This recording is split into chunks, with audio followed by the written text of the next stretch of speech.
Yo, it's your boy DZ, man. You already know it's not about the setback. It's about the get back.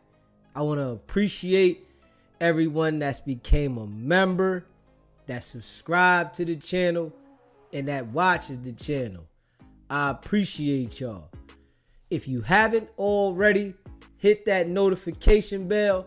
Hit that notification bell so you can be notified every time we go live.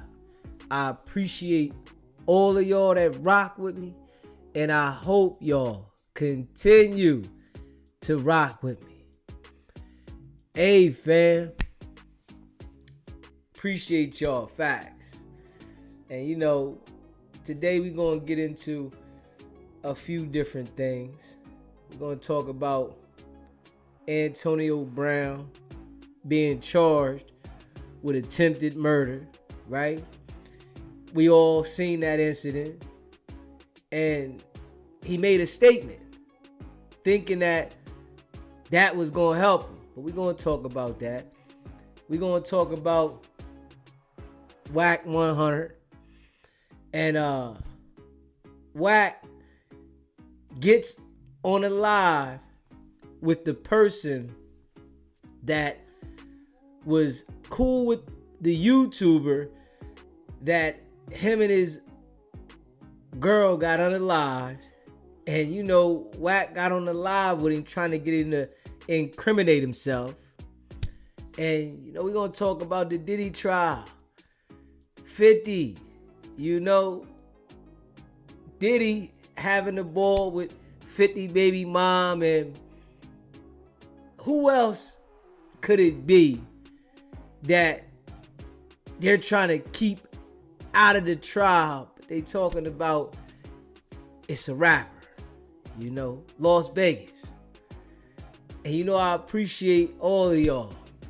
And we also going to talk about the protests. We're going to get into the protests a little bit and, you know, see what's going on. You know, because they doing some extra stuff with the protests. They grabbing people up before that they know that they illegal. And then they finding out later that some of them are not illegal. They just snatching and grabbing by looks. So it's a lot going on, man. And you know, I appreciate all y'all, man. Make sure you share this live. Hit that like button. You know, if you haven't already subscribed, subscribe to the channel, man. Let's get it. All right. Antonio Brown. Antonio Brown. All right. The brother had a situation after the boxing event that Aiden Ross had put together, right? And they had a situation outside. I don't know if somebody, I guess, was trying to take his jewelry or something allegedly, right? Altercation happened. He swung on the bull.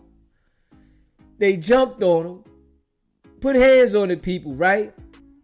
But after the situation was broke up, he grabbed the security guard strap and start letting go with the security guard strap. It's the security guard's job to bust the iron if need be.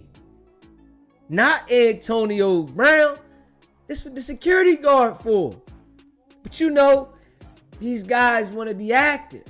So he grabbed the strap, bust the strap off, and allegedly grazed the neck of the victim.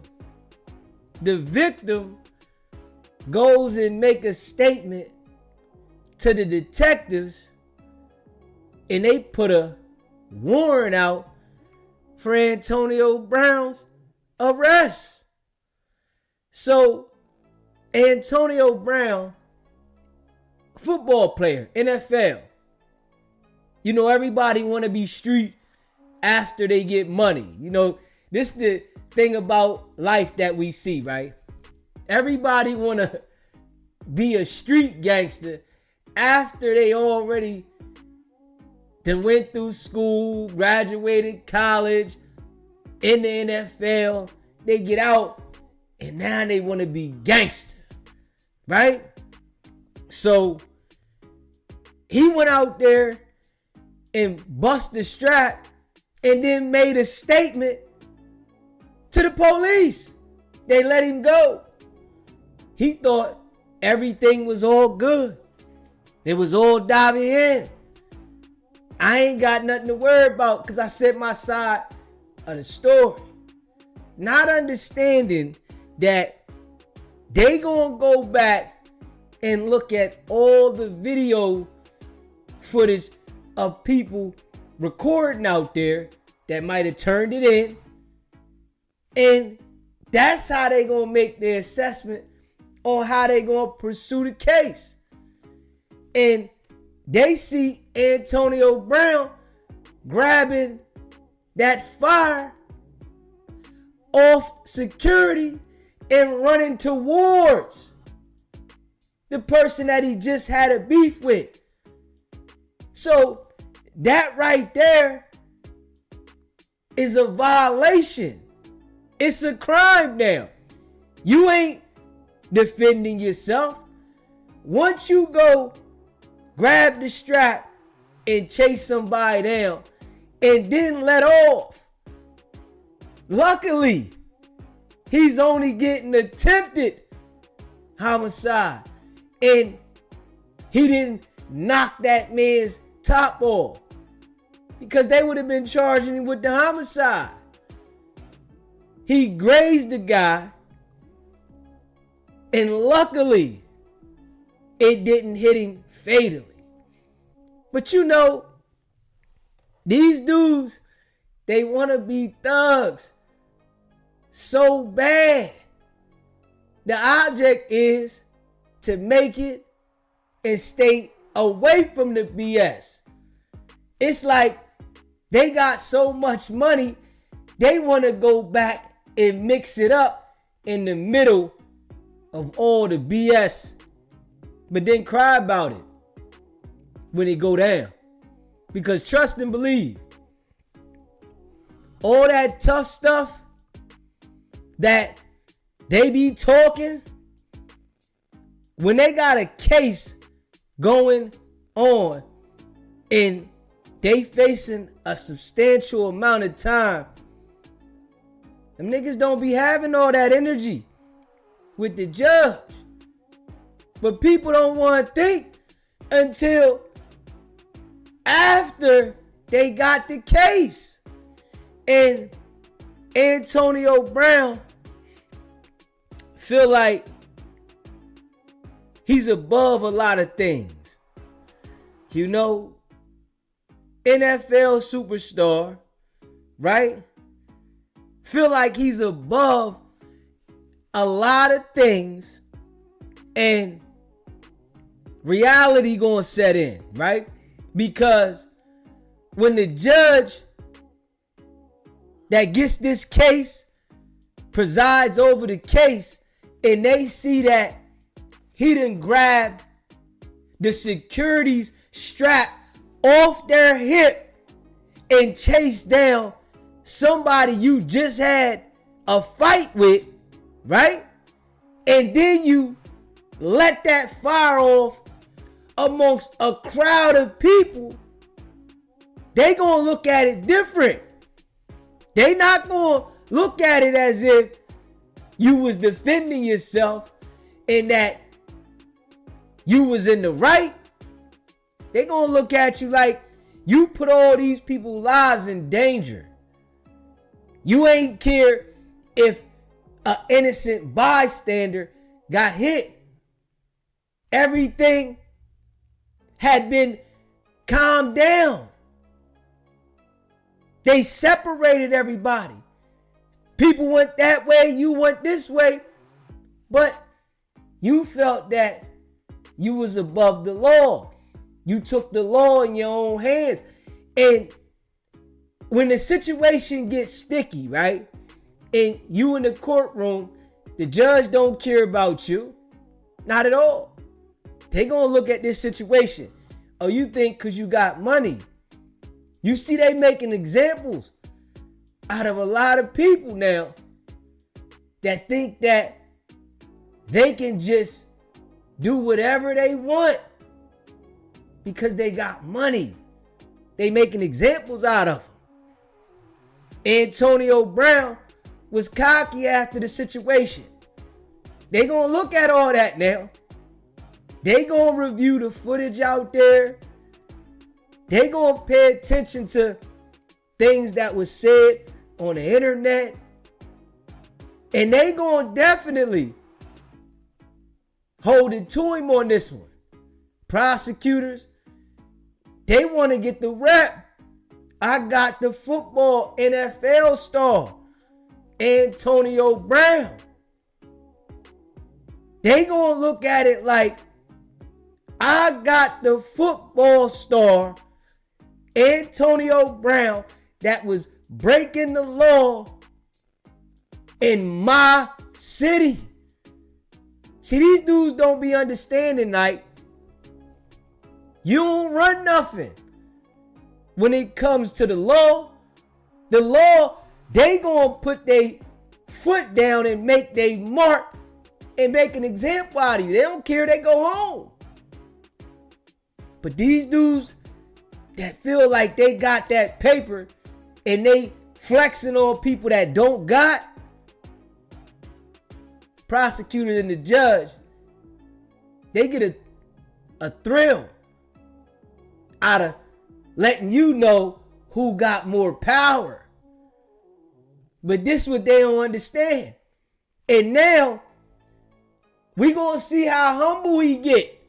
Because we know Antonio Brown be real cocky with people. Yeah, got the money. That's how they all get. The judge gonna let them know your money don't mean shit if we send you to jail. Attempted murder now.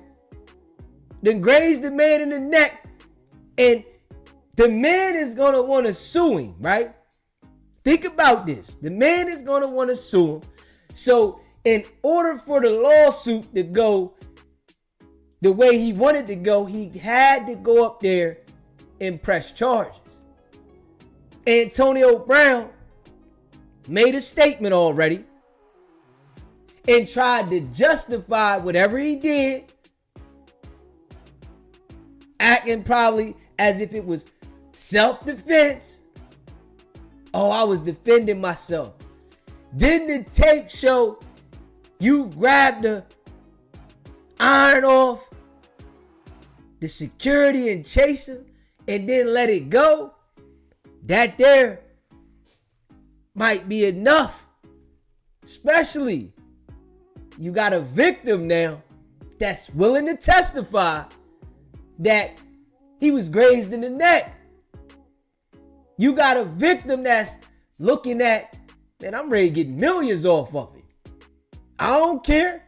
We all know the rules of the snitching, like they try to say, they don't apply the same.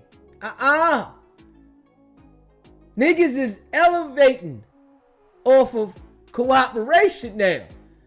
Niggas is changing their whole entire life off telling. Why would somebody stick to the code and they can level up financially if they tell? If we being real. A lot of people still living in an imaginary world.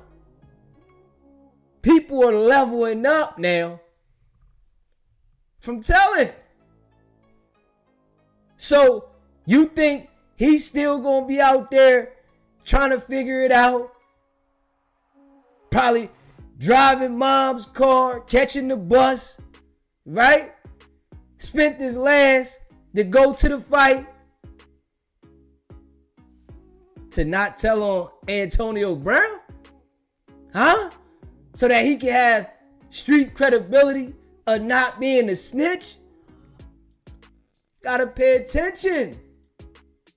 That mentality, everybody ain't living by it.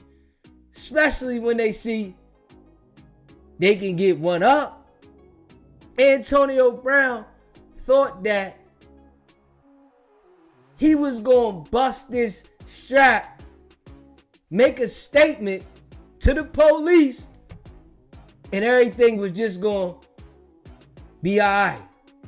And when they let him go, right, I'm sure in his mind, he said, man, I'm good. See, he don't understand about them people not charging you, doing their investigation, and then come back with the charges. He don't understand that.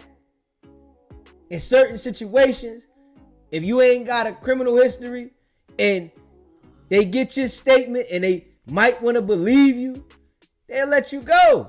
Go ahead. We'll contact you if we need you. What they did is they put the warrant out on him and then put it out to the world saying, now you gotta come see us. Yeah. Where you gonna go? All that money in the world. Where you gonna go? And then they tell him, right? $10,000 bond. The money ain't nothing. You know where they gonna bust him at? This is where they gonna bust him at. A stipulation of home confinement. Oh, man. See, some people can do house arrest. Some people can handle it. But those people that got that paper and they used to jumping on a jet when they want, doing whatever they want, going here, that shit be popping them. They want to be slick with it. And you know if you violate the home confinement, they gonna want to hold it on them. Probation, they want to make an example. Probation, they want to make an example. They want to get the rep. Man, I violated Antonio Brown. Yeah, I sent him to jail.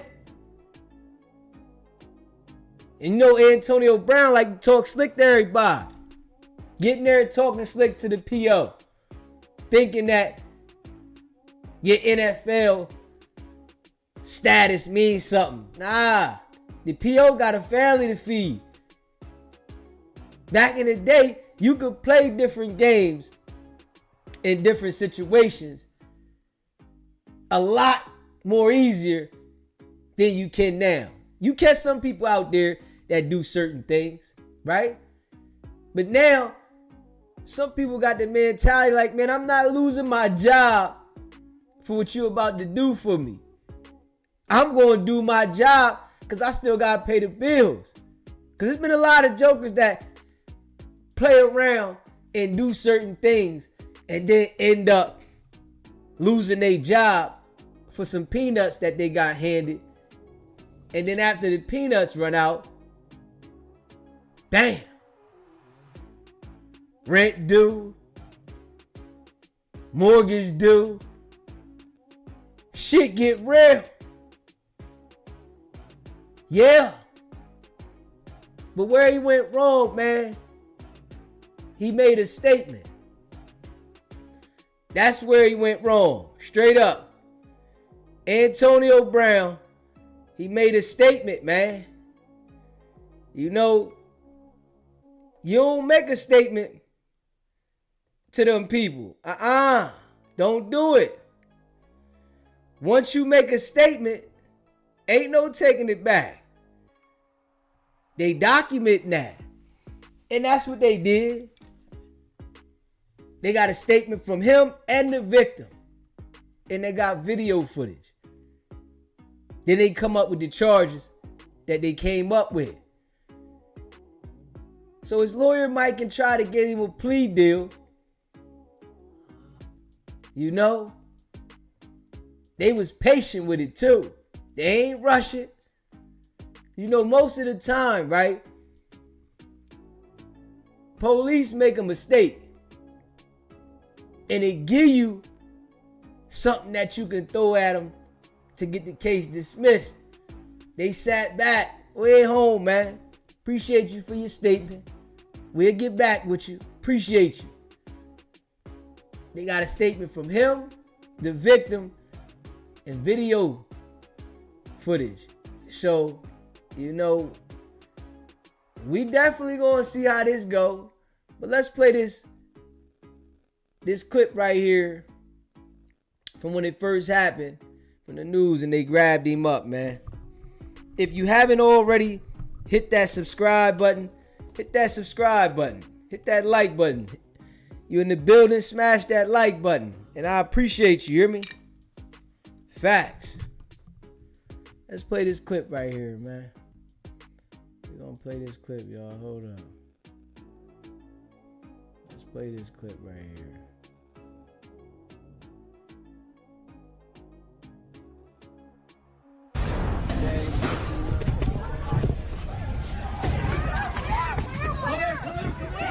Get down. Caught on camera, former NFL star Antonio Brown says he was temporarily detained by police after he allegedly fired gunshots at a boxing event. The gunfire reportedly taking place outside of the venue early Saturday morning. Local 10 News reporter Henny Yashivi reporting from Miami's Little Haiti neighborhood. Handcuffed for questioning and later released. Former NFL wide receiver Antonio Brown involved in a brawl with other men. Miami police say it happened early Saturday morning around 3. The former Bucks and Steelers player allegedly firing a weapon during the altercation. Watch out, hey, watch out. Back up, pump, back up. Brown posting on the social media platform X yesterday morning saying he was jumped by multiple people who tried to steal his jewelry and cause physical harm to him. Back up, pump, back up. Miami police responding to a ShotSpotter alert. An officer telling Local 10 they interviewed several people. The ex-football star says he was questioned and later released after police heard his side of the story. Police say when they got here, they discovered an event at one of these warehouses in Little Haiti. The boxing event hosted by online streamer Aiden Ross. I'm press charges right now.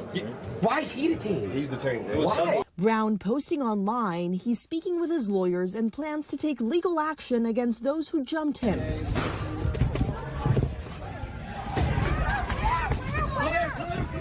down. Now, right? That was what he was supposed to do after the brawl. See, these dudes want to walk around with millions of dollars worth of jewelry, right? Millions, and they everywhere. You know, these guys, man, I go anywhere. They don't want to take it off at certain times because they feel like if they take the jewelry off, they gonna feel like a sucker. So they don't want to take their jewelry off at certain occasions because they want to flaunt it. Anybody can be tried, man. You not exempt from being tried. Now, he's saying they tried him for his jewelry. And it was a scuffle. Nobody got the jewelry. Okay. But when you went and grabbed that iron off of the security's hip and ran and chased and let that thing go, that was no longer self-defense.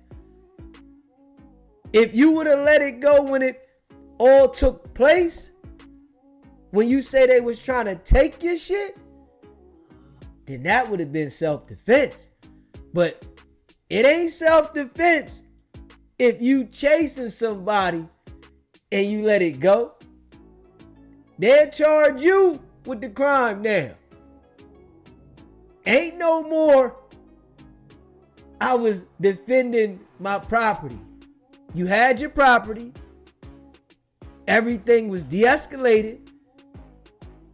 Whoever it was here. You was here. But you wanted to make an example. Don't come playing with me. This was going to happen if you come playing with me. Now, you in the hot seat. He talking about he was going to pursue legal action. Okay.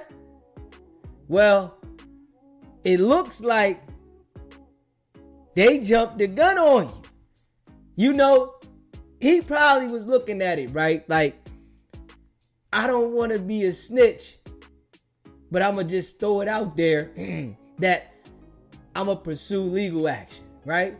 But I don't want to be a snitch, right? So he didn't push the line on the situation. He just posted something on Twitter, Instagram about it. But the other guy that he probably saying tried to rob him, he pushed the line. Reverse Uno. So now he pressed charges. You went and bust that strap. And now, no matter what he did, the shit he did go away. If he tried to attempt robbery and take your shit, they ain't worried about that. They worried about you busting that strap. They worried about it's a crowd of people out there and somebody could have been fatally injured from you being irresponsible in a crowd of people. That's all they think about now. But I guess he didn't understand that, because you know they want to be gangsters. You know, they want to be gangsters. See, people that really come from it, right? That make it out of it, that never really wanted to be in it. They was just in it because they had to be, and they didn't want to be in it. They think different than the people that were gifted to be in the situation that they're in, but they want to go to the street life. They need that excitement of being a part of that street gangster life. So they want to run towards it. They want to show everybody, man, listen, I can go in the ghetto. I can mingle with the thugs. But you know what come out of that? Indictments. Straight up. Yeah. Straight indictments. We're going to play that clip back though. I'm going to play that clip back one time, man. If you haven't already subscribed to the channel, hit that subscribe button, hit that like button, and share this video. I appreciate y'all.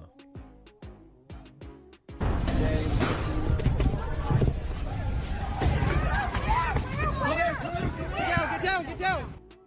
Caught on camera, former NFL star Antonio Brown says he was temporarily detained by police after he allegedly fired gunshots at a boxing event. The gunfire reportedly taking place outside of the venue early Saturday morning. Local 10 News reporter Henny Yeshivi reporting from Miami's Little Haiti neighborhood. Handcuffed for questioning and later released, former NFL wide receiver Antonio Brown involved in a brawl with other men. Miami police say it happened early Saturday morning around 3. The former Bucks and Steelers player allegedly firing a weapon during the altercation. Watch out. Hey, watch out. Back up, pump. Back up. Brown posting on the social media platform X yesterday morning saying he was jumped by multiple people who tried to steal his jewelry and cause physical harm to him.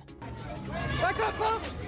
Pump, back up. Miami police responding to a shot spotter alert. An officer telling Local 10 they interviewed several people. The ex-football star says he was questioned and later released after police heard his side of the story. Police say when they got here, they discovered an event at one of these warehouses in Little Haiti. The boxing event hosted by online streamer Aiden Ross. I'm a press charges right now. Why is he detained? He's detained. Why? Brown posting online he's speaking with his lawyers and plans to take legal action against those who jumped him. Get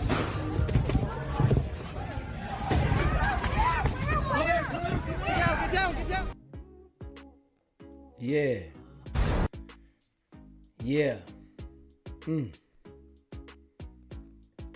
Yeah. It's too late for him to take legal actions because they already took them. You know, it's too late. You know, everybody want to be a part of the crowd. You know, and this situation is a situation that he gonna have to fight. Nobody gonna have to fight it on house arrest, stipulations. They gonna be giving him urines, all that now. See, this is the thing that changed the game when you put yourself in one of these predicaments, right? Because now they gonna start giving you urines. Straight up. They wanna piss you now. They want to make sure you ain't doing nothing. But they don't think about that.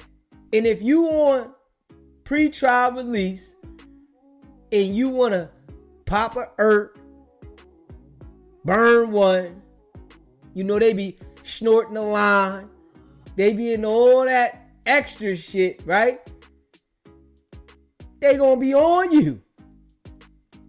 They gonna be monitoring you, and if you violate, they gonna send you in. You need rehab. We need to keep you in a facility. And these guys is millionaires. Want to keep you in a facility so that you can get yourself together. Appreciate the super chat, Robin. They want to keep you in a facility so you can get yourself together. Now, while you fight your case, we gonna rehabilitate you our way. But these guys don't be seeing it though, right? Nah. They don't be seeing it. Let me see. They don't be seeing it. Hold up. Yeah. And if you haven't already hit that like button, smash that like button. You know, I appreciate y'all. Hit that subscribe button and smash that like button. Let's see what this little news clip that they dropped said. Former NFL star Antonio Brown is wanted for attempted murder. That's according to the Washington Post. Brown is accused of opening fire outside a celebrity boxing event last month. That's when cell phone video caught Brown being detained by Miami police. At the time, Brown said several people had tried to rob him. The warrant calls for Brown to post a $10,000 bond and remain under house arrest until a trial date is set. Now, these dudes be out there, jewelry out. They ain't got the proper security. And they think they can mingle among the people, right? Among the sharks.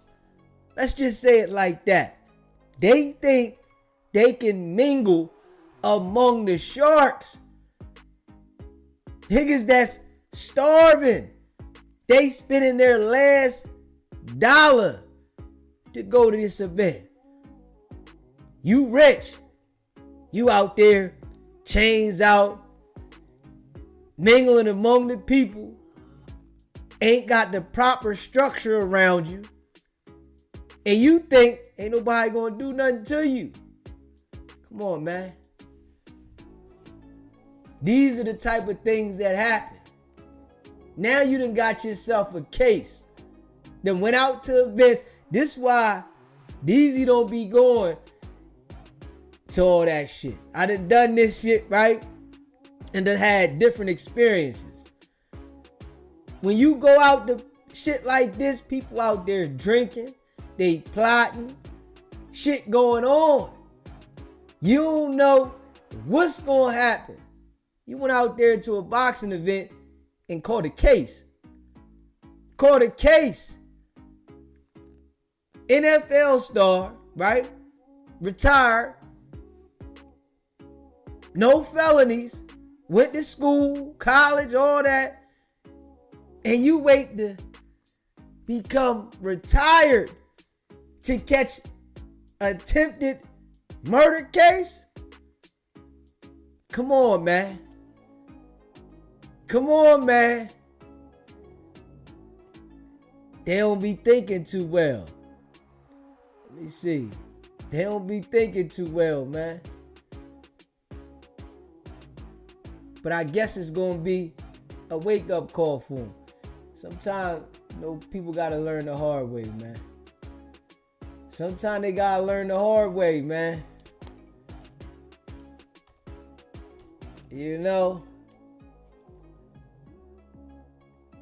And when they do, sometimes they learn real hard. Let me see here. They gotta learn the hard way, man. Let me see. If you haven't already subscribed, hit that subscribe. Make sure y'all hit that like button too. You hear me? Say Antonio Brown reportedly has a warrant out for his arrest after an incident at the boxing event in Miami last month. The warrant in Miami-Dade County lists a charge of attempted murder with a gun and calls for Brown to post a $10,000 bond and remain under house arrest pending trial. To remain under house arrest. The alleged incident happened outside a boxing event in the Miami Little Haiti neighborhood.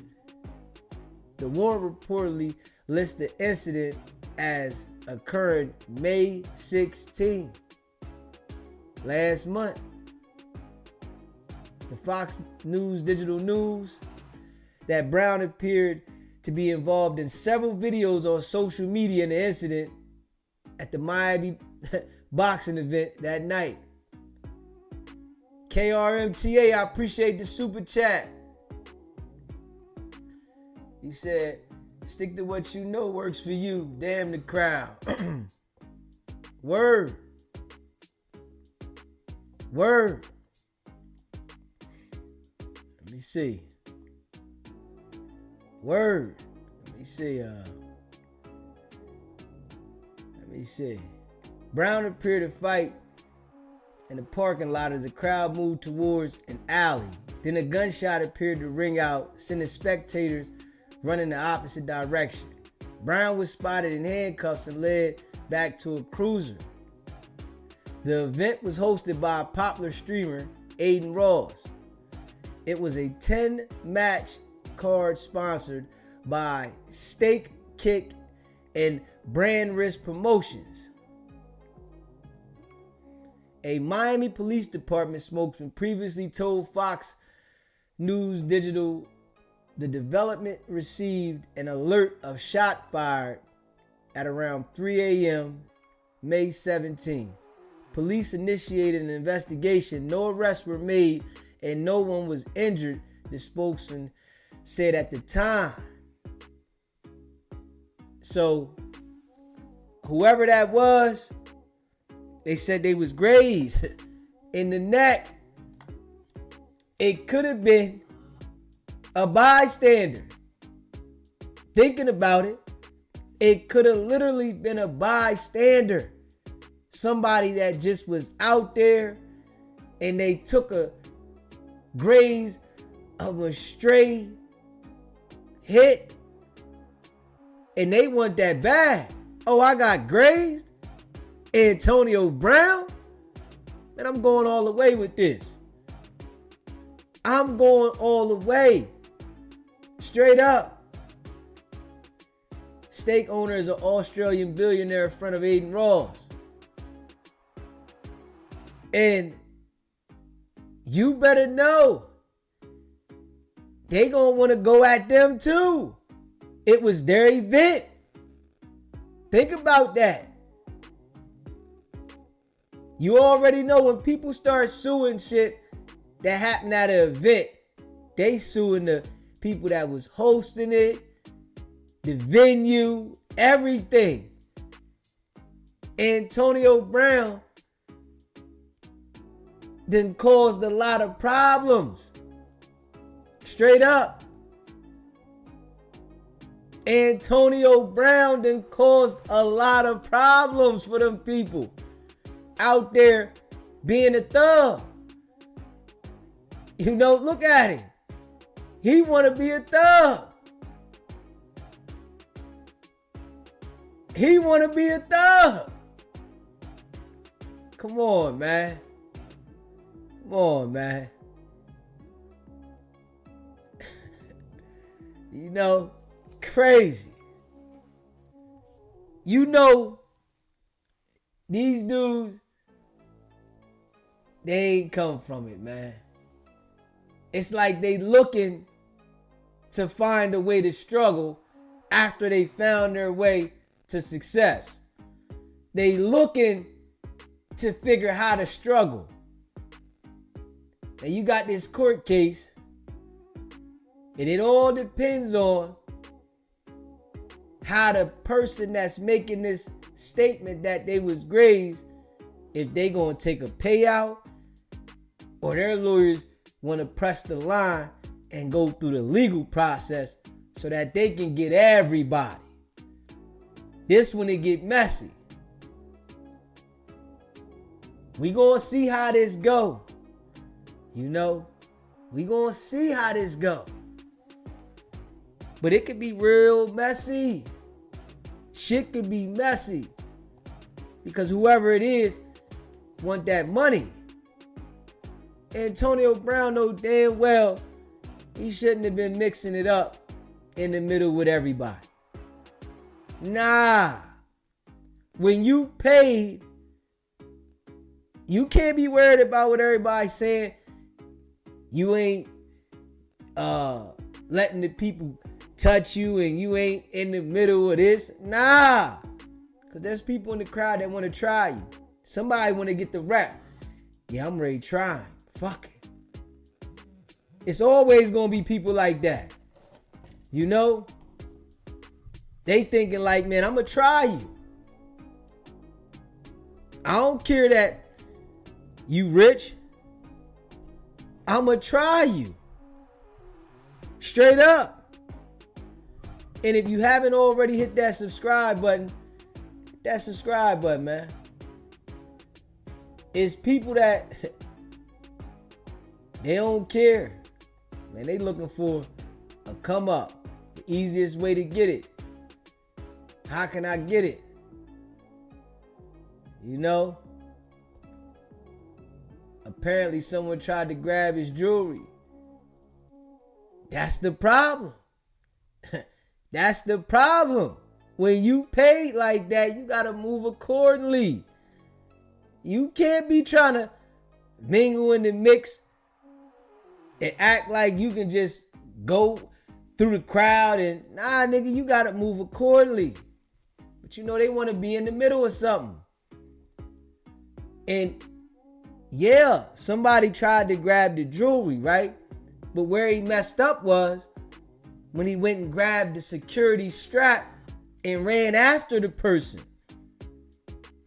It wasn't like you was going to get your jewelry back. You had your jewelry. You trying to let them know don't play with me after it already occurred. So they gonna look at all that video footage straight up. They gonna look at all that. Fine shorty. They gonna look at all that. Facts. Let me see. Hold up. Yeah, they gonna look at all that. Yeah, they gonna look at all that. Let me see here. Make sure y'all hit that like button for me too. Hit that subscribe button. Hit that like button. Let me see, hold up.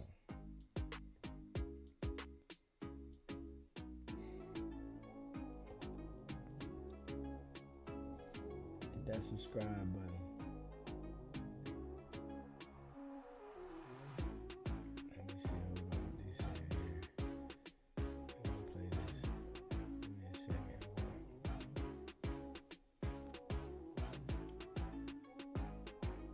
I'm going to break it down for you, all right? And if somebody wants to know what I mean by turn violent, all right, this is what I mean. If you resist lawful orders, you're going to jail. Let me be very clear about that.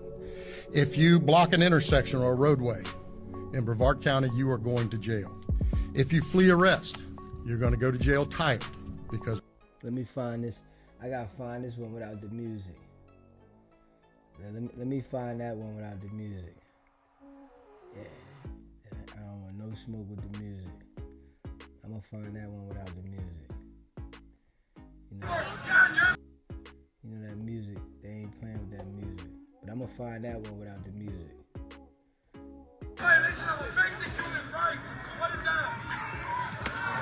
Pay attention to this machine right here. This machine right here. Pay attention to this right here. This machine right here is the LRAD machine. If they turn that on, we're fucked. It's a sound machine right there. Stands for Long Acoustic Range Device. Turn the camera around, guys. You officially seen an LRAD machine right there. That is a sound device. If they turn that on, this crowd right here is going to get migraines. We're all going to collapse. That's what they got going on out there.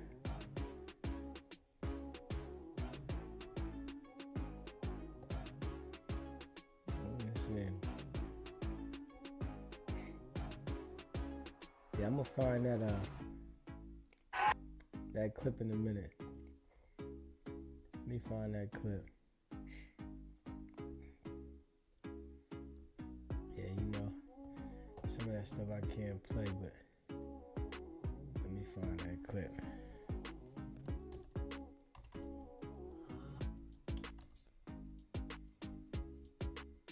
Yeah, let me see, hold up. I got it right here.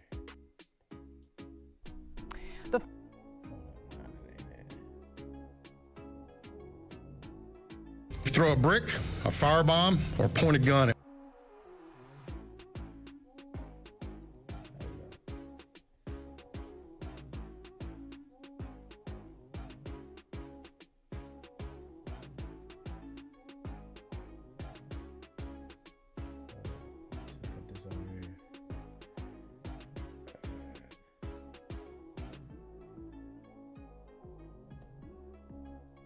one of our deputies, we will be notifying your family where to collect your remains at. Stern message today, very straightforward, basically saying Florida is an anti-riot state. Good evening. Hold on, I gotta find the right one. Yeah, Florida definitely said they ain't playing. And Florida said they not playing at all. Hold up, I wanna find that. On distracting them from their duties. We're not going to tolerate. All right, hold up. Everybody? Here you go. It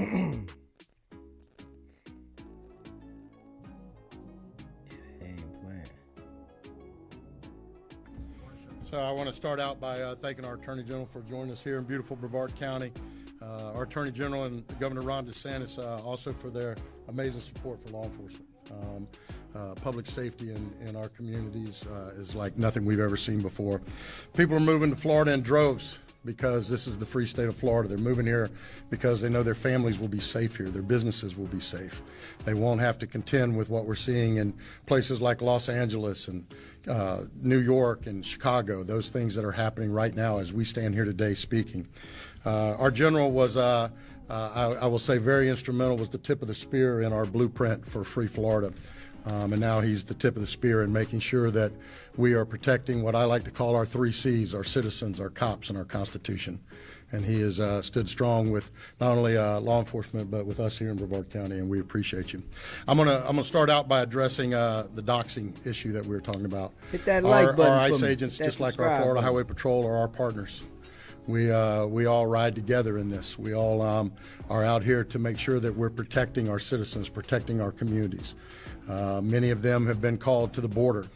Many of them have been called to other locations to deal with the amount of fugitives and things that are going on, detainers. So for us, we will have their back. We will work closely with Colonel Howes and his team in making sure that we're increasing patrol, we're watching them.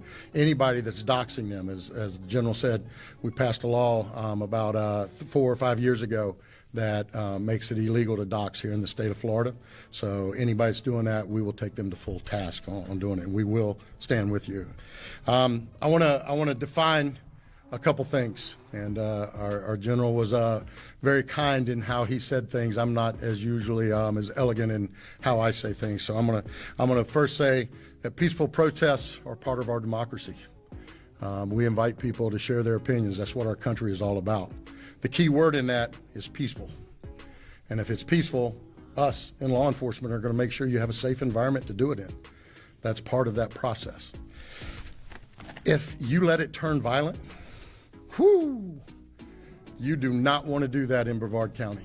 I'm going to tell you that, and I believe I can speak for my fellow sheriffs around the rest of the state. You don't want to let it happen. And just so there's no confusion, because I don't want to hear any whining later saying we didn't know, I'm gonna break it down for you, all right? Because as you watch these riots unfold across the rest of the country, what you are seeing is buildings being burned down, police cars being bricked, having explosive devices thrown on them, having fire, guns pointed at them, bricks thrown at them, all and on. So I'm gonna break it down for you, all right? And if good morning. On 10. Hold up, I messed that up, y'all. I messed that up. I wanted to say something. For my fellow sheriffs. Hey, listen. Hey, listen.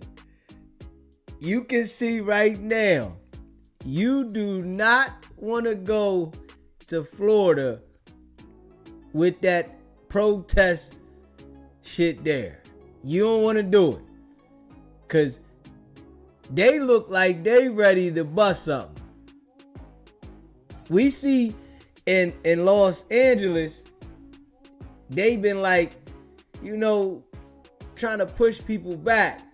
They ready to let the strap go. Don't go to Florida with that shit. Listen to this shit. Don't go to Florida with that shit. Around the rest of the state, you don't want to let it happen. And just so there's no confusion, because I don't want to hear any whining later saying we didn't know, I'm gonna break it down for you, all right? Because as you watch these riots unfold across the rest of the country, what you are seeing is buildings being burned down, police cars being bricked, having explosive devices thrown on them, having fire, guns pointed at them, bricks thrown at them, all and on. So I'm gonna break it down for you, all right? And if somebody wants to know what I mean by turn violent, all right, this is what I mean. If you resist lawful orders, you're going to jail. Let me be very clear about that. If you block an intersection or a roadway in Brevard County, you are going to jail. If you flee arrest, you're going to go to jail tired, because we are going to run you down and put you in jail. If you try to mob rule a car in Brevard County, gathering around it, refusing to let the driver leave, in our county, you're most likely going to get run over and dragged across the street. If you spit on us, you're going to the hospital and in jail. If you hit one of us, you're going to the hospital and jail, and most likely get bitten by one of our big, beautiful dogs that we have here. If you throw a brick, a firebomb, or point a gun at one of our deputies, We will be notifying your family where to collect your remains at, because we will kill you graveyard dead. We're not going to play. This has got to stop. You're watching what's taking place out there. You're seeing police officers. Hey, yo, I ain't gonna lie. He act like he been waiting for this shit. I ain't gonna lie. Like, he act like he been waiting to deliver this message. He ready to go in patrol. This what it sound like to me. He act like he about to get in the squad car and ride around and look for anything that's out of pocket with the protesters. If you in Florida, I understand people want to protest. They trying to make a statement, but I don't think they playing. These ones, these sheriffs, they not playing. I mean, people can do whatever they want to do. I'm going to stay my black ass in the house. I'm not out there. Hey, man, you do what you want to do. You're grown. But it sounds like they can't wait to pop something. And I don't know how y'all feel about it, but y'all gonna let me know in the chat. But this seems to me like they ready to bust. And if they insinuate that you are trying to riot and loot, hey, listen, I don't think you want to do it where they at. That are being attacked, being spit on, being put in harm's way just for doing their jobs. You're seeing ICE agents that are being targeted for doing their jobs. And you're seeing obstructionists that are doing all of this, standing in the way of law and order. Not here, not in the state of Florida. So to make it real simple, if you don't want to have any of those things happen to you, obey the law. Go protest all you want. Do it peacefully. Stand on the mountaintops and yell your opinion, your views. We invite that. But don't you dare break the law, because it won't go well for you. All right, gentlemen? Thank you, sir. Dang. Hey, yo. That shit there has been sent across to all the sheriffs, the police, that they are going to use deadly force. And you know, some people don't take these type of messages and listen to this shit. They think, man, I'm gonna do what I want to do and I don't care what nobody say. I'm a grown man and it's my right. And hey, listen, you only get one shot at life. Some fights, some battles, you're not going to win, man. Don't go around there messing with them people in Florida, man. If you going to Florida to visit, if you live in Florida, man, stay out the way, man. It ain't worth it.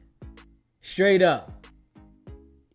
Don't sacrifice yourself for something that's going to go the way it's going to go regardless. Straight up. However it's going to go, it's going to go. Do not sacrifice yourself and the shit going to go the way it's going to go, man. I'm just keeping it a bean. That shit there, he just said, I'm wondering if anybody else talking like that. Like, that was the clip. That's all I needed to see from that one. Hold up. God damn. They on some, man. They want to let the service weapon go. Straight up. It's going to be some of those people, right? Telling their wives, baby, I ain't coming home. I'm going to work tonight. I'll dare one of these, whatever you want to call whoever they hate, do anything. And I'm going to leave them right there. Graveyard. The chief said we can graveyard them. And this what they gonna do. Man. They got a lot of funny stuff going on though. Where, you know, they saying ICE is just picking people up that they don't even know if they're here illegal. They probably here legally. And they just picking people up. And then they finding out later. They ain't notifying the people. That right there is foul. That's foul. If you here illegally, yes, they should get you up out of here. But damn, I guess the way they going about it, they just not caring. That really ain't nothing I can do about it. So I wouldn't recommend the protest to sacrifice your life for that. Stay out the way. That's what I say. And I seen it was a celebrity that, you know, one of those paparazzi people or something asked him, what you feel about it? She said, yeah, everybody should go out and protest. But those type of celebrities, I don't like them type of people because they not getting out there. If you ain't gonna get out there and risk yourself and put yourself on the line, why would you recommend the people that really don't have it like that to go out there and you gonna shelter? You ain't going out there. This why I say it real raw and authentic, man. I'm staying in. I'm not protesting nothing. I'm not risking myself. Because when the protest is over, there's going to be people that suffer, that put themselves in situations that it didn't benefit them. It only hurted them. I'm not sacrificing myself. Straight up. That's one thing I don't think anybody should do. Don't sacrifice yourself because you got to wake up the next day and still live. I remember it was one time years ago when people were saying that the world was going to end, right? They were saying the Bible and the world's going to end. I forget what year it was, right? But they said the world was going to end. People was giving their money away. They was donating to charities. They was doing all kinds of crazy stuff. And woke up the next day and the shit was still the same. I'm like, yo, you gotta use your mind on some real stuff. You have to use your mind, man. You can't think with emotions and just jump. Yeah, that was 2000. Yes, it was. I remember, you know, I'm like, I was talking about they just giving the money away and shit. I'm like, what? Man, the moral of the shit gonna be still the same, man.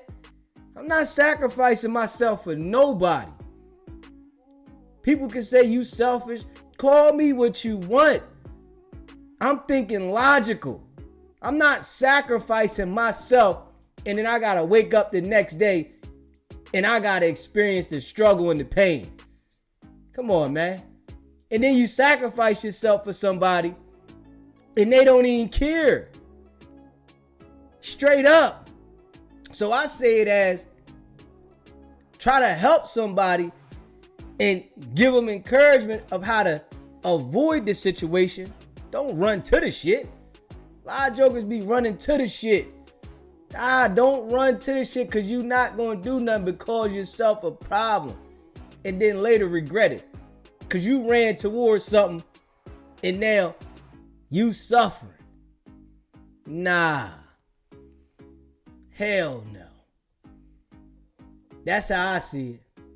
You know? And you know the line is open. Y'all can let me know how y'all feel about that too. But not me. I ain't, not put myself in a situation to make things worse for me. The most important person to anyone should be yourself. Because if you're not functioning, you make everything around you crumble. You can't help nobody if you can't function, right?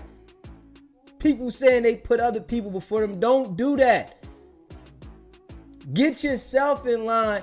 Then you can try to do other things. If you not in line and you telling yourself, I'm going to do this and do that, I ain't going to worry about me. God got me. Come on now. You got to think realistic and say, if I'm not right, how the hell I'm going to help something? How I'm going to do this? How? And people that think like that, trust and believe, it don't go right for them. They be wishing that shit don't go right, man. Stabilize you. And that's real important, man. I'm just being real with that one. Y'all know I like to keep it a bean. But not me.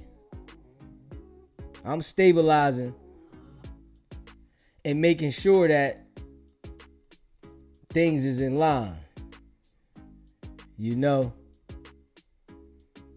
Yeah, hit that subscribe button, hit that like button. Share this live.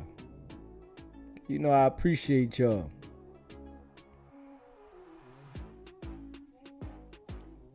It's a lot going on though. Let me see. Somebody sent me something. Let me see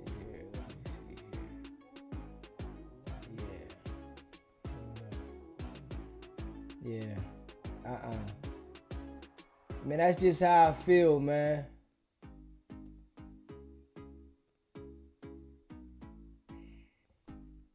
Yeah. That's just how I feel, man. You know, but it's an open discussion. People, if you feel a different way, let me know. You know, don't be scared to call in. You can call in, let me know how you feel. He has gotten away. You know, let me know how you feel. Hit that subscribe button.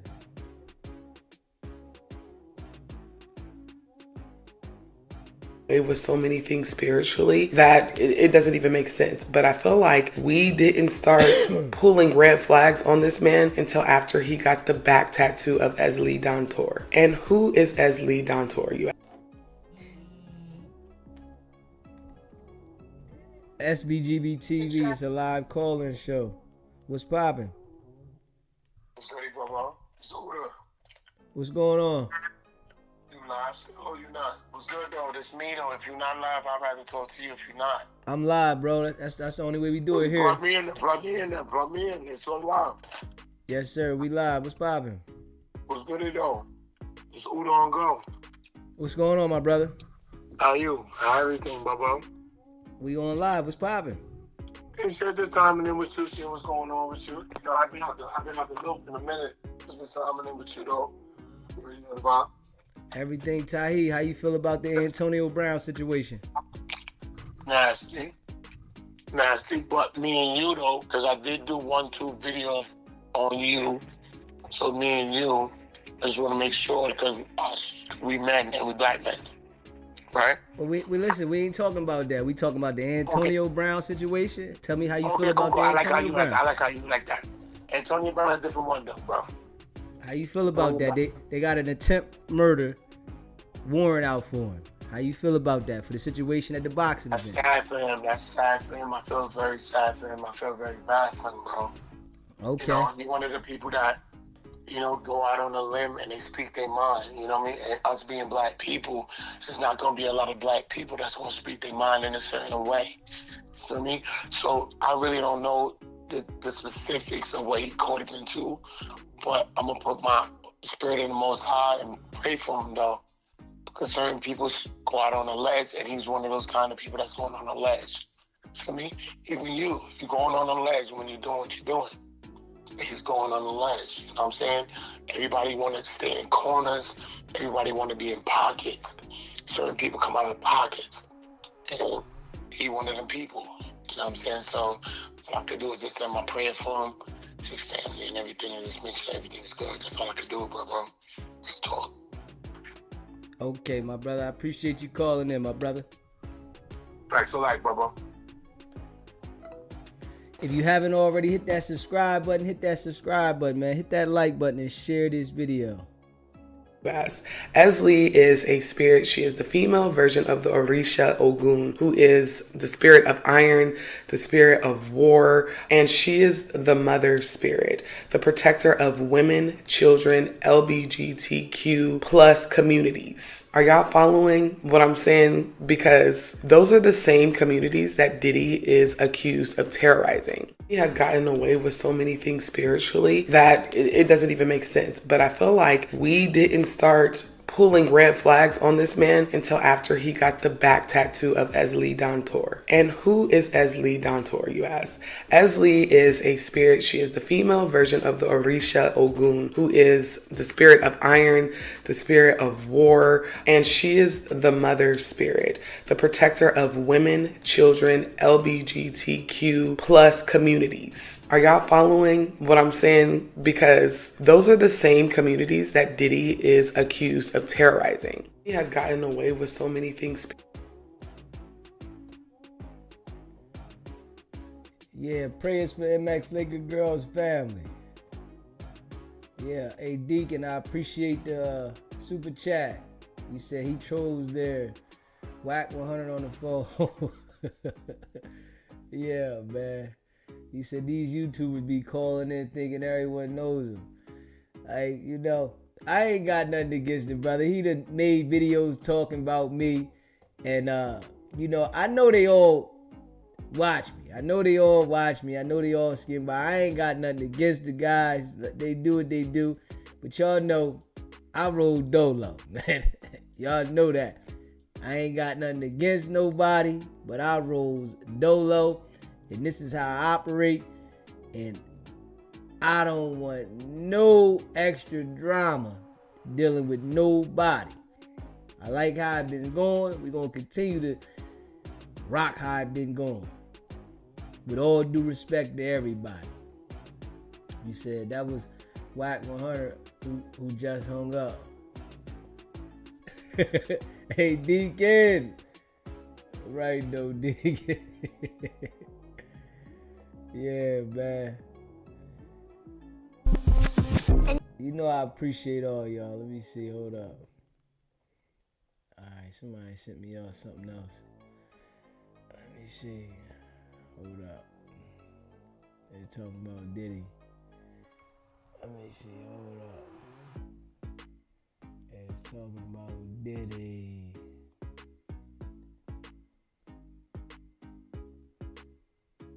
If Trump... Let me see. Hold up. They're talking about Diddy here. gets elected, I really do believe in my heart there'll be a race war. That's why this message is not just to black people. You know what I'm saying? This message is to everybody. You know, this man is really trying to turn us against each other and put us in a situation. America messed up. Let me see, hold up. Conversation. I couldn't have talked to nobody about what we want to talk about but you. You know what I'm saying? That's a testament to your journalism. Man, you're an inspiration to me, bro. I want to see where you at. I want to see where you at. You know, you sparked a crazy conversation when you told everybody to hold their vote. Yeah. I want to see where you at with it. So, a couple of months I told everybody hold their vote hostage. A lot of things have gone on since then. None of us expected. I think this president has done a great job of rattling America. When you move in fear, you don't have any leverage.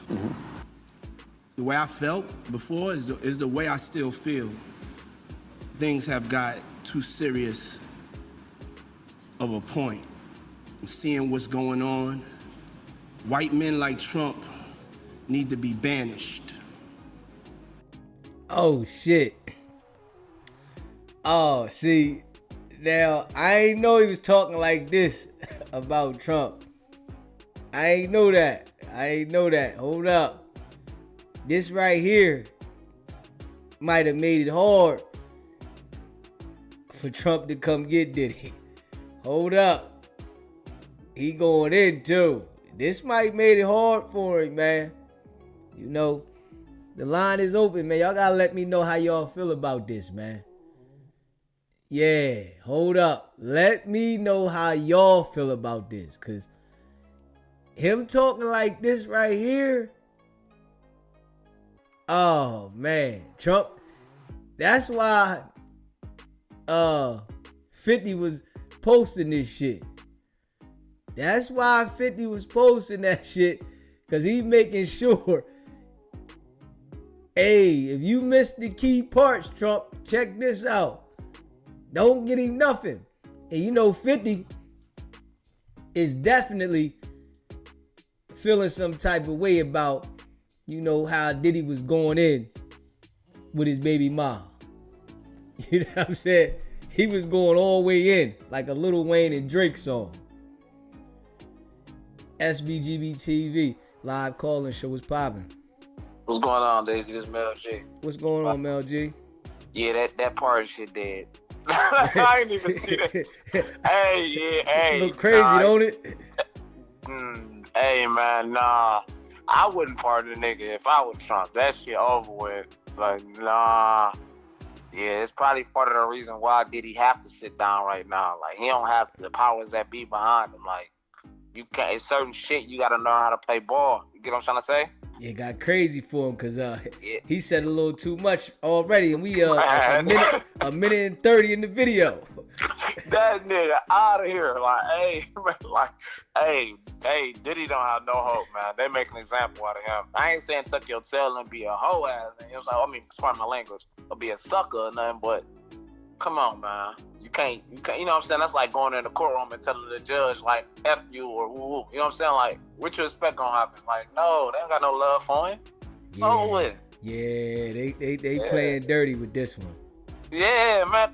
I've never seen this video before. Like, damn. Like, crazy. Yeah, all right, dude. I'm going, man. I appreciate you calling in. For sure. Man, the line is open, man. Hey, listen. That little clip right there, that's a lot. That way of thinking is real dangerous. This man literally threatened the lives of us and our families about going to vote. Stand back and stand by. Stand back and stand by. Yeah. We're in a war. We're not taking this like it's a war. We taking this like, oh, we're in a presidential election. No, we're in a war of love versus hate. The number one priority is to get Trump out of office. The tribe of people that have the responsibility and really should be scared to death of this man is white people. Explain. If this man is elected, we're not standing by no more getting killed. We're not scared of anybody standing up and standing by. We're on the verge of a race war. Hey, listen. Hey, yo, Diddy should have chilled out, man. Diddy should have chilled out. SBGB TV, it's a live call-in show. It's popping. Nah, baby, I'm gonna go back to what I said. He ain't gonna pardon his ass. See, he was talking all that crap when they thought Kamala was gonna win. He was all in, but now he all in. You said we fighting for war. You fighting for your life. For your life. Yeah, they gonna have Pam go over there and talk to the prosecutors and all that. Pam Bondi and them and be like, "Did you hear what he said about our president? No, we had dig up some more stuff. Just edit and clip some of them tapes and stuff. No, he said what he say? Annihilate them." Hey, listen, man. He said, "Get him up out of here." But I forget how he said it, but he said he'd get him up out of here. like he shouldn't be on this earth no more. And he was saying it like, see. Yeah, Trump already got this. This shit I'm playing right here. Trump got this ASAP. They didn't emailed it to him. They mailed it to him. They faxed it to him. They texted to him. He got this a million different ways. Come on, he didn't put his foot in his mouth. See, that I'm telling you, Trump ain't the type of person like most people. They used to be friends. And he like, this how you talking about me since you switched over with the Democrats and was all up there doing all the campaign rallying? This how you feel about me now? After all I done probably done for you anyway in New York? Yeah. Because did they take the key back from him? I'm sure we ain't see it publicly, but I'm sure they slipped it back. He couldn't take it to jail with it. They probably pulled up to the crib. Told him, yo, man, we here to get that key. You can get that back to us. That key shit is dead. Give it on back right now. We gonna take all of your clips from when you was in front of the city, like how we had the Hollywood stars down here. You get your star down. We gonna pull your star up. We taking your key back. All of that. Everything. Like Diddy, I guess, you know, he thought he had it all figured out, and he wasn't expecting what has come now. And I think, man, I just gotta be real, man. People gotta understand that you're not equal, man. You just cause your money get long, you're not equal, and you can't get up there talking that shit as if they not gonna play the game their way. You know how he probably got up in with them, I don't know, with them dignitaries and all of that, them Prince and all of that, having Harry come to his parties and stuff. He probably got there through Trump, from going to Trump parties when he used to host them parties after the pageants. Yeah. And now you get up here and you smut on this man and you kicked him when you thought he was down, when you was for sure he wasn't gonna win. Man. And he turned around and won. Man, he just got in there, man. And this is a 2 minutes and 33 seconds into the video, man. He just said too damn much already. This shit is crazy. And Charlamagne the God is egging him on. Like, come on, what else you got to say? Because at this time, he the man still. Yeah. He's still the man because Charlamagne them working for him. Ain't they radio show through Revolt? I think they do got a partnership with Revolt. Because remember when he went up to their show and Charlamagne them asked him something and he said, we ain't gonna talk about that while I'm up here. We ain't talking about that. That's off the table. They wanted to question him like journalists and ask him something. I think it was DJ Envy. He was like, I ain't talking about that. What? Yeah. And I ain't talking about when Birdman came up there and clowned, acted a plumb fool. I'm talking about him. Yeah. Because he was running Revolt or owning it. I'm telling you, he shouldn't have never went after the white people about that liquor. His paper was long enough and he had enough connections where he could have went out the country, had his liquor and his wine made, and he would have been good. He could have been just like E40. Got enough paper that you could get your own brand going without going through nobody. Yeah, man. I feel sorry for him, to tell you the truth. Just right now, I feel like somebody reached in my heart, in my chest, and snatched my heart out for him, just for me listening to his music through Biggie. Hey, yo, listen, man. We see the trial going on, right? And, you know, we finding different things that's going on in the trial that got people on the fence and all that shit. Man, listen to this. 2 minutes and 33 seconds in. This shit here, I know it's gonna be some shit he done said that, listen, yeah, he done fucked up. And it looked like he said this with a sober mind. Just catch him when he been drinking. Yeah, man. Well, I'm gonna call back probably tomorrow. I gotta find stole a sachet graduation thing for my son. Now they saying they might have a graduation, but we can't decorate the hat. So I gotta find one. I think I'm gonna have to go to a men's clothing store or a church store and buy it and take it to the cleaners and have them and print it and everything. Because the ones I'm seeing, they won't even make it here by the graduation. So, and I want to know if you get a chance, look up. I'm gonna text it to you. But you see what they doing to Stevie Wonder? I mean, not Stevie Wonder. You see what they doing to Smokey Robinson? Yeah, I looked that one up too. Man, them people crazy. Did you see? Remember Leon Kennedy from the movie Penitentiary? You probably too young to remember that movie. I don't remember Leon Kennedy, but I can look him up though. He used to be married to Jane Kennedy. They had them movies out in the 80s, Penitentiary 1 and Penitentiary 2. He went to prison and was a boxer. Now he a minister. He spilled all the beans. Text it to me. Send me the link for it so I can see it. I will, because what they're saying that Smokey did, I'm not saying he couldn't do it, but at the age he is and when they say it happened, you couldn't push this old man off of you. Yeah, send it to me so I can see it. Okay, I'll send it to you.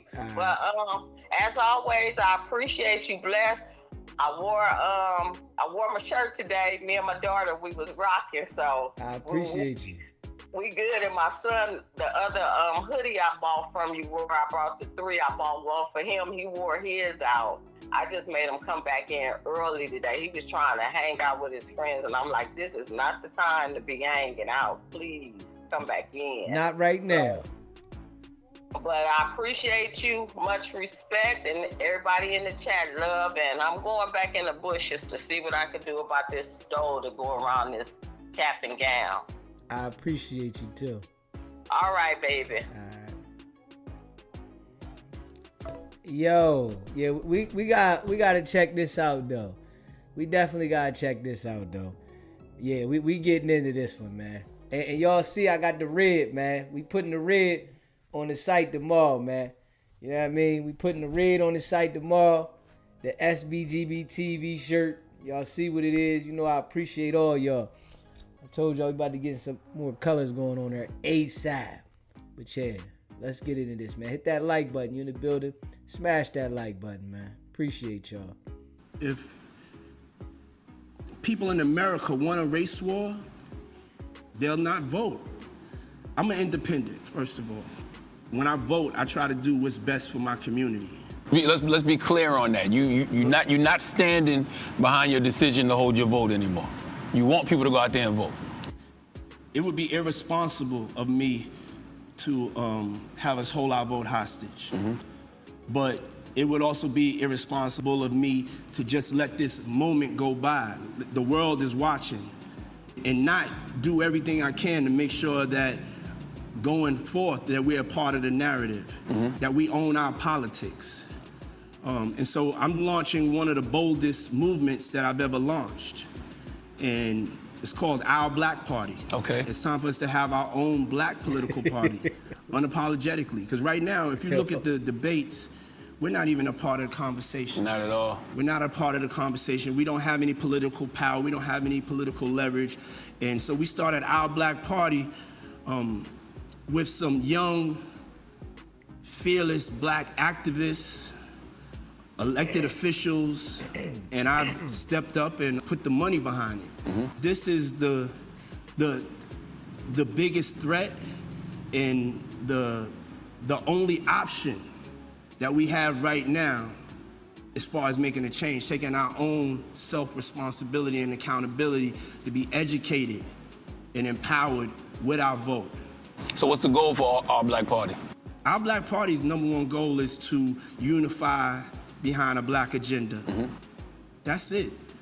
You could be a part of the Democratic Party, the Republican Party, you could be an independent, but if you black, you wasn't born Republican, you wasn't born Democrat, you wasn't born independent, you was born black. Hey, yo.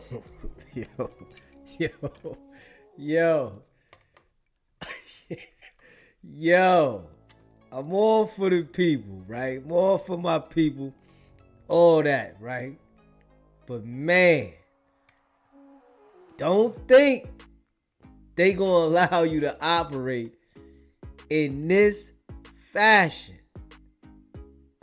and think you gonna pull your shit out and slap it on the table and say, this is the way we doing it now.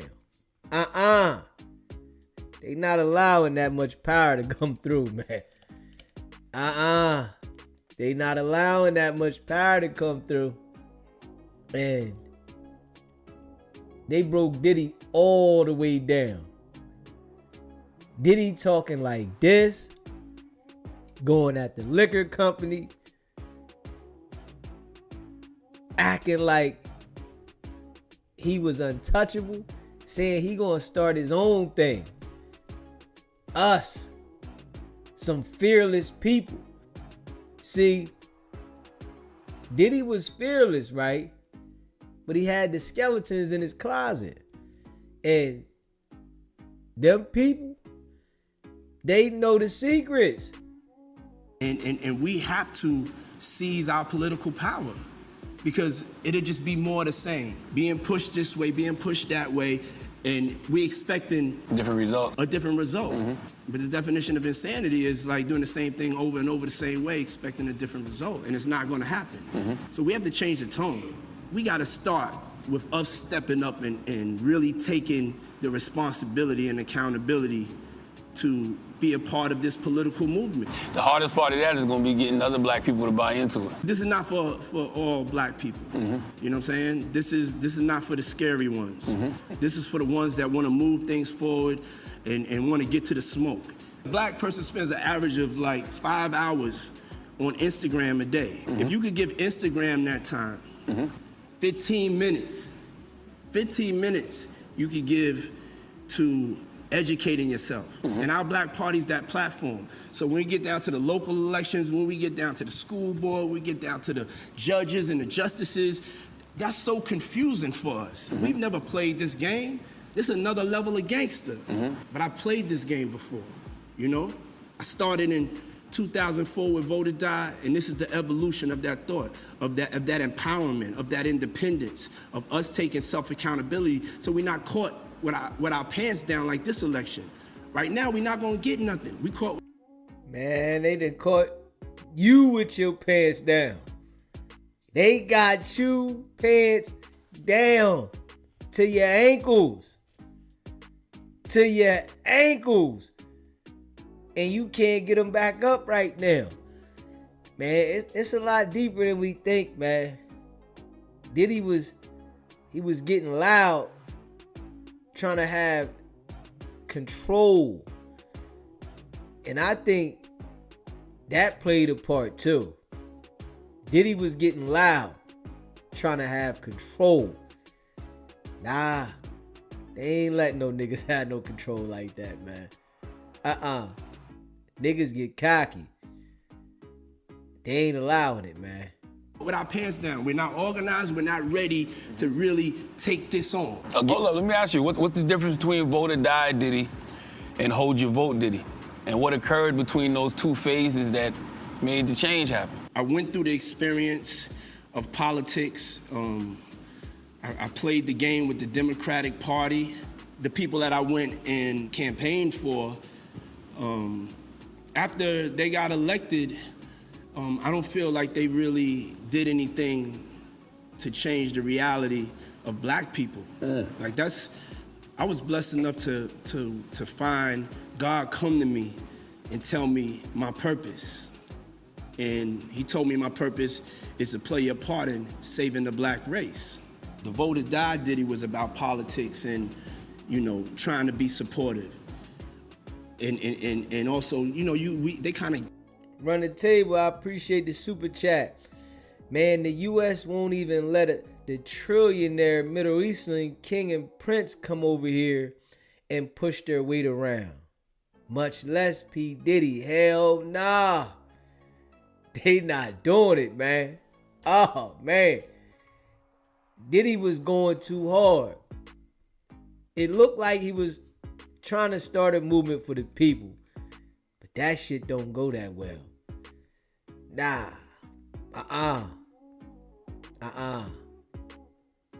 Because you trying to change up the program that they already done started and got going a certain way. They ain't feeling that. You changing up the program now. Now you can come get with the program and it's all good, but to change the program, who do you think you are to change the program that was already put in place before you became rich and wealthy? Nigga. Gotta pay attention, man. Straight up. That's what the Black Panthers did, and they infiltrated and dismantled them. And the Panthers started the WIC program, not the government, and they started the free meals in public schools. Guilt us in the votings, you know. But as I evolved, I realized this is a business. This is a transaction. This is the closest thing to the streets than the streets that I've seen. That's why I don't think there's nothing wrong with asking these politicians for something for your vote. Yeah, you can't keep on giving your power away for free. You know, this is black insanity. We keep on doing the same thing over and over, the same way, expecting a different result. Now we in a trick bag, as my mother would say. You know what I'm saying? Explain that. You know, that's old Harlem hustler lingo, is when you're in a situation you're like in a catch-22. Between COVID hitting us and because we weren't organized for this election, we have no choice now to get Trump out of there.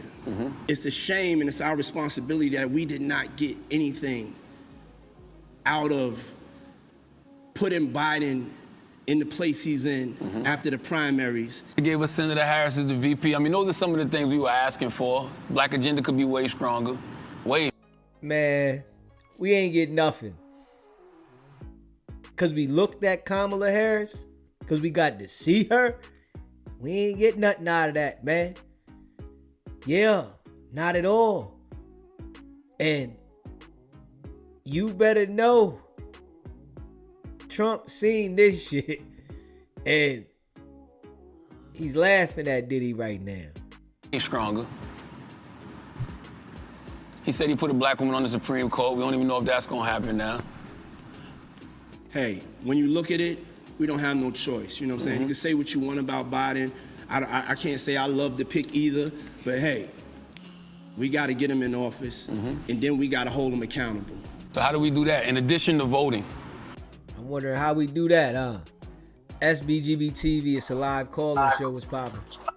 What's up, SB? What's going on, my guy? It's Jay from the East Coast, SB. What's good with you? Hey, I'm gonna keep it short tonight, man. Listen, I think Antonio Brown, man, I think he was under influence, man. Probably was. You know, they all be getting lit. Right. And some of them substances have you know what I mean? 2.0.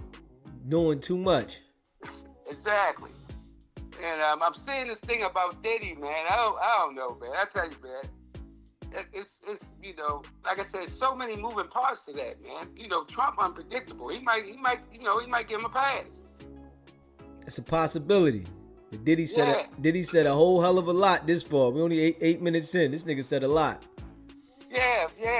But you know, sometimes you know, people, but a lot of people that Trump looked out for, they said some things that and he still looked out for.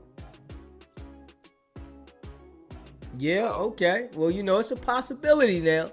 It's still a possibility. And we shall see. Yeah, but it's a 60-40. It's a 60-40. Yes, it is. And the 40% is Trump doing it. Straight up. Yeah. Miss me, catch the next one. Word. All right, SB, be cool, bro. I appreciate you calling in. All right, later. Man, the line is open, man. Let me know how y'all feel about this, man. Let me know. I want to know how y'all feel about this. Because Diddy trying to start his own movement, and he was talking heavy. And now he got to fight for his life. Straight up. What else is Sean Combs going to do? From Trayvon Martin, I've been trying to figure out like how can we end this? Trying to think about solutions, because you could be angry, and you could march, you could protest, and people could hear you, but that don't mean that they're making any changes. Mm-hmm. So for me, it was us looking within ourselves and saying, let's not wait for these people to come and save us. Let's not wait for the Democratic Party. Let's not wait for government. Let's own our politics. Mm-hmm. Black politics. We need to own that. We need to own it, huh? Man, they not doing that, man. They not going to do that, man. They not going to segregate that part, whereas though black people are able to control their own politics. They're not doing that, man. Hell no. That's a whole nother level of power. They not doing that, man. Diddy was trying to enforce something that they not gonna allow to happen, man. Listening to Diddy right here, he was trying to enforce some shit that wasn't gonna happen, man. Yeah. And them people was looking at him like, okay, we got something for you. We gonna shut you down. Straight up. We got something for you. We gonna shut you all the way down and show you you ain't big as you think you are. Sean. We need to have a platform, an institution that's going to support and breed young black politicians and social leaders that have integrity, not just in the quiet rooms, publicly. One question about race in the first presidency. One question about race, and I was hurt. I didn't feel like Joe Biden really defended us. I want to make sure we don't miss the importance of this time. Mm-hmm. We've never had a political party. We wasn't born Republican and Democrat. We don't even get we don't get talked about. Mm-hmm. We're not a topic of conversation. And we can stand by and keep on doing the same thing. Yes. Right now, let's stay focused on Trump. But let's start to fight for our futures. And politically, the only way to do that is by what we're doing with our black party.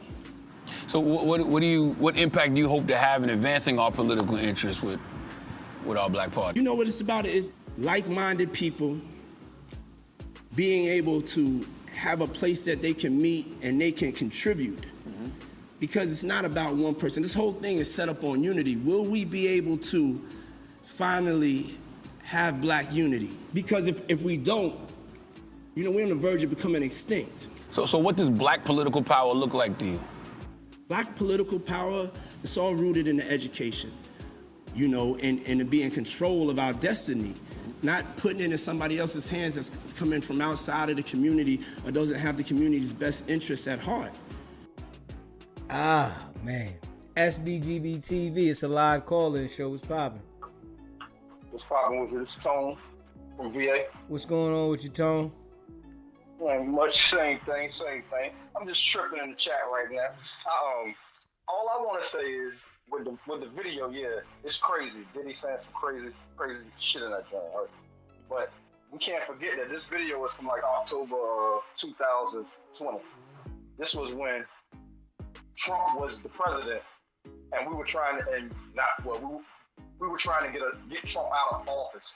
That's when Trump got out of office. He didn't win that election. So I'm quite sure Trump saw this a long time ago, and that's what his comments were prefaced on when he was like, I'm hearing he doesn't like me now. You know, he said some things about me. So that was baked in the cake, his comment when they asked him about the party. So I don't think that's news to Trump. But Diddy has been talking different since 2020 of October, because that's when that interview was from. That it ain't got nothing to do with Kamala. It was Biden, trying to get Biden elected for his first 4 years. So this don't have nothing to do with that Kamala situation. We just gotta put that interview in its proper perspective. Yeah, it's damning, but let's keep it politically. Let's keep it in its proper perspective. And it's a whole lot of Republicans that said some crazy things about Trump, and Trump gave him a position. So as far as that, he a wild card on what he might do. I can't say. I don't know. What percentage you would say?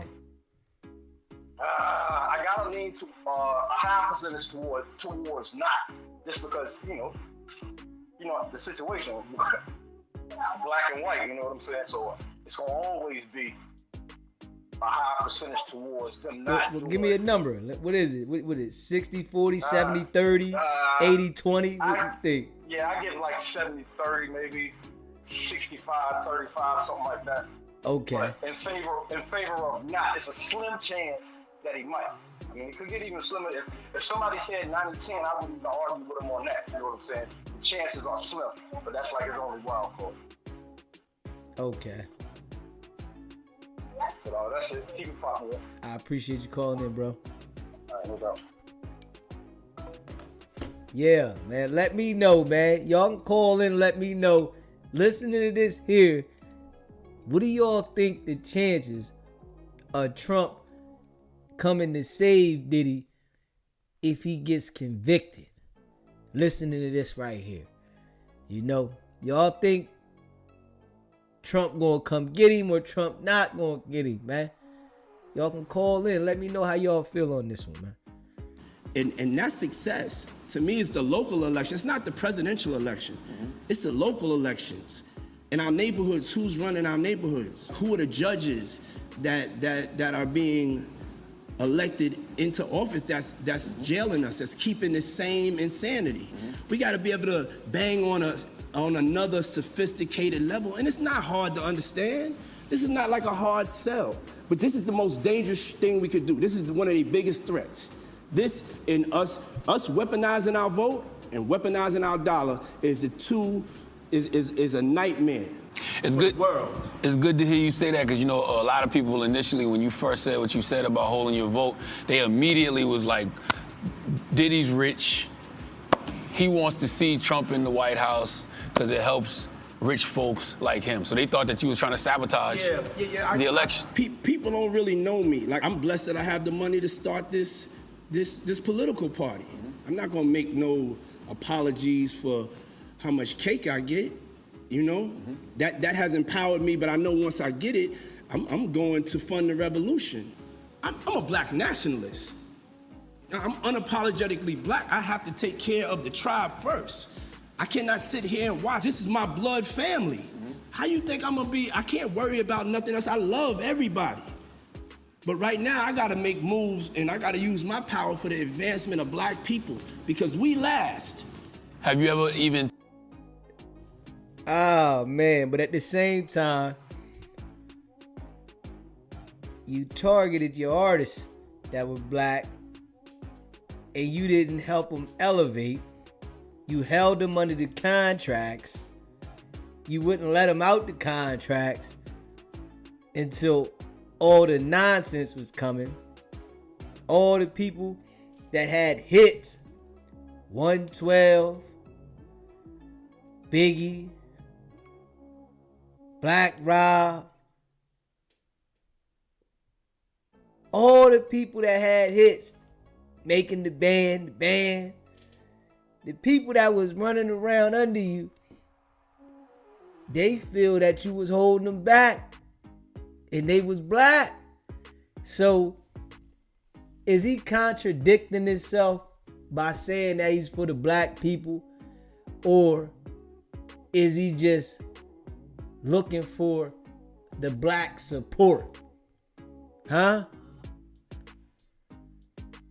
Come on, man. Let's be real. Let's be real. Thought about voting Republican for financial gain because of the tax bracket you're in? No, that money's not all right. All I gotta do is get to action. I don't care if you understand it, you don't understand it. I'm a warrior. I've been in head to head with these folks. In corporate. Head to head with them. Straight up. SBGB TV live calling show is popping. It's Tone again. I'm just speaking on what you just said about something real quick. If you're a hip hop head, we're around the same age, you know. I'm Yes, sure sir. a lot of people in the chat are. But when the Locks left Bad Boy, they would do some skits on their albums. And what did they call Bad Boy Records when they was on in those skits? Do you remember? Yeah, they said they'd steal your publishing. He said all that. They was talking crazy about him.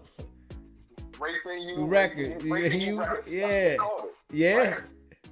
So they might have knew something, but they solid. They ain't said nothing about nothing at all. So Yeah, they definitely went hard on Puff to get they publishing back. You know, publishing back, yeah. The people stood behind them. I remember that. I remember the era because you know that album they put out right there. That was my joint. yeah, that was my joint too. We are the streets. Yeah. That was my joint. Then when they went over to Rough Riders, I was still rocking with them. But yeah, every artist that was on Bad Boy, not doing nothing now. The only ones that are doing something now is the Locks. Lil Kim, a little bit, not really. Half of them did. G-Dep, it was always strange to me how he just turned himself in for that joint. And they wasn't even looking for him. I felt like he saw something when he was around Puff. He was like, I gotta get away from this. Because you go turn yourself in. I mean, unless his conscience was really Man, he probably popped one of them E-bombers. You know what I'm saying? And in the midst of the high, he said, man, I gotta, you know, my conscience is eating me. I gotta face this. Yeah, he did. But he out now. And it's crazy. He got out. When he got out, it was right around the time Puffy got indicted. I don't even think it was a week in between when Puffy got indicted and shit. So that was wild. Yeah, it was when because I remember Puff was in New York, you know, about to turn himself in, and he was waiting, and they met up in New York, and right after that, it was over. Rest in peace to Black Rob, Craig Mack, Yeah. Biggie. Yeah. Total ain't doing nothing. 112 ain't doing nothing. Mary, she doing something, but she was never on Bad Boy. She was just with Uptown Management. Faith ain't really making no noise. Nobody from Bad Boy really doing anything or got a large name right now, except for Puff. Yeah. Everybody's struggling. Yeah, exactly. And when he was talking about giving everybody their publishing back, you know, he had them sign non-disclosure, so it was probably more so about that. He felt that heat coming, and he needed a way to buy them off, so he just gave them their publishing back, but made sure they wouldn't say anything. But even though the non-disclosures don't cover if you're getting charged, you know, with a criminal offense, they can speak on that shit then. But I don't know. It's just wild that Diddy was in. You know, I knew he was a dirtbag as far as a record exec goes, but all of this other shit is wild. Right. Yeah. Mace did say something. Yeah, I'm gonna pull that joint up too. Yeah. Oh, man. Yeah, Mace. I forgot about Mace. And Mace turned preacher, Loon turned Muslim. Yeah. All right, man, get back to it. I appreciate you, bro. Peace. Yeah, Mace did say something, man. Let me see here. Hold up. Let me see here. Yeah, hold up.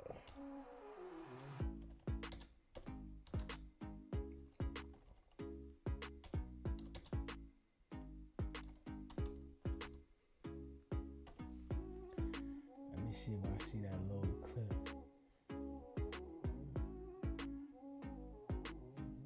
Let me see. Hold up. Virtue with.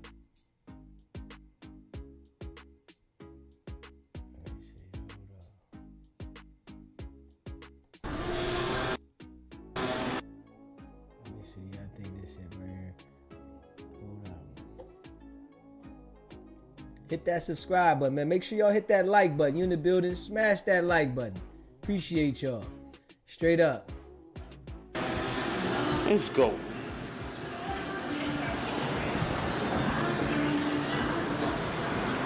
Yo, how dare this nigga talking about he want receipts? Let's start with your mother, nigga. Your mother got the receipts, nigga. Everything is in your mother's name. That's the one who got the receipts, nigga. You need more proof, nigga? Biggie ain't here, so Big can't give you no receipts. He dead. Craig Mack can't give you receipts. He dead. What are you talking about? Who else? Black Rob can't give you receipts. He dead. And everybody else you made sign paperwork so they can't talk about what I'm talking about.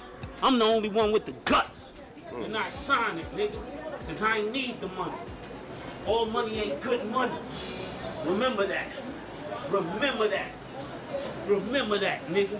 You know who to play with, nigga.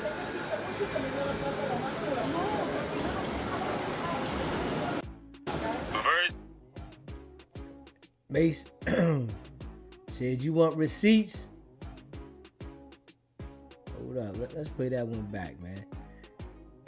Mace said all that with aggression, too. He said all that with aggression. He had meaning when he said that. Straight up. He said this with meaning. You want receipts? I'm the only one with the guts. Yeah. Held Mace up for years. Mace said, man, I was writing. It was my pen that Puff was rhyming off of. It was my pen. Let's go.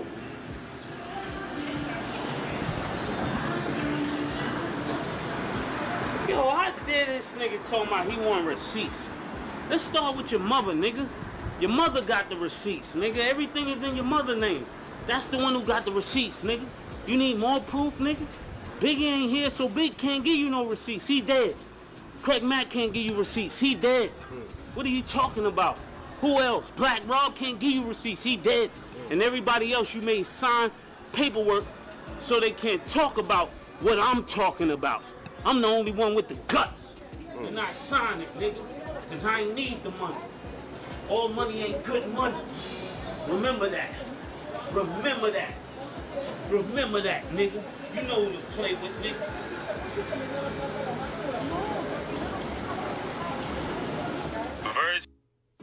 Hey, yo. Mace said that with meaning.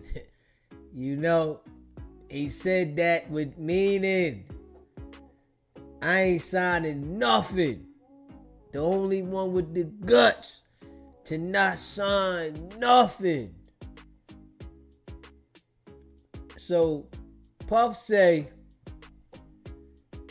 he was all for black people, but all his artists that was black said he shitted on them. So was he really for black people, or he just had this agenda that he was trying to form for the purposes that he wanted to perform and start his own movement for black people? Because all the artists felt like they were taken advantage of, if we being real. You know, y'all can let me know how y'all feel, man. The line is open. Let me know. America. You know what I'm saying? Like when they ask the question, is there systemic racism? And nobody answers the question. I'm like, yo, no, hold on. This systemic racism, they trying to keep their foot on the neck up to my level, up to Jay-Z's level, up to LeBron's level. It's an illusion of inclusion by just a couple of us. So I could sit back here in the crib, but I'm not with that. I'm from that same block. I'm a frontliner. I'm with the smoke at any time, no matter where my address is at. We're in a war. This shit is not a fucking game. Everybody needs to wake up. I'm ringing the alarm.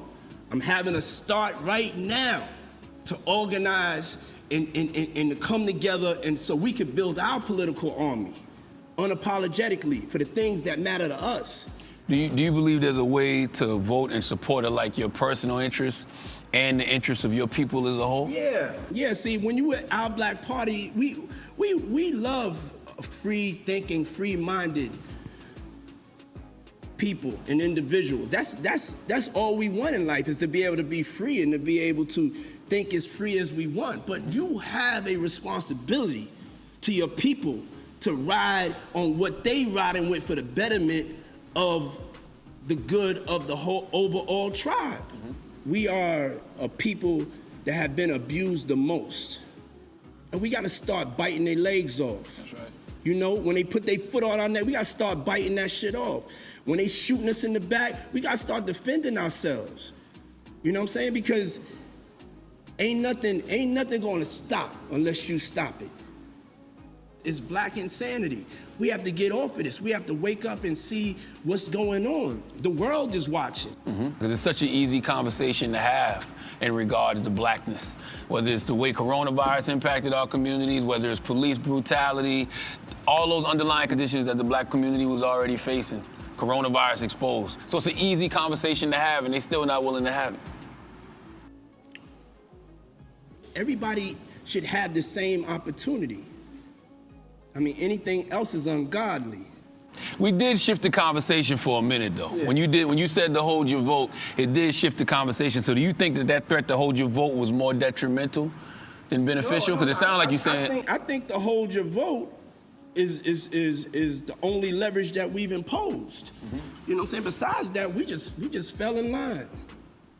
I mean, hold your vote was, you know, it's the tone. It's the tone that we should have had, but we didn't have it, and now we in the trick bag. So we gotta, number one, Trump gotta go. And then what? We starting to take responsibility and we starting to invest in our futures politically. A lot of us as celebrities, we have great platforms, and we have to lend those platforms that we have to the right social and political leaders, and we have to do it together. We need to wake up. We don't have a seat at the table. We don't need to wait. Because there's local elections going on. There's people that are planning right now for the future. We're using this as a springboard to not just give our vote away. We're gonna do what we have to do, because it's between good and evil, but at the same time, we have to look out for ourselves. So how can politicians earn the black vote? 'Cause I think a lot of times we put so much pressure on black voters to show up for politicians, but we don't put enough pressure on politicians to show up for us. So how can they earn our vote? Neither candidate has earned our vote or has even tried. They haven't even gone to our communities. And when I say our communities, the communities I'm from where the roaches and the rats are. I live here now, and that's because, you know, this is God's will, and I worked for it. But I still smell the pissy hallways. I still feel the roaches. I still taste the cheese sandwiches. And so there's other people that... Yeah. You know, you can't forget where you came from. But a lengthy time of living a good life get some of these dudes absent-minded, because you wouldn't want to take advantage of people that are in those predicaments at that time trying to get out of it if you really cared and remembered where you came from. I think niggas be getting absent-minded. They like, man, listen, I ain't gotta live that life. You gotta get out of it. So I don't care. All I care about is the money. You a bag to me. I'ma deal with you for the purposes of money. If it ain't about money, ain't nothing for us. And a lot of these people that he dealt with, they the reason why he where he at. Signing those crazy deals that he could make millions investing it in other places while those people suffered. So, you know, I think with people, man, it's just like they'll say some things, and sometimes they might have it where as though they want to make you believe to look at it their way, but in all actuality, their actions show something different. That are going through that and that are suffering, that's not in the illusion of everything going on the gram. We have a whole community of people, a mass of people that's living in poverty. And not everybody's black. It's all people that right now, you know, they need us to step up and to stand up and to do something to change the trajectory. So if we have power, we gotta ride hard for the people that don't have the power. I feel like you're approaching this the way you would approach corporate America. I'm really approaching it like a war. Like for me, the only way to really be honest about it is I have to declare war. But isn't that what you did to corporate America, so to speak? Yeah, but anything that's, you know, that is about oppressing us and keeping us down, nah, I want to break its neck. I want to run it out of town forever. So I'm not like, nah, this is what we doing. We're gonna do it legally. All right? We're gonna do it legally. We're gonna play y'all game, but we're gonna play that game better.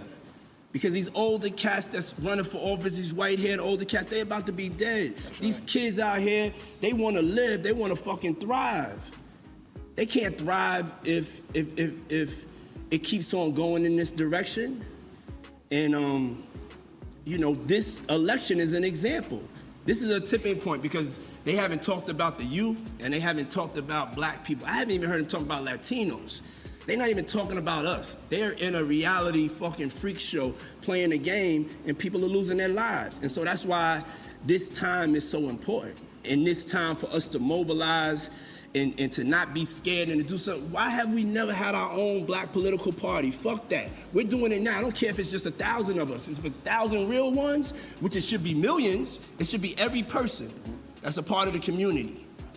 You know, if you could sign up for Instagram, you could sign up for Our Black Party. It sounded to me like you think we're on the verge of a civil war. If Trump gets elected, I really do believe in my heart there'll be a race war. And that's why this message is not just to black people. You know what I'm saying? This message is to everybody. You know, this man is really trying to turn us against each other and put us in a situation. And you gotta understand, America messed up. They flooded the hood with guns. So I don't know this notion of we don't have guns. They plotted to kidnap the governor of Michigan. White supremacists. So that what you're saying is true. Yes, it's going to be violent. There's going to be problems, and he's stirring it up. Yeah, and so I feel the way we can stop us from getting to that point of violence is all unifying together and voting him out. This whole thing is set up even at my level. You know what I'm saying? Even at the level of hip hop. You know, things are set up to try to stop us from growing and being as great as we want to be. So the same thing with Revolt. I had to go and really go to war with all of the distributors. And people have fell in line, but it's not easy. It's not easy for me, for Jay, for Oprah. They still treat us like niggas. I don't want nobody to get it twisted. Whatever we are right now, we could probably be 10 times bigger. So we starting right now with our political power. Oh, man. When he's saying these things, yes. Hey, Robin, when he's saying these things, he's speaking good. He's saying stuff that'll make you say, okay, yeah, Puff. But is he doing those things when he's dealing with the people? Or is he worried about more millions? Huh? Is he worried about more millions, or is he doing what he's insinuating should be happening, working towards it? I think a lot of these jokers, they really be selfish. You know, they be having these ideas to bring shit together, but they be worried about themselves, man. Straight up.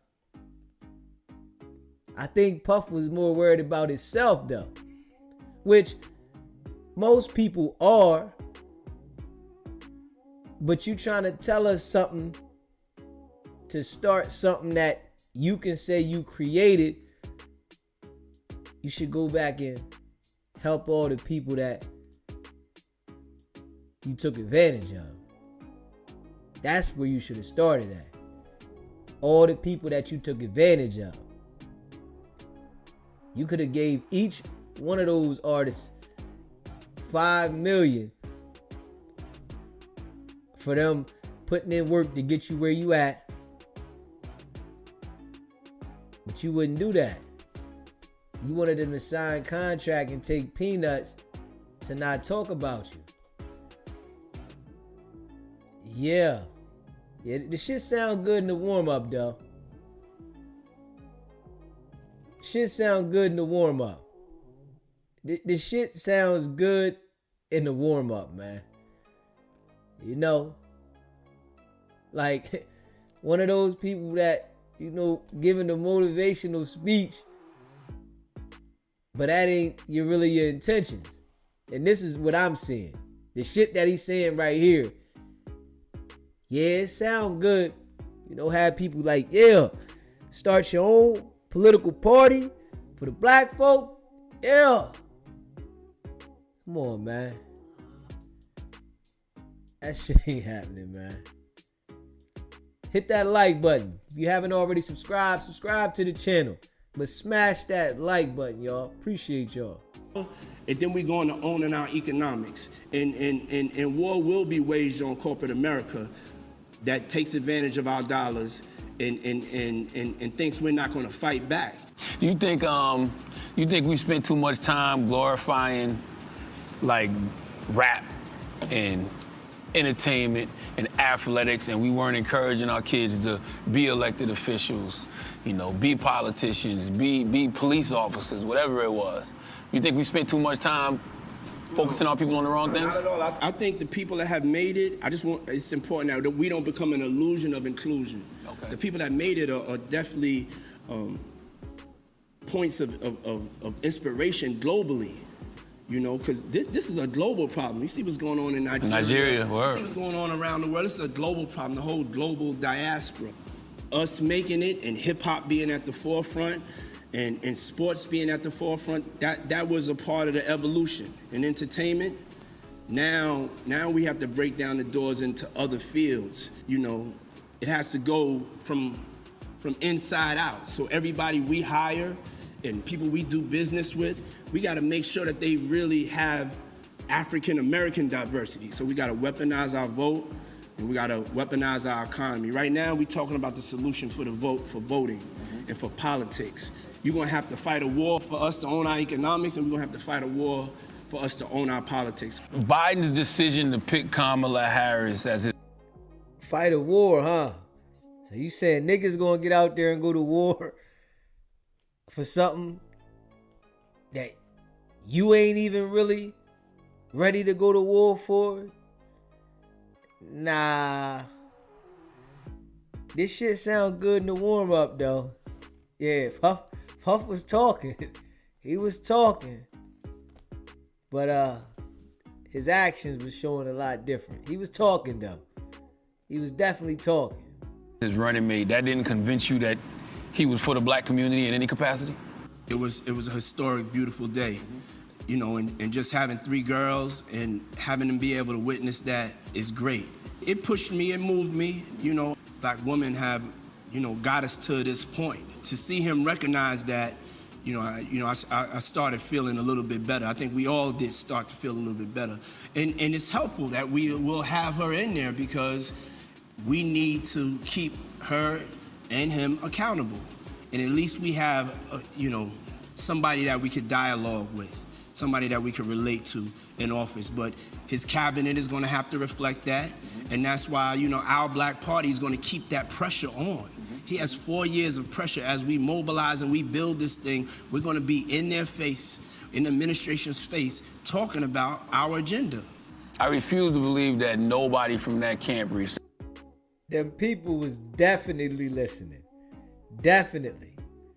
What? And they was all saying, ain't no way in hell it's gonna happen. Shout out to you. The regular, just the regular ways of, wanting to get celebrities to support it. It's not just about this election. I'm trying to come up with a solution for future elections. So when you said hold your vote, they reached out and they was like, well, how can we get you on board? How can we get you on? I didn't have conversations. I don't really like, really getting on the phone and talking to politicians. I didn't meet and really talk to Obama until, after he was out of office. So with politics, I try to stay away from that. It's like Trump's camp tried to reach out. But my thing wasn't, how can I get one of them in office? My thing is, how can I? He said Trump's camp tried to reach out and you ignored him? Trump's camp reached out and you ignored him? Man, Trump real petty, man. Trump petty. If his camp reached out and you ignored him, when your camp reach out, he might ignore them too. Like, yeah. Let me know, chat. He said that he ignored Trump's camp. Trump might get real petty in return to favor. I end this black insanity of us continuing to be a part of a team that doesn't love us. How can we create our own team? Let me ask you a question. Will voting prevent bloodshed? Meaning like, okay, we get Trump out. Will that prevent bloodshed? The only thing that will prevent bloodshed is if they stop killing us. I don't think that us as a people can handle like one more hashtag. I know we're at the breaking point. There's a new Negro, and that new Negro, that new black person is not scared, is not fearful, they're not afraid to die. They understand that this is life and that violence has to be an option. What will give us some time to really step into the momentum of the unity and love is let's get Trump out of office. If Trump's in office, there's gonna be bloodshed. Well, then you're gonna have Trump's supporters who pissed off that he's not in there no more. So they're gonna get buck regardless. Yeah, if they get buck. We got enough. No, if they get buck, I wish they would. Word. They get buck, we're gonna eat their arms off. We're not gonna keep on playing with these people. He said we gonna eat their arms off. Who? They got a place for you, man.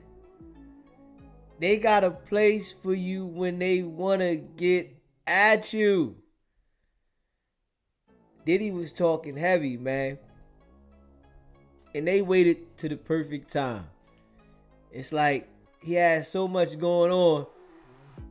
We can assume where all this shit came from, but we don't know specifically where this came from. We could talk about the liquor company. We could talk about this, him speaking out like this and trying to start his own political party and the freak offs. It's like he has so much going on. We don't know where it came from. He probably don't know. Unless he got that phone call where one of those people said, oh, you think you that big? I'm gonna show you you ain't that big. Click. And that's it. We have one job first right now, and that's to get Trump out of office. And then appreciate you gifting those memberships, Superfly. Appreciate you. And what we could do that is a nonviolent action is we could mobilize and organize politically. Yeah, when you keep talking about mobilizing and organizing, that's literally all you've been doing your entire career, though. Yes. Like, you mobilize people to go to the liquor store. You mobilize people to buy records. You mobilize people, to buy clothes. Like, you should be able to do that when it comes to politics. Appreciate you again, Superfly. Definitely appreciate you. And welcome to all the members. Appreciate you, Superfly, supporting the channel. I have a lot of scary people. People are with, incremental change. That's not going to get us anywhere. If we stay on this trajectory, in 30 years, we'll have zero wealth. And all of that is tied back to if we unify. If we don't unify politically, we don't unify economically, and most importantly, we don't unify in love, then we're not gonna last. They have us on a planned trajectory for in 30 years for my daughters and sons to be broke. Everybody to be broke, like zero wealth. I wonder if we should be the ones having these conversations, or should we be standing by the people who really do this for a living and empowering them? When I build my businesses, I put best in class in there. So our Black Party is gonna have best in class in all areas, people from our community. And we have to unapologetically do that. And sometimes people are in big positions. You may be working at Google, you may be working at this bank. You have to come and give that information to your people. So it's bigger than me, and it's bigger than any one of us. Did you have a relationship with Trump ever? Because Trump loved the hip-hop community at one point. Or hip-hop loved him. He would pop up at events. We respected him as a shrewd businessman. He definitely embodied the hip-hop spirit, but God had different plans for him. God wanted to use him in this moment for change. He wanted to use Trump to expose the level of racism that's been hidden. And you operating from a place of no fear. Do you think that they will try to threaten your bottom line? I don't have no fear. I believe in my people. I believe that, that we. Appreciate you upgrading the membership, Superfly. I appreciate the support. Definitely. Appreciate you supporting the channel. We're gonna stick together. Yeah, I don't have no fear how they gonna feel about this. Somebody need to be telling them this shit because they too reckless. I wouldn't be loved if I wasn't saying this. If we mob up, we will break them easily. But if you're not mobbing up, due to the situations we in right now to really take advantage of this moment, it's not gonna happen overnight. It's a marathon, not a sprint. Until we have a system that serves us, right? What can we do as a people to continue building and growing in this country? Just amongst each other. Speak up, man. Speak up. Speak up, do something, and that's whatever you can do every day to move it forward. To mobilize people for something that can really create some change in our communities. Yeah. I think you're doing that now. Yeah. I think you're doing that now by simply using your voice. Yeah. And directing people towards the right people. That's what I said when it's like, yo, yeah, that's Tamika Mallory over there. That's Tezlyn Figaro over there. That's Nina Turner over there. That's Angela Rye over there. Like, let's point people in the direction. That's Wes Bellamy over there. Let's point people in the direction of people who are doing that work all the time. Exactly. And that's what we could come together and do and make sure that also we have a younger generation. We can still support, no disrespect to the people that brought us to this point. You know what I'm saying? I give thanks and I thank God for the people that were actually fighting to get us to this point. Now we got to join them. We got to join them. And another thing, my message to the kings before we get off, we got to really get into this fight. We're really absent in this war. We're really absent in this war. You mean the lack of black men who vote? I'm not going to go too deep in it, but the front line is really full of a lot of sisters. It is. Banging by themselves, taking a lot of disrespect, We just got to be there. We got to be there more to make sure we supporting how hard they going. You know what I'm saying? We got to follow their lead. All our greatest leaders right now are black women. Yeah. That's a fact. That's a fact. So I give thanks to God for black women, and I want to just say, to all the black kings out there, let's stop playing. What will your legacy be when it comes to... Man.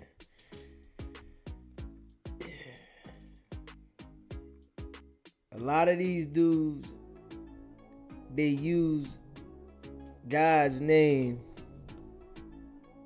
freely, but their actions show something different. Your actions gonna show if you are a representative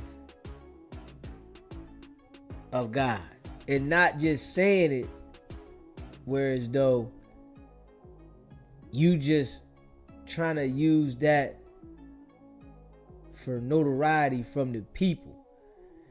And Diddy's actions show different, honestly, than what he's trying to portray, because it's a lot of people that suffer behind him getting to the top. Was that God? Or was that the devil that had him keeping people down? Or was that just him being evil but trying to use the word of God to try to make it look like this is the place he's coming from? Huh? They're advancing black political power. My legacy will be that I played my part. You know what I'm saying? And I went all out on my business ventures and the records that I've made. It's coming with that level of soul and intensity and, fearlessness. Word. I'm riding with you, King. Our Black Party. Yo, right now go to ourblackparty.org and check us out, get the information, sign up, be a part of Our Black Party. You can still be a Republican, Democrat, you can still be white, you can be black, you can be Asian, Latino, but to my brothers and sisters, this is a move we have to make for us, our people, and our tribe. Love. Yo, man, how y'all feel about that one there, man? The line is open. How y'all feel about that one? That's Brother Love. Brother Love is on trial, going to bat for his life. They trying to give Brother Love the elbow. And Brother Love was going at, I guess, some of the wrong people, but at the same time trying to make people believe that he was for the people. So, let me know how y'all feel about that one, man. Make sure y'all hit that like button too. If you in the building, smash that like button. Yeah, Brother Love. That's what he called himself, Brother Love. Yeah. Brother Love. A mysterious unnamed rapper. Hold up. They talking about a mysterious unnamed rapper. Diddy was on his, what they said, cockhole, or they said coke-hole, they called it coke-holes. Let me see here. Hit that subscribe button, hit that like button, share this video. I appreciate all y'all. Facts. And we're gonna get into this one. Sponsors are taking on the. A mysterious unnamed rapper alleged coerced sex acts, a major exploit, and it seems watched and pleasured himself. Hotel nights, debauchery nights, claims that Combs was physically violent with her, claims that he forced her to engage in these sex sessions when she was sick, exhausted, that she was taking drugs, that these were prolonged for hours on end. But as we've been talking about all week, since she's been facing cross-examination from the defense, there have been openings for Sean Combs' defense team to exploit. And it seems That is certainly what they have been doing. About whether or not she was a willing participant, did she set up these events, did she encourage them, did she arrange the travel and pay for these male performers? Was she fueled by jealousy in her relationship with Sean Combs as opposed to being a victim of sex trafficking? These are the important questions that the jury's going to have to wrestle with. So let's talk about what happened today. Let's talk about the culmination of her cross-examination, what the prosecution did when they got a chance to question her as well. And also there was something going on about this mysterious... So, yeah, it's all this we see Diddy going through, his karma. Is this Diddy's karma of how he has done his artists and different people and feeling like he had the power because he had the money? Is this his karma? This was coming back on him? You know, he got to sit in this. It's like sitting in a pool full of pee. Straight up. Shit real. Mysterious unnamed rapper. Let's talk about it. Let me bring in Long Crime's in-court reporter Elizabeth Milner, who's been inside that courtroom for every day of the testimony. Elizabeth, it's good to see you. Before we even talk about Jane, though, and well, before we even get into the cross-examination, my understanding is there was a bit of a back and forth. She said it's like Usher. If she got to tell it all. And she going all the way in. About whether or not the judge was going to let in some pieces of evidence. I think one was an audio recording from Sean Combs, and one was some sort of personal note, or maybe even a diary entry or journal entry from Jane. What's going on there? Yeah, so these were conversations that took place outside of the jury. So before Jane got back on the witness stand today, as well as the jury even coming in for the start of the day, because we did have a pretty delayed start this morning. But as far as just some of the evidentiary issues that both parties were discussing this morning, the defense wanted to introduce a particular audio message that Diddy had recorded around December 20th of 2023. And so the defense was arguing in Jane's direct testimony that she said she told Diddy she didn't want to be doing these hotel nights going back all the way to 2021. And so they were saying that this particular audio message would go to Diddy's state of mind. And so again, this audio message from December 20th of 2023, where Diddy was saying something along the lines to Jane that he would... Yeah, that's definitely crazy that Big Mom lived in a one-bedroom apartment, though. Now that's crazy. That's B.I. You know, Biggie. Yeah. But you know, Diddy was selfish. He ain't care about if Big Mom had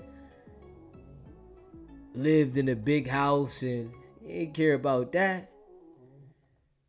All he cared about was himself. And Big Mom supported what Gene Deal was talking about. So that definitely says something, because that's Big Mom. You know? He was unaware and never understood how she really felt about doing these hotel nights. And again, just putting this into context, the two started dating in 2021, and Diddy is saying in 2023 that he had no idea that she didn't want to be doing these hotel nights. And they were saying that they being the defense, that the government opened the door to let this piece of audio message in, but the government was kind of like, well, this time period elicited under direct was about 2024. So many people definitely got quiet and went into hiding. And that was the end of their relationship. And they were saying that it's a 403 issue and that Diddy was possibly trying to feed a false narrative around this time frame, because again, context is a little bit of everything in this case, because December 20th of 2023 was a month after Cassie had filed her federal lawsuit and also settled within that next day. And so the government was kind of like, we don't know if this statement is actually truthful, and we don't know if, again, that Sean Combs was trying to feed this particular narrative to Jane, because again, Jane was expressing that she kind of felt the same way as Cassie did in certain pages of her lawsuit, and Diddy's now saying, okay, I didn't know that you felt this way. And so the government was saying that this is an attempt to get in his own statement as hearsay. Now, they said if the defendant wants to go up there himself and talk about this as a witness, as he would testify when the defense takes over and starts to do their case, the government said, hey, that's fine, you can totally do that. But as far as this particular audio message, the judge ruled in favor of the government, so the objection was sustained. Now, as far as the other exhibit and the other evidentiary issue, it had to do a lot with Jane and her kind of notes that she was making to herself within her notes app on her phone, kind of similar to diary entries. And so the government wanted to use this particular diary entry from around the time after Cassie had filed her lawsuit, and this was a diary/note entry from Jane herself. And so they wanted to use this particular note under redirect, so they didn't use it under direct, so they were trying to get it in.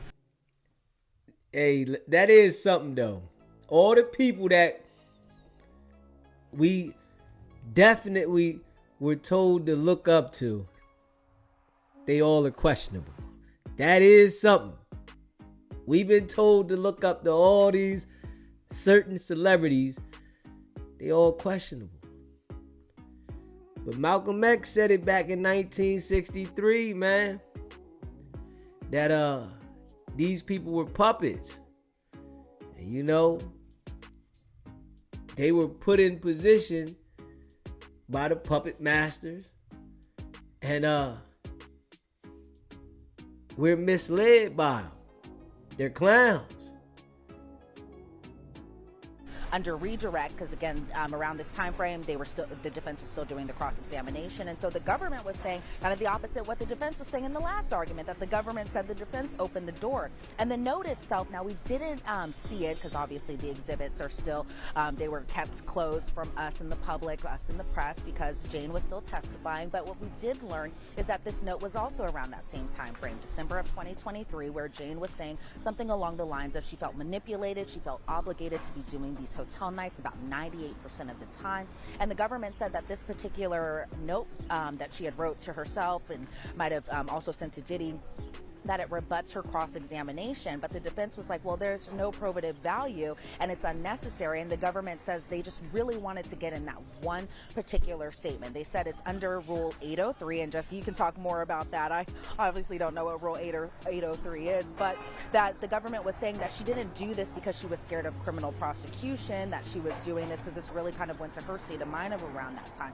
Now, initially the judge did reserve his ruling on that particular sentence, but they picked that up. I think it was post the lunch break, and the defense was saying that Jane kind of did have a financial motive, and again, context is everything, where they were saying this note was coming in after December of 2023, so a month after Cassie had filed her lawsuit. So they were saying, okay, well, maybe it's possible that Jane had a financial motive because she had asked for $100,000 from Diddy for everything that she had endured throughout their 3-year relationship, and she didn't ask for it in a civil suit. She didn't ask it through a lawyer. She sent this through a particular text message. And so what ended up happening is the judge denied the government's application to admit this particular statement. So unfortunately, the jury was not able to see this statement whenever Jane got back on the stand and whenever the government did redirect her testimony towards the end of the day today. Yeah. Rule 803 is an exception to hearsay, and there's a number of different exceptions. Hearsay, out-of-court statement offered to prove the truth of the matter asserted.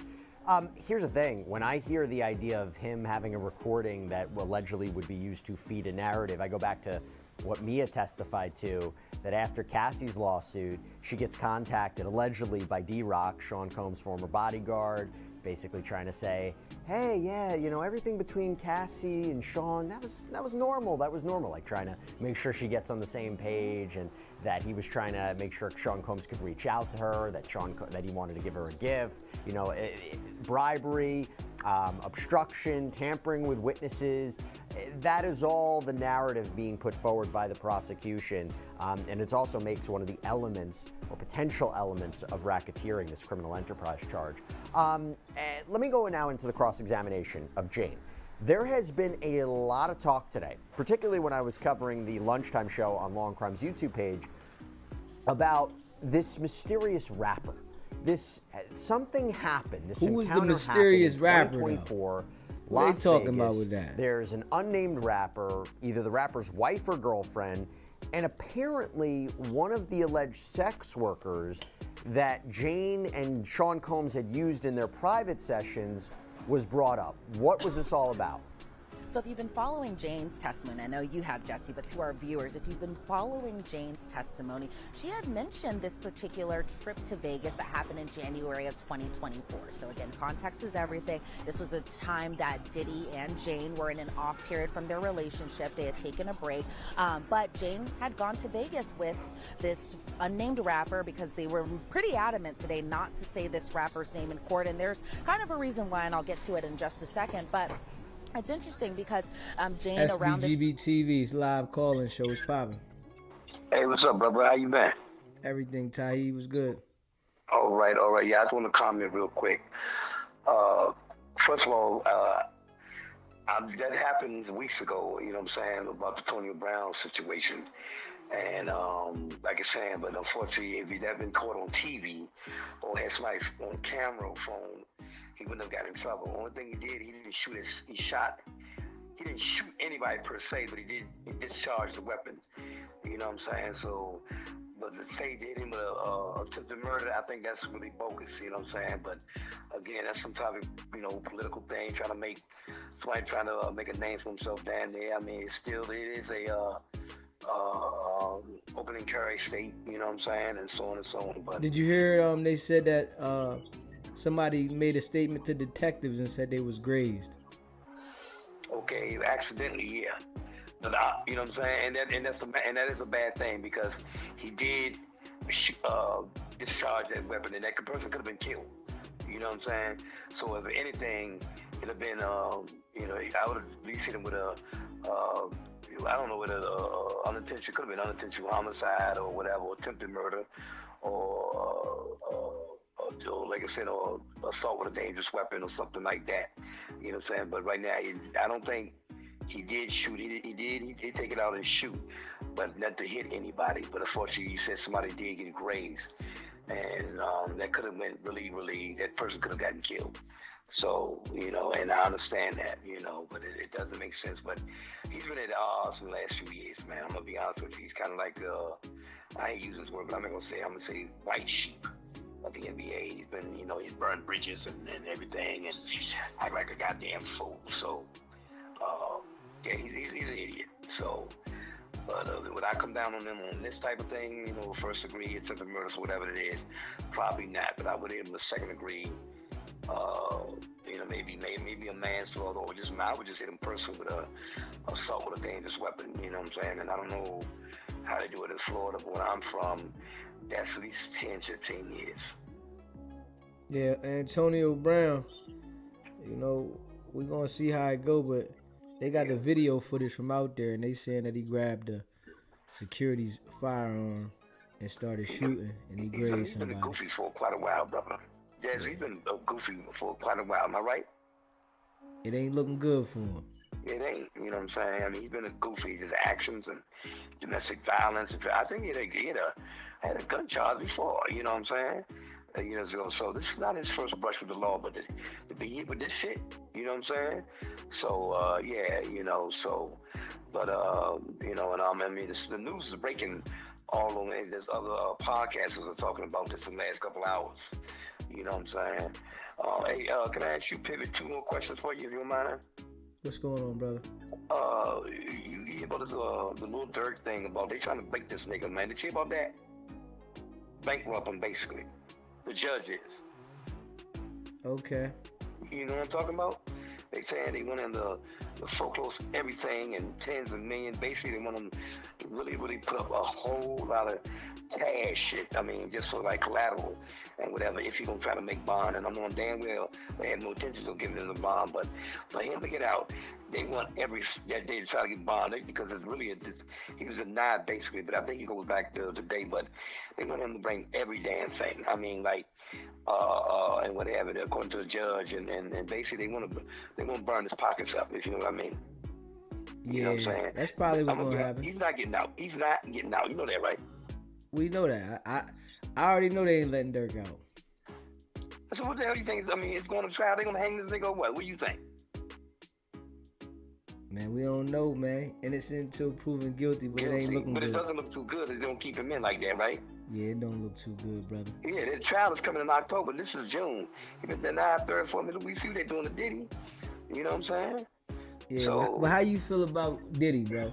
How do you feel about Diddy? What's going on with that? you know what? I'm gonna be honest with you. The worst thing could happen to him is a mistrial, because that doesn't mean there's more money. He's got to beat this. He's got to beat this.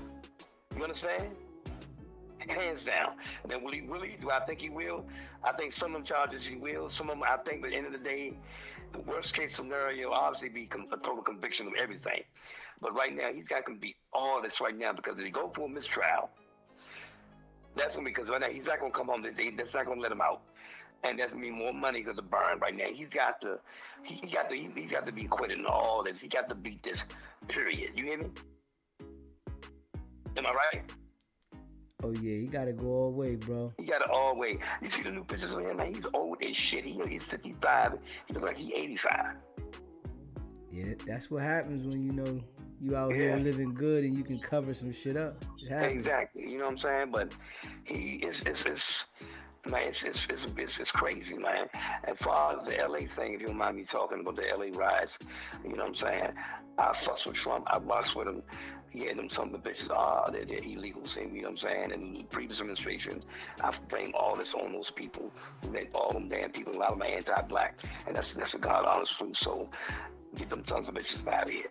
You know, I love Trump. Get him out of there. I'm MAGA all day. But what they saying though, right? This is what they saying now. They saying that the ICE people are grabbing people that are here legally, and they're taking them down, and then they're waiting to process them to find out. Okay, well, if the ones here illegally, then that's, you have to get them people vetted. You shouldn't grab people here illegally. You should be grabbing the people here that illegally. You know what I'm saying? And I don't know why they're grabbing people legally, if that's true.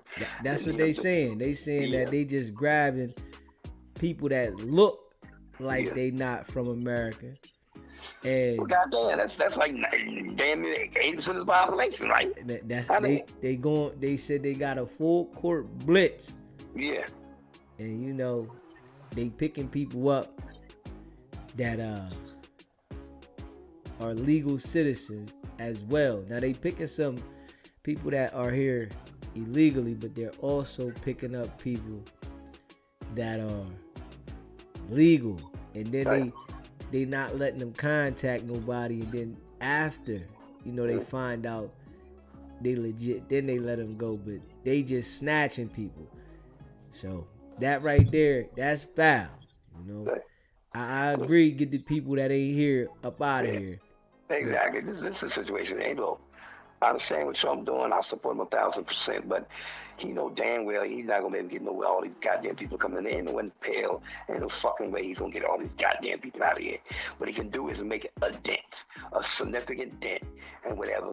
I just want him to keep that damn border closed, and the people that he can get. But if you get 10, 15, 20 million people, there's this many people in here. Nobody knows how many people in there.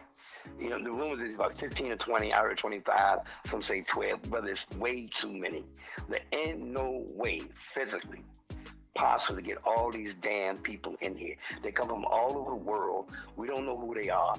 You know what I'm saying? I know for a fact in my own neighborhood where I'm at, there's a whole lot of illegals in there, and it's like the United Nations, especially from South America and Central America, particularly from Venezuela.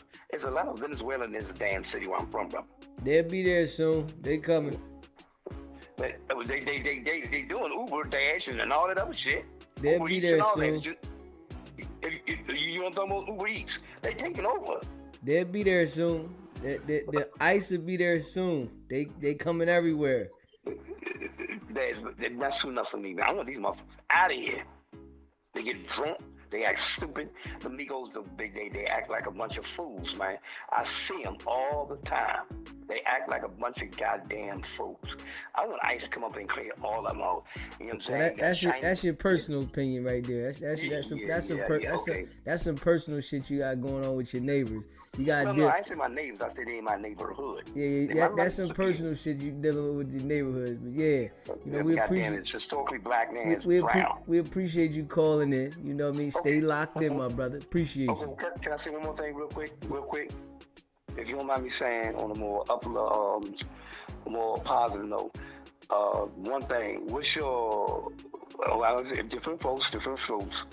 What's your taste on our go-go music, if you ever heard of it in D.C.? That's what I'm from, the DMV area, if you don't mind me asking. Man, listen, man, I can't get into it. Have you ever heard of it? Yeah, of course. I lived out close to there before. I mean, be honest. Hey, trust me. Just keep it what you I think. just told you I can't get into it. Oh, okay. Different folks, different strokes. You know what I'm saying? You know, I mean, I'm just really just wanting your opinion. It's all good, though. Big I brother. appreciate you calling in, my brother. Oh, appreciate it. Likewise, man. Yes, Likewise for having me. Appreciate you, brother. Okay. Yeah, if you haven't already hit that like button, smash the like button. Hit that subscribe button, too. I appreciate y'all. Time was telling Diddy that she loved and missed him, but the two weren't speaking during this particular month at the same time. But Jane ended up going to Vegas with this unnamed rapper, flew on his private jet, but also with his girlfriend/wife, unclear on who that is. But what we did learn today is that Diddy is particularly close in friendship with this particular rapper, and that the defense referred to this, again, unnamed rapper as an icon. And so reading in between the lines, you can kind of see possibly who it might be. But Jane said that she was surprised to see Anton, the entertainer/escort, there at this particular Vegas trip, because if you remember under her testimony, she had said that Anton was there and he was having sex with a woman on a bed, and a bunch of people were kind of watching all of this, and this again being in Vegas. And Anton also knew this unnamed rapper who had this connection or friendship with Diddy, and Anton also knew this unnamed rapper's girlfriend/wife, because the defense kind of said it's his girlfriend, it's his wife, so we don't know what their state of the relationship is. But Jane was explaining that 7 or 8 people were in this room kind of watching Anton have sex with this woman, and that Jane admitted that she flirted with this particular unnamed rapper, and that Jane had previously told the government in previous interviews that she flashed her breasts during this I guess encounter, this flirtation that was going on in this hotel room, and that she began dancing during this, and that the rapper told Jane that she was beautiful and that he wanted to F her. And so I think what the defense was trying to do when pointing out this particular January 2024 Vegas trip was kind of trying to say that Jane would also reach out to the entertainers or the escorts outside of her relationship with Diddy, because in this particular case, she was recommending an entertainer that she and Diddy used to this unnamed rapper and to his girlfriend/wife, because they were, the unnamed rapper and his girlfriend/wife were a part of the lifestyle. And so Jane was kind of recommending Cabral to them. And so the jury was able to see text exhibits, and initially Jane was saying things along the lines of Merry Christmas, hope you had a beautiful holiday. And then Cabral texted a few days later saying, good afternoon, beautiful, I'll be in your city on the 7th. And Jane was responding, hey Cabral, good morning, what time is your flight today? Those types of things. And so at the end, what we did learn, because I know there's been a lot of talk about who this unnamed rapper is, they didn't say who this person was during testimony today, but it seemed like the defense's whole point of even bringing up this particular trip is one, that Diddy was upset that other people knew that Jane and him were kind of engaged in this lifestyle, based off the fact that Jane had recommended Cabral, an entertainer that the two have used in hotel nights, to this unnamed rapper. Yeah, there's a couple of things I wonder the jury might take away. One, like you said, if she is having this communication, this relationship with one of the sex workers who's being used essentially, right, in this crime, if the jury's accepting this as sex trafficking in this crime, kind of muddies the waters on that, makes it a little bit more gray. Is she really a victim of sex trafficking? I also think, her allegedly flashing her breasts, it kind of goes a little bit to her lifestyle and her character. But also, I think it seems to me, if the allegation is you have this unnamed rapper who's interested in bringing someone into their relationship, it's maybe normalizing this behavior. Maybe it's not necessarily, a sex trafficking criminal enterprise, as the prosecution is trying to allege. Maybe that's where they're going. I do understand, though, whether it was because of this or something else, what was a big event that happened, that was talked about in trial today, was this blow-up, this fight that happened between Sean Combs and Jane that was quite violent, right? And it wasn't just violence, at least the way that was described, from Combs directed to Jane. It was vice versa too, right? This was a fight. What happened here? Yeah, Yeah, so this was a fight that took place in June of 2024, so around this time frame just last year, where afterwards or before this incident had occurred, Diddy and his family went on a road trip, and then after coming back from this road trip, that Diddy went over to Jane's house on this specific date of June 18th. And if you've been following Jane's testimony very closely, she alleged under direct that she was beaten and then made to do a hotel night or give oral sex to an entertainer even after being beaten by Diddy. But under the cross-examination, they really kind of peeled back just a little bit more as far as just kind of how everything led up to what it ended up happening. And so the jury was able to see exhibits, and that was being the decorations laid out inside of Jane's home where Diddy pays the rent for, but that Jane had set up just kind of candles and champagne and tequila shots, and then Jonathan, Diddy's assistant, came over and set up kind of the red lights in the room.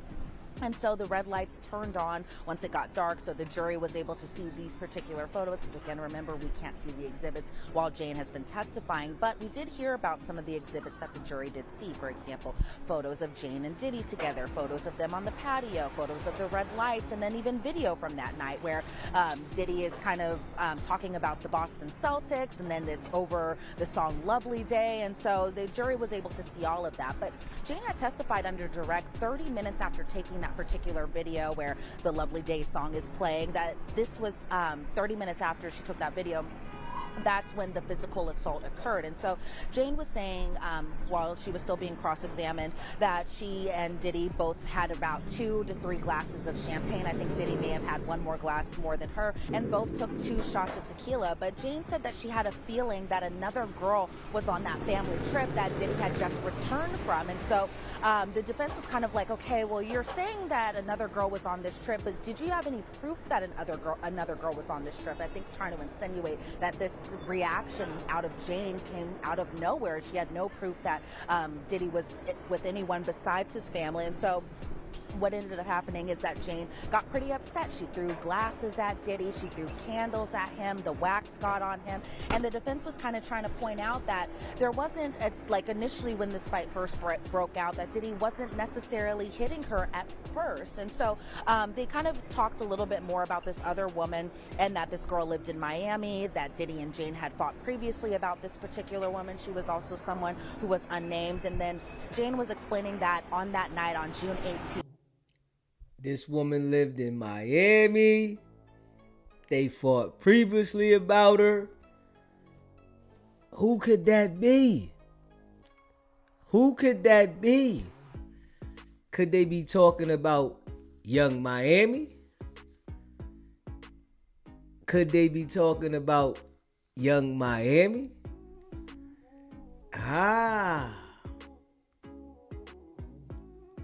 They beefing over the city girls.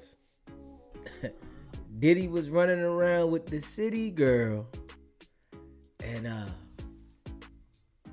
could that be who they beefing about?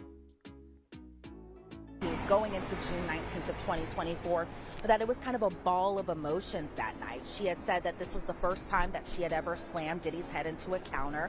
She said that this was the first time that she and Diddy even got into a physical altercation. And so Jane was calling him names such as pedophile and disgusting and a monster. And Diddy was kind of Diddy had called her crazy, but this was, the defense was trying to point out that Diddy was calling her crazy after the candles and the glasses were thrown at him. And so then the defense is kind of like trying to piece by piece recount Jane's kind of events of the night, like how she ran into the bedroom and then the bathroom and then the closet, and how she changed into a large dress and why was she still wearing heels and those types of things. And the defense throughout this was kind of pointing out that Diddy didn't put his hands on her up until it became a certain point. And so initially the defense was kind of like, okay, well, Diddy was just kind of following you behind. He was just following you to the bedroom and the bathroom, but just saying things along the lines of, are you not going to talk to me? But from Jane's perspective, she was saying that even throughout all of this, he was still kicking down her doors, because remember, under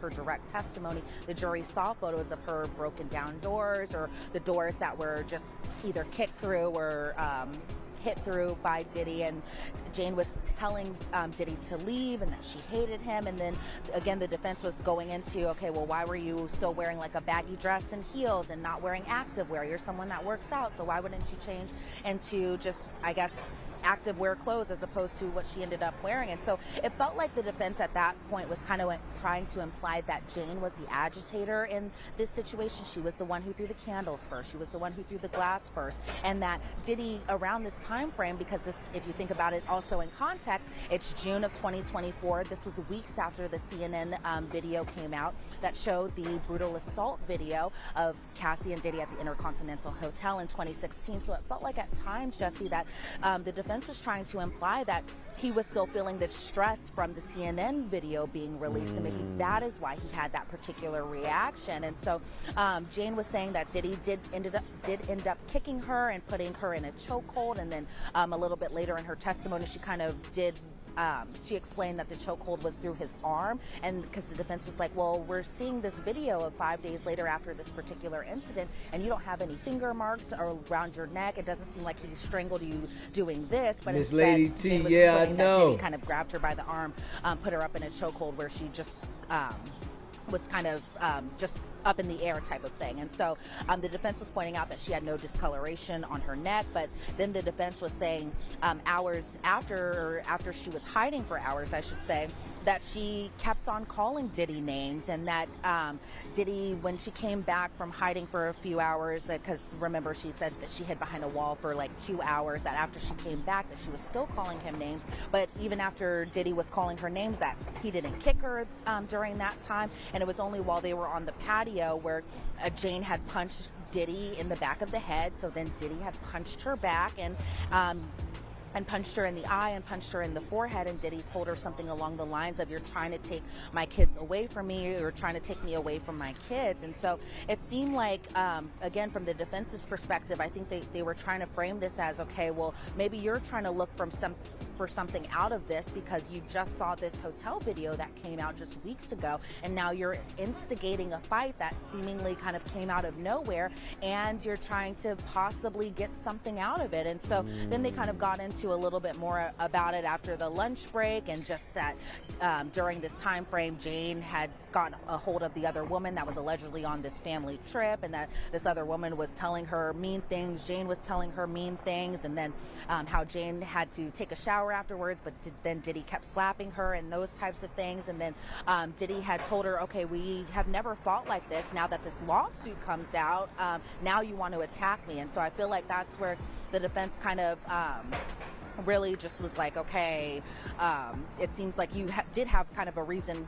for doing this. And then they got into a fight just about how Jane was over in Vegas for that trip in January of 2024, and that even after the fight, Jane had to put on a hotel night outfit, and then Diddy took Jane's phone to text Anton. Then Diddy saw a message between Jane and Anton about that mutual friend, that being the unnamed rapper that she went on the Vegas trip with. Anton came over about 45 minutes later, according to Jane. At first, Jane and Anton were just kind of making small talk, but then the defense is kind of like, okay, well, when did you have time to put on makeup? You say that you put on makeup to cover up your bruises. And then it was like, okay, well, at any point you could have possibly just drove away and left. You could have left with your car and when you were trying to grab Anton. And so I feel like the defense was like, okay, there were just so many points that had happened during this night. But I think one thing that also stands out is that when Anton had arrived, Diddy and Jane went into a separate room in her home, and Diddy was still upset about this mutual friend that Jane had saw in Vegas, and Diddy told her, how could you go to another man's freak off? Go out there and F him, that being the entertainer that was still inside Jane's home. And then Jane told Diddy no, and then Diddy said, okay, well, is this coercion? And so what ended up happening, Jane took an ecstasy pill. She ended up giving this particular entertainer oral sex. Diddy had no interaction with Anton. During this, they ended up cleaning up the glass before Anton even came over, and that was just kind of the gist. And I know that was kind of a lot, but I feel like the defense's entire point of just this particular piece of what had happened that night was just the reaction from the CNN video.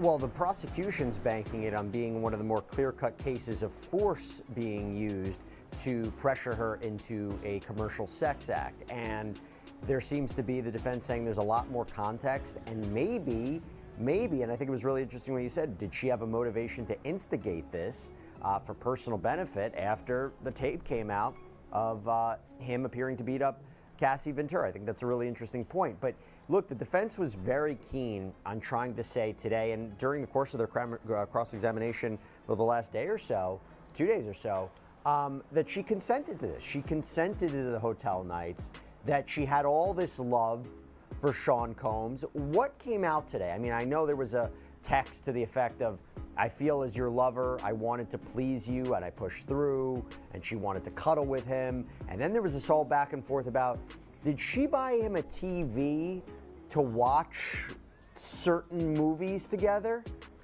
So Jane said, according to her, that she bought this portable TV so that way that, yes, she and Diddy could watch their movie nights. But she also explained that she and Diddy, or this was a way for her not to have sex with other men for these hotel nights. So instead of having to complete these hotel nights or do these hotel nights, instead she was like, okay, well, I bought him a portable TV screen that was, I guess, the size of just like kind of a computer monitor, so that way the two could watch their videos together instead of her having to actually do the sexual acts with other men. But even as far as just the text messages go too, the defense was showing the jury, I should say, just different text exhibits. For example, on December 20th of 2023, and this is around the time frame that Diddy had made this note saying that he didn't know how she felt about her wanting to do these hotel nights, where Jane is saying, you only reached out to me because you're waiting for someone else to come over. Diddy said, well, can you please take quiet time to read everything that I said? Thank you, I love you.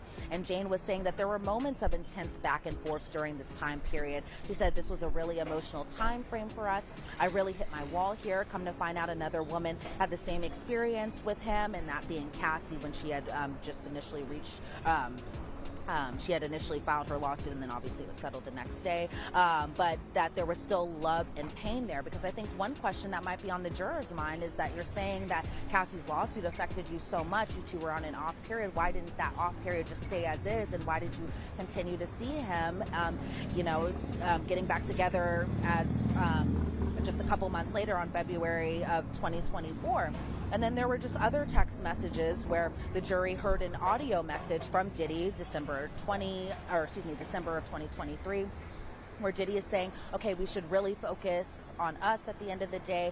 What can we do to make you feel better? Let's get to the solution, move on with your life, so that way you don't feel like I wasted your life. Because Jane around this time was just saying that she was kind of in her mid to late 30s-ish, and that she felt like she wasted like some of the best years of her life having to do these hotel nights, and that she could have been treated better by other people. And so then the jury was shown text December 27th of 2023, where Diddy is again asking, so what's the solution? We're going into a new year. I don't want to fight. And Jane is saying, well, I tolerated and dimmed myself for you, Puff. Don't discredit me.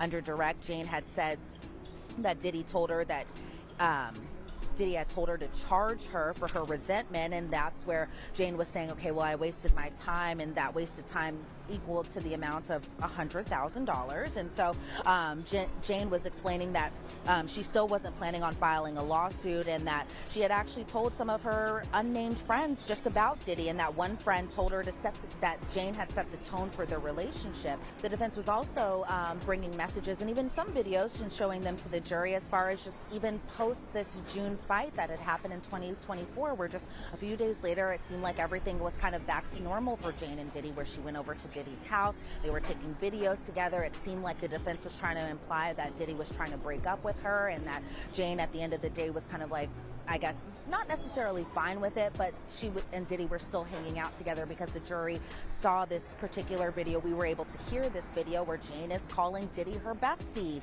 and that they're laughing together. And again, this was post this June altercation, but Diddy told her that they'll break up but still be best friends, and that even after the altercation had happened in June, that Diddy and Jane were together intimately post this incident that happened June 18th, June 19th. 2019. However, they were together intimately with no entertainer. And so there were just other points during her cross-examination where the defense was kind of pointing out that there were times that an entertainer wasn't involved. There were times that Diddy and Jane, both respectively, were just saying how much they loved and missed one another and those types of things. There were points where the defense gave all the jurors headphones so that way they could hear particular voice notes that were sent to Jane and sent to from Diddy too. And I was kind of at first unsure why these particular voice notes weren't just being played aloud for all of us to hear, but I think because of the redactions that needed to be had in terms of just personal matters relating to Jane specifically as involving her child. Yo, she was like participating though, heavy. She was participating heavy. 50 baby mom, she was with the shits, man. She liked getting that paper. She was living good. Puff was giving her way more paper than 50 was giving her. She liked it. Puff flying all around the world. She might have not liked to do all the freak offs, but she definitely involved herself and participated willingly. And they trying to, make it bigger. She was upset about Diddy messing around with other women, man. Like I said, with the Young Miami situation, they done had several fights. They had several fights with the Young Miami situation, man. So, let me see. Yeah, they done had several fights, man. Young Miami was around there flexing. Yeah, she was around there flexing. Hold up. Let me see. Young Miami was around there flexing, man.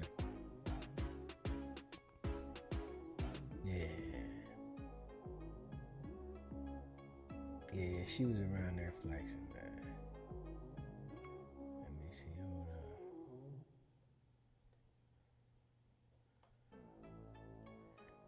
Yeah, Young Miami was around there flexing, man. Let me see what she say right here. Let me see. Hold on. Young Miami talking shit. Young Miami talking shit. If I wanted you to eat my PUSSY, Diddy would have had you on your knees, ho. You a eater.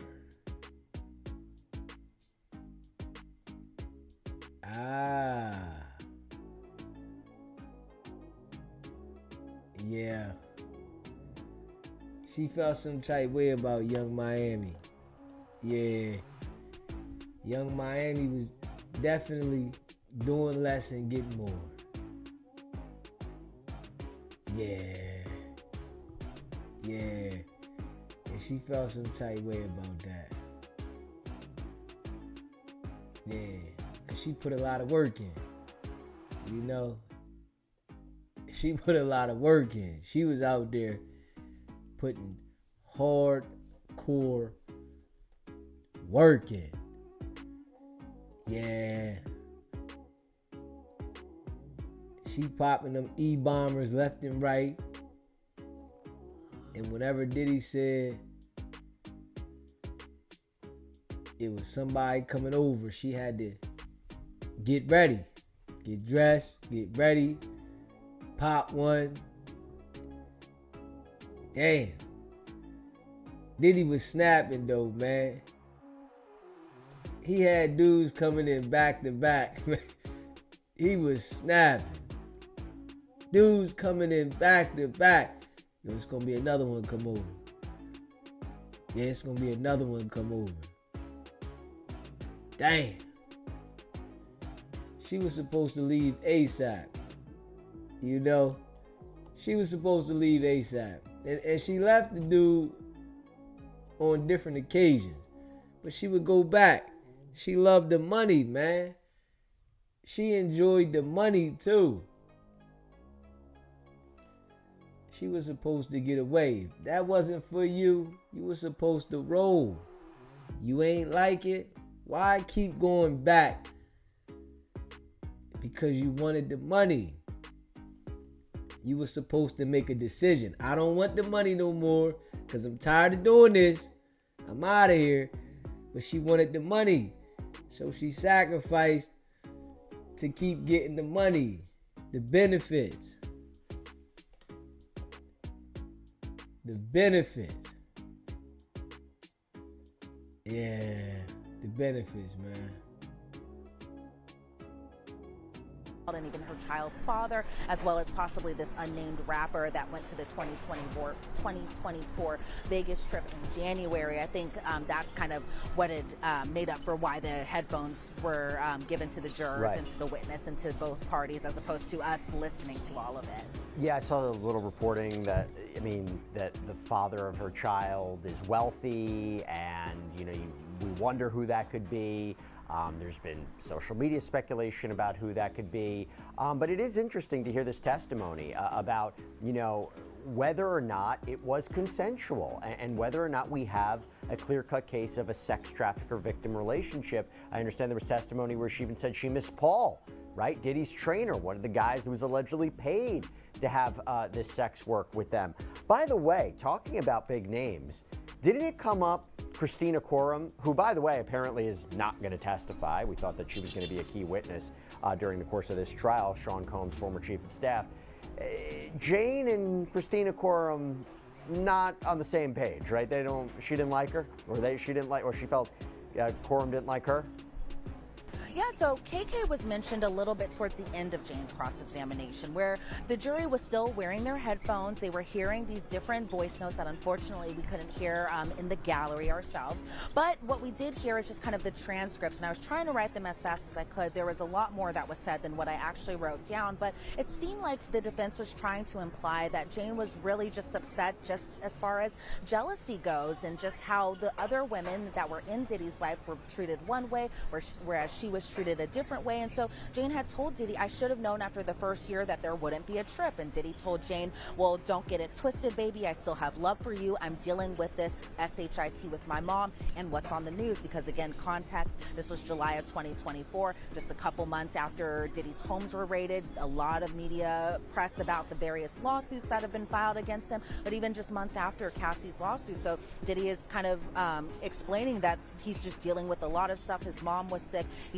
All the stuff that was going on in the news, and just saying that he can't deal with her, pretty much saying and being upset that he's not taking her on a trip right now. But Jane had told Diddy, okay, well, trust has been broken on both ends. You and KK, that being Christina Coram, would have talked yourself into paranoia, because she implied under, I think it was either the cross-examination or the start of the cross-examination, where Jane flat out said that she didn't believe that Christina Coram even really liked her. And so then the defense kind of really brought up Jane and her finances, her career, what she does as far as OnlyFans go, and that around July of 2024 that Diddy brought up her OnlyFans and the voice note. Again, we didn't hear this particular voice note, but that Jane had been doing OnlyFans around this time period for a few months at this point. And so Diddy told Jane that he doesn't care about them, and I think he was talking about the other women, and Jane was saying, well, why do we always do hotel nights and never traveled privately? Did the other girls pressure you for more trips? And so Diddy also told Jane that you are sneaky and curious. You should be free. I wish you the best love. And Jane told Diddy, well, I went to a birthday, and this is kind of bringing back that Vegas trip that happened in January of that same year. I didn't even have anything post-worthy from our relationship. It was my fault for doing things that didn't align with me to impress you. I had pent-up frustration. And Diddy is telling Jane, well, let's just kind of take a break from one another. And Jane told Diddy, well, my dumb ASS thought if I effed more that I would get a trip. And so I think the defense was trying to imply. Hold up. So she was willingly doing this. She said if she thought that she gave up more nookie that she would get a trip. So you knew you basically was trying to sell that cat. Saying that right there, now that's deep. You was trying to sell that cat. You saying you thought that if you gave up more coochie that you was going to get a trip. Oh, man. I mean, this right here seems like a participant, man. I gotta be real. You knew what you was doing. You got upset that Diddy didn't make you the one. And you tried your best to be the one. You thought that if you gave up more nookie, that you was gonna put yourself in a better position. Ew. Yeah, and it didn't go in her favor. Ah, man. Let me see here, man. Hold up. I'm talking too much. Hey, baby, we had a great time. Stay in the light. It's all good. Get your rest. You are pipe. That's my new name for you, pipe. Or should I call you CP? But yeah, I want you to stay in the light. You know what I'm saying? We had a very, very good time together. Like so much fun. So much fun. Now go rest up. Get in your bag. You know what I'm saying? Got your contract. Find a nice little spot. Put your mind at ease. And yeah, I had a great time. And I really, really want you to get some rest. I didn't know about you throwing up and all that. That's when I was like, hold up a second. All right, get some rest, baby. Love.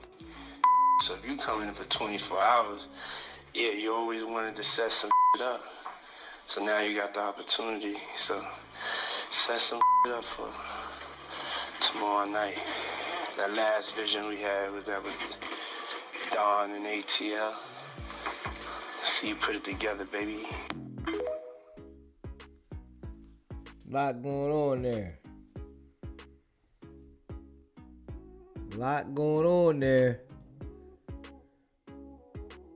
That, you know, she had some kind of perks that she was getting out of doing these hotel nights, and that she was doing them willingly and possibly in exchange for being treated like a girlfriend. And she has expressed this multiple times while doing her testimony, where she just felt like she just wanted the love and she wanted the affection, that the only reason she did the hotel nights was because of the affection that she and Diddy shared with one another before it. Then the entertainer would come. Then after the entertainer left, that she and Diddy would be alone together, and they would have their private moments, and that those were the special things that she liked about the hotel nights, not necessarily having sex with other men, but it was just the time that she had spent with Diddy all together. And so I thought that there was going to be a point where they were going to talk about Diddy's arrest, how she felt about Diddy's arrest, but really the cross-examination kind of ended with Jane talking about this moment where Diddy threw water on her. And the defense was kind of like, well, why didn't you bring this up beforehand? And you'd only brought this up June 1st of 2025 in your first meeting with the government.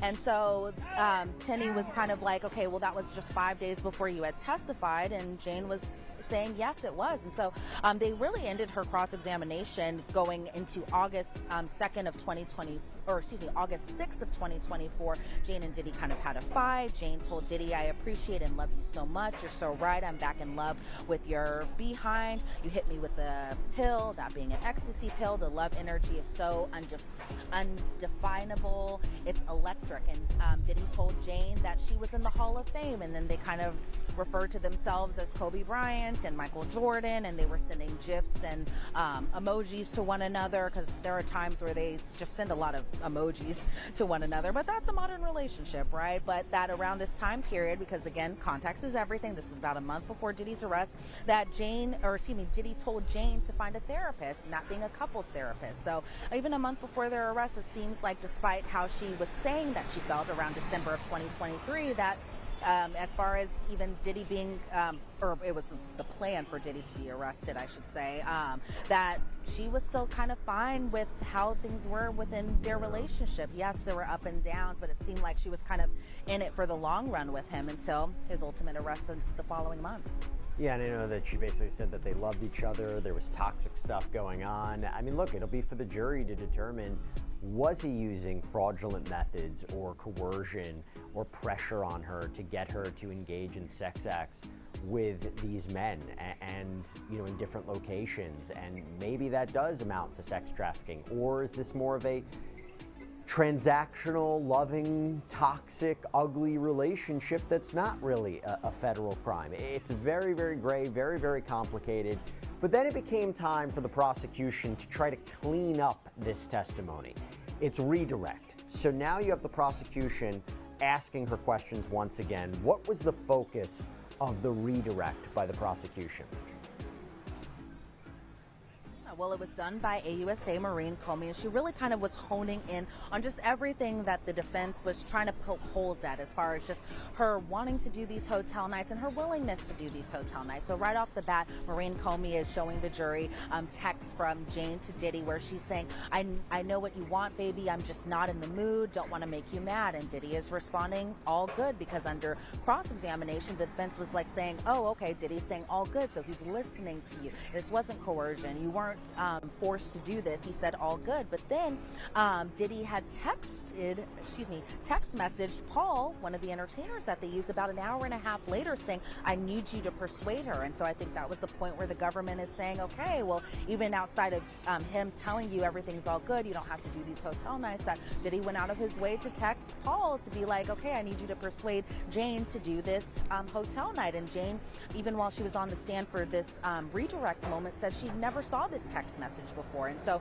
then Maureen Comey is asking about these kind of lovey-dovey messages that were sent in March of 2023 after Jane and Diddy went on their Turks and Caicos trip, because Jane thought that this was a makeup trip for her birthday that year, and she thought it was just going to be the two of them together. And then an entertainer came, and so the jury saw these text messages from March 19th of 2023, and these were messages from Jane to Paul, where Jane had told Paul, thanks again for coming over. I told him I was overwhelmed to perform. I'm tired, I'm hungry, I'm sleepy, and I'm sore. And then to insult me about my bracelet, because during this particular trip, Diddy had given her a very expensive and pricey bracelet, and Jane was explaining that she felt like she was given this bracelet just as a way for her to be pushed to perform during a hotel night. And so she was telling Paul that Diddy was insulting her about her bracelet, and in that moment, he didn't make me feel human.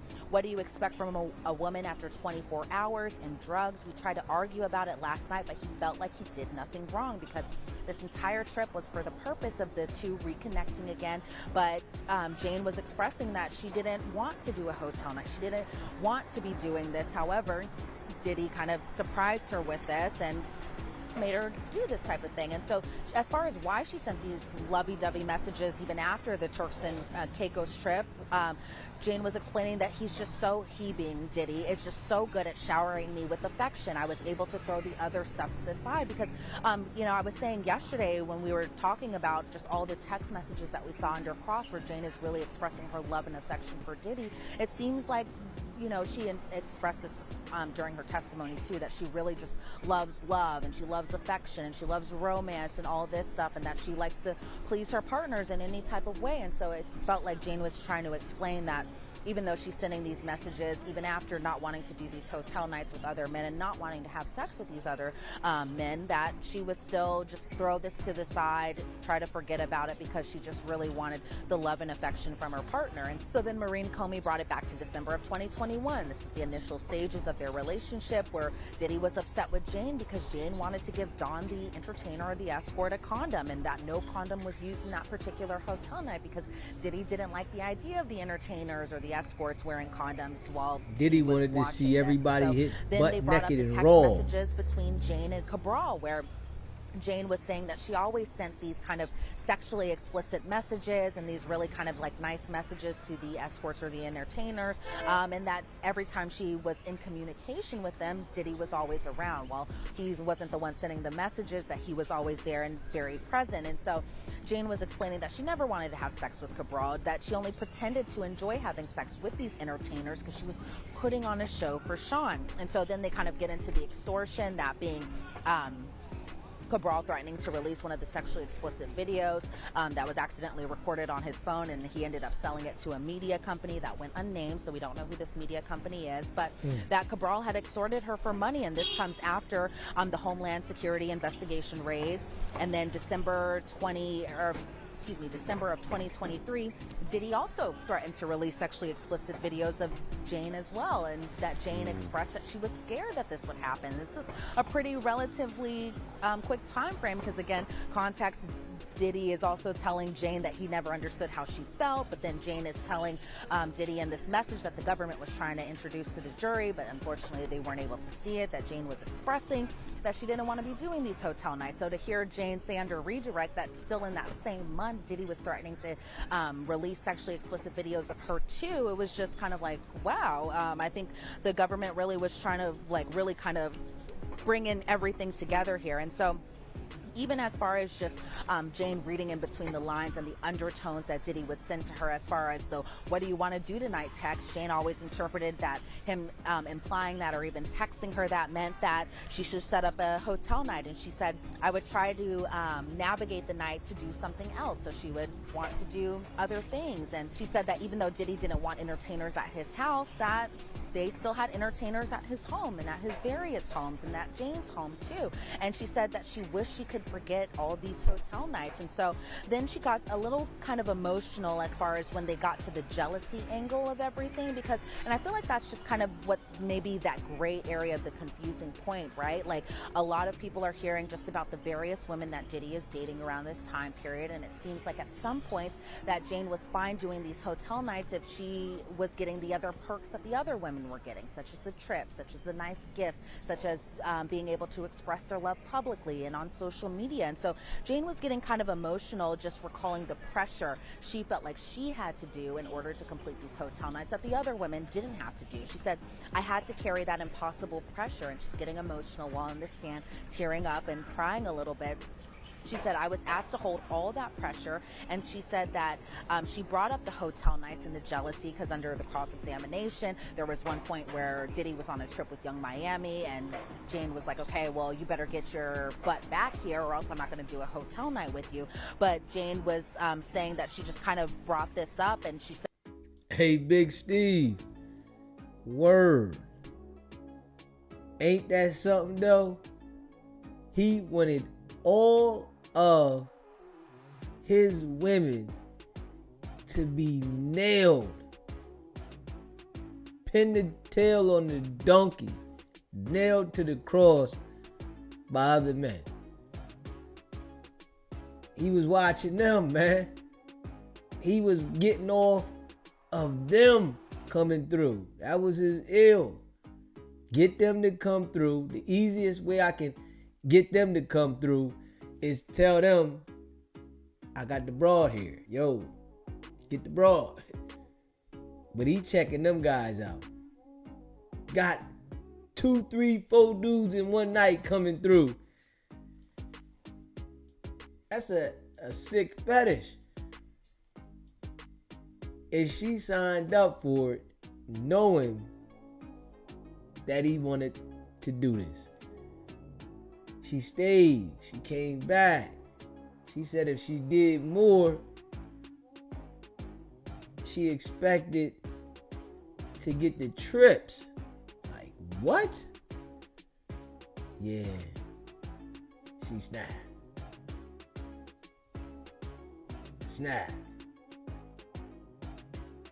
Snapped. Yeah, she snapped. Diddy snapped. They was snapping together. She just got jealous. Said, why do I have to compromise my boundaries? Why am I always being treated like this? And they weren't. And so Then the redirect kind of ended just a little bit about the vulnerability that she and Sean Combs had as far as that he wasn't affectionate with, he made Jane do oral sex on Anton, the entertainer, after their physical fight, that he wasn't loving after their fight that they had in June, that he made her take a pill and forced her to take the pill because she was ruining the night. And so I feel like the government did the best that they could to really get together the redirect after seeing that cross-examination. But I think when that recross happened... Hey, Blue Chicken. Now, that's what's so ill, though. She thought he was gonna wife her, though, by her turning the volume up on getting hit by different men. That right there lets you know something is mentally off about her. Any woman that thinks a man is gonna be exclusive with her because she turns the volume up on giving that box out, that's mental. You can't make me think nothing else. That is a mental issue that she has. For someone to sit back and say that giving that box up is gonna make her feel like he's really gonna say, yo, it's me and you, baby. It's us to the end. When he's already telling her, I don't want to be with you. We can be friends. I like being your friend. So she was, mentally telling herself, if I turn it up, this is what he likes. I'm going to give him more of it. And he going to say, all right, we going to be together. Nah, she was tricking herself. And she seen them other women that was playing as well. They was playing, not trying to be the number one spot. Well, they might have acted like they didn't want to be, but at the same time thinking maybe. But she was all over the place at the same time being active. And she got slutted out, man. She wanted to be slutted out. She enjoyed being slutted out. And I think it was a little like, ooh, they're back. And Tenny was a little more fierce than she was under the cross-examination, to the point where I was kind of like, ooh, well, let's talk about that. as well as I think maybe the government would have liked. Yeah. Well, let's talk about this. So, yeah, I think there are certain messages that really help the government's case, where she says, I'm not a robot, I'm not a porn star, I don't want to be mistreated, and things like that. And really where she talks about how he's tying the hotel nights to him paying rent. So are you using financial control to get what you want? The idea of him threatening to release sex tapes, very similar to Cassie. Is that a form of coercion to get what he wants? But I will tell you, when it was time for the defense to then recross her, right? That felt, like you said, very tense. It felt to me like she wanted to get off the stand. It felt to me she's had enough. Did you get that sense? I mean, it was I'm sure she's embarrassed, right? To the core. Yeah. It was, because I think for the initial points of the defense's cross-examination of Jane, Tenny Garagos was really kind of approaching it like the two were old friends, that they were just good girlfriends, and she was just asking her questions. And, she was taking them E-bombers, right? While doing all this freaky stuff she was doing. Even though she was a willing participant, she was lit. She was on E-bombers. She's on the witness stand, sober as can be, talking about this in front of a whole bunch of strangers. Man, that shit setting in. It ain't, it ain't funny, but damn, it's setting in right now. And I'm sure she tweaked out. Like, damn. Even though they trying to shelter and hide her identity, man, the people know what it is. The things that are said, from her birthday, her kid's dad being wealthy, all that. The damn drawing of her hair without the face features. Without the facial features, you can tell who it is. The artist did a good job of the certain features from the hair and the earring to let you know who it is. Like a friend would ask, but under this recross, Tinny was kind of like, let's just get to the point and let's get this out of the way. And Jane, I think too, was kind of like, I've been on the stand for multiple days at this point. I'm ready to stop talking about this. I'm ready to stop talking about this in front of people, even though her identity is concealed. But I think as far as just, you could tell her apprehension of, as far as testifying and recalling all of this. But as far as the recross goes, the defense is kind of like, okay, well, after the June 18th, June 19th fight, you could have driven off, or you could have driven off at any point, but you didn't. Because you hadn't taken any drugs at that time. The alcohol had worn off by that time period. You could have drove off in your car at any chance, but instead what you did was you got in your car and you let in an entertainer into your hotel room. And so the defense was saying that Anton, the entertainer that they used, didn't have Diddy's number. He had Jane's number, but Jane was saying that it was Diddy, the one who used her phone to get in communication with Anton. Then around this time frame too, Jane was being represented by criminal counsel, and she had a lawyer that she didn't even reach out to after this particular incident. And so then they also pointed out that around this time frame, this was a couple months after, or even possibly a couple weeks after, Diddy's homes were raided by Homeland Security investigators, and that they left a card, and Jane didn't use this particular card or contact information to reach out to investigators to report this incident either. And so then the defense was saying that she didn't even tell Anton not to come in, that at any point she could have told Anton that she doesn't want him in her home, that he could have left at any time, again, also after this June 18th, 19 incident. And then the defense was kind of like, okay, well, do you consider yourself a strong woman? You work out every day, you're in good shape, you're in good health. And Jane is saying yes, and then there's kind of like a long pause, and then she kind of utters, but a woman's strength doesn't override a man's. And so I was kind of like, ooh, there's just a little bit of sass with her tone there when she had even said that.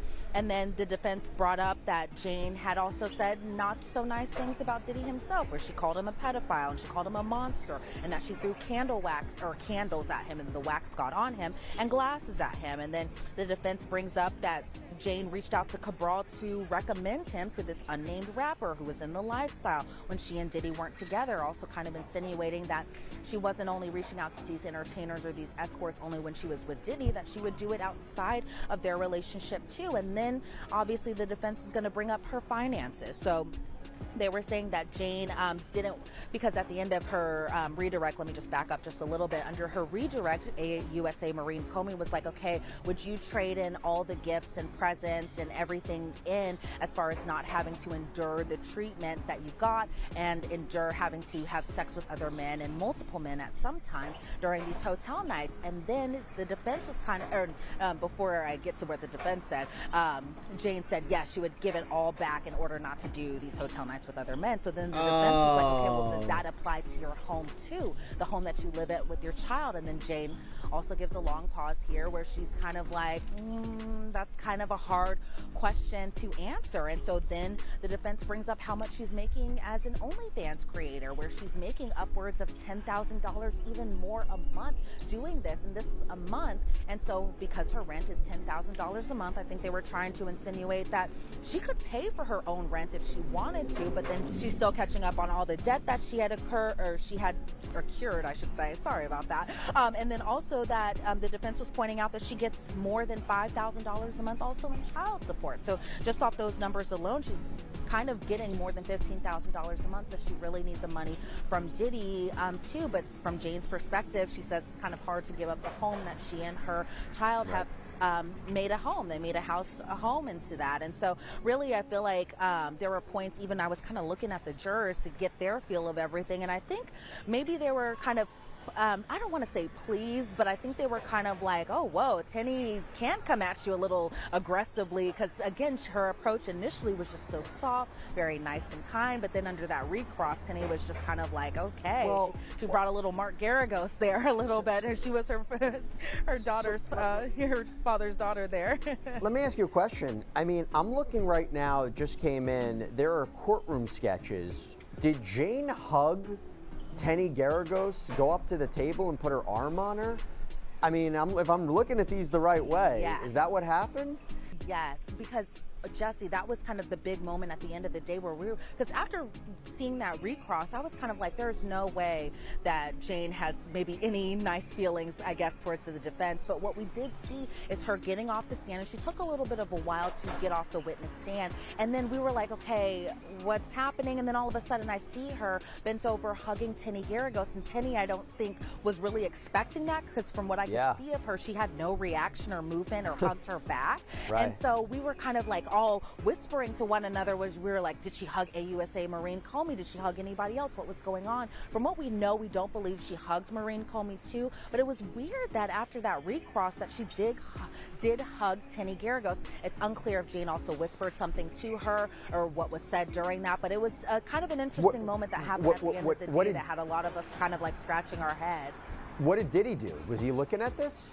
I think I was so focused on Jane hugging Tenny, I didn't even see him there, because also a marshal was standing in my way too. So I don't know, and I don't know also if maybe Jane was hugging Tenny specifically to kind of have it like translate a little bit to the defendant there. But yeah, it was kind of a very interesting moment. I wish I got Diddy's reaction to that. Yeah, that is shocking to say the least. Okay, before we wrap things up real quick, right after she leaves the stand, we kind of get an idea of this summary witness, right? So I believe, going to be the last witness for the prosecution. And a summary witness really, typically they're used when you have a lot of evidence, like a lot of voluminous, complex evidence or data, and you can't go through all of it, so they summarize what it is. Did we get a sense of what this information is? Because if I had to be a betting man, if I had to guess why they're doing this, they still need to fit a piece of the puzzle of racketeering, right? To say that this was a criminal enterprise, he had people that he was working with, co-conspirators to commit crimes, cover them up, engage in this pattern of abuse of women. Everybody was on the same page. I got to imagine that's where they're going with this summary witness, right? Yeah, and I think also what's interesting, Jesse, is that they're saying that the summary witness who might testify tomorrow or even possibly Monday might be one of the first summary witnesses. So we don't know if it'll be just that summary witness or possibly more summary witnesses. But these conversations were happened, it was the end of the day outside of the presence of the jury, but we did kind of get a feel as far as what these various text exhibits are and who they're between. So, for example, the government wanted to use text messages from Diddy's staff, which included Christina Coram and Fahim and other people who were talking about securing cash for Diddy because they say it goes to the enterprise. Now, obviously, the defense objects to it. They say that the jury would draw inference from this, suggesting that this message and these messages, because I think it was like 49 pages of text messages, would imply that the defendant is guilty and that they say it's prejudicial. Whereas the government says that this shows this particular document, that being the text messages, show that the defendant was requesting money. And so what ended up happening, the judge overruled the defense's objection. So those text messages will be shown in. However, there are text messages between D-Rock and Fahim where Diddy is instructing Fahim, one of Diddy's staffers, to count, I think it was like $1 million in cash that he had in his safe, and the defense was like, well, this has limited probative value, and the jury will also draw negative inference from it because of just the amount of money. And so the judge sided with the defense in that aspect, and that objection was sustained. But there were some text messages between D-Rock and Cassie in the 2017 time period, where Cassie told D-Rock that her door was broken down because of Diddy, that she didn't feel safe inside her home, that Diddy had taken her house keys, and the defense was like, well, there hasn't been enough foundation set, but the judge ruled to overrule that objection, so those text messages will be shown in front of the jury. Then there were some text messages between this man named Guido, who was a drug dealer that another witness testified to, and these messages were between Fahim, where it was 7 long pages of messages where it was kind of funny. At one point, the judge was like, what does Diddy purchasing flour have anything to do with this case? And then Christy Slavic, one of the AUSAs, one of the prosecutors, was just kind of like, Your Honor, flour means marijuana, and that kind of is talking about Diddy wanting to purchase drugs and a large amount of drugs. And then there was kind of a chuckle in the courtroom because then everyone's like, oh, you know, the flour. And so the objection was overruled, so the jury will see those text exhibits. And then the final one was just about this ledger that Fahim had in his phone, where it was just all about the incoming and outgoing cash. And I think the government really wanted this particular piece of evidence in. However, the judge overruled that, or the judge sustained that objection. So unfortunately, the jury won't be able to see this ledger full of incoming and outgoing cash. It's interesting, you might not have the testimony of these individuals, but you might have the receipts and the text messages, and maybe that's the value that they're looking at it. Because we all thought that we were going to hear from more individuals, more of the alleged inner circle of Sean Combs for this racketeering conspiracy charge. Maybe not. Elizabeth Milner, thank you.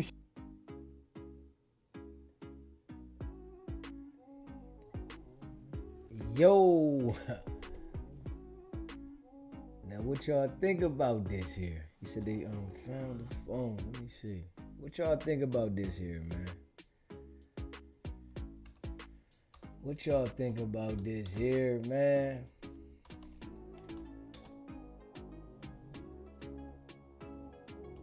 Yeah. There's a lot of participation going on. I can tell you that. It's a lot of participation. Let me see here. Hold up.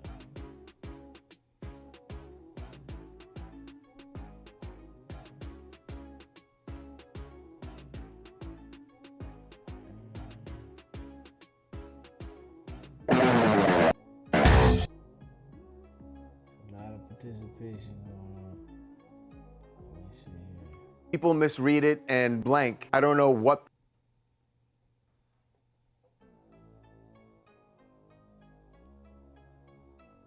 That may be excused. For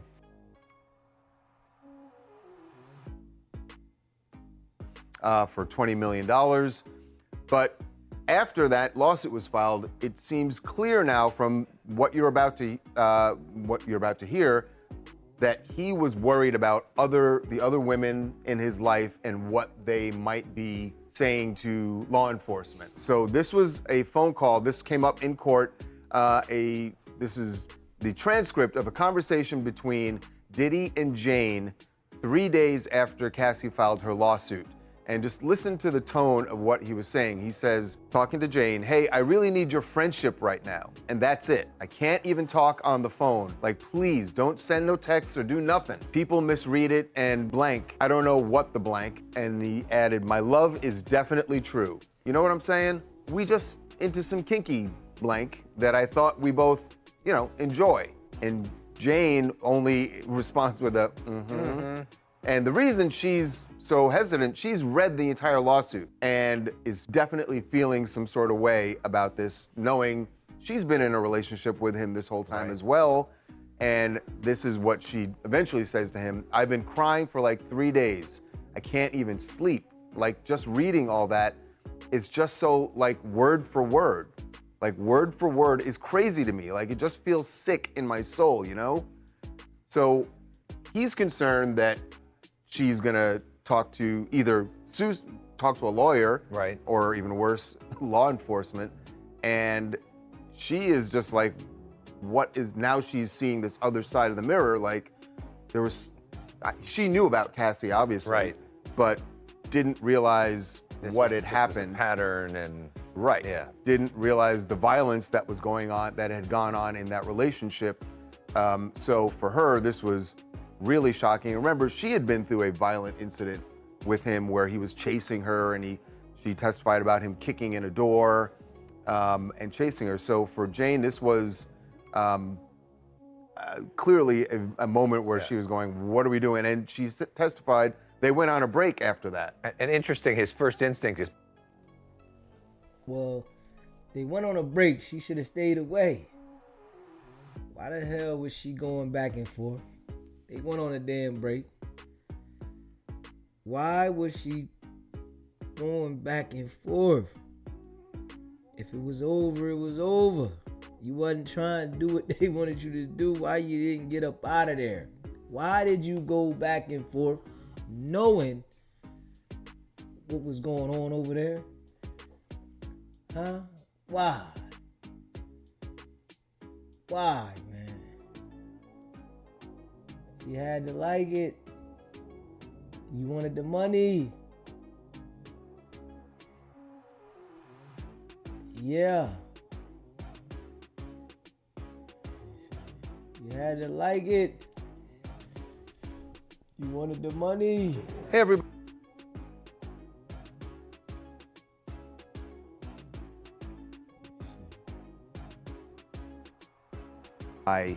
Diddy. I will just say this, that once the cross-examination was over, the prosecutors, Maureen Comey, goes in for a redirect. And at the end of this, I think you just feel sorry for Jane. I don't know how you can't. But the prosecutors then said to Jane, I want you to read this text message. It's between Jane. Jane tells Diddy, I know what you want, but I'm not really in the mood for that. Don't want to make you mad, but I'm not into that. Diddy says to her, all good. So again, the point here. Diddy says, all good.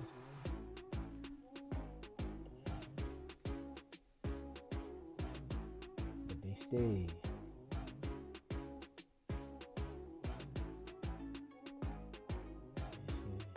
But they stayed now. They wanted to sit around. Everybody loved the benefits.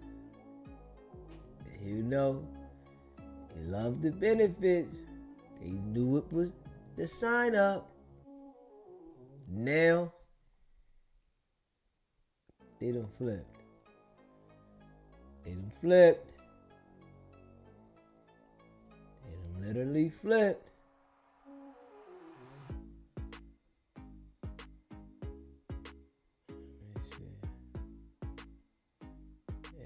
Flipped. Straight up.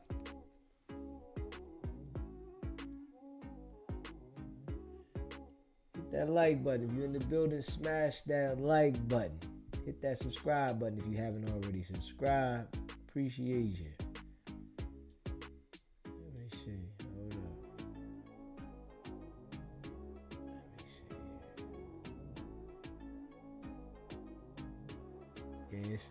It's going down though. They said the trial gonna be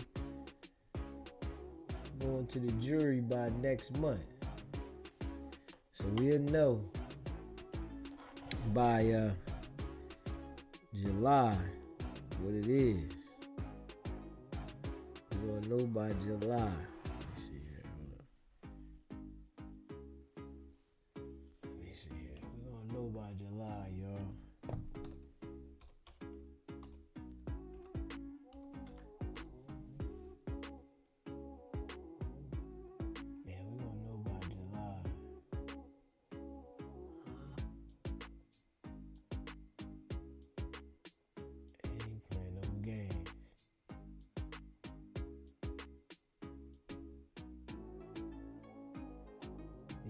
That subscribe button too.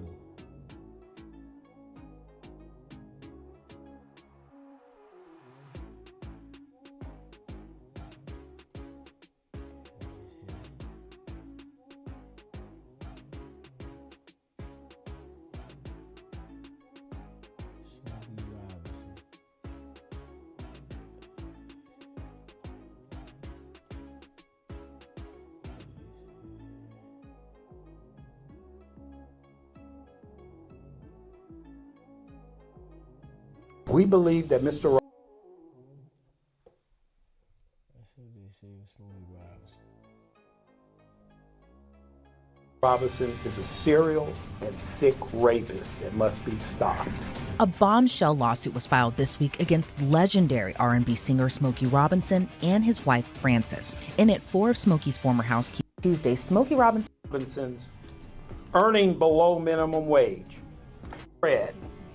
They're Hispanic women who were employed as housekeepers by the Robinsons, earning below minimum wage.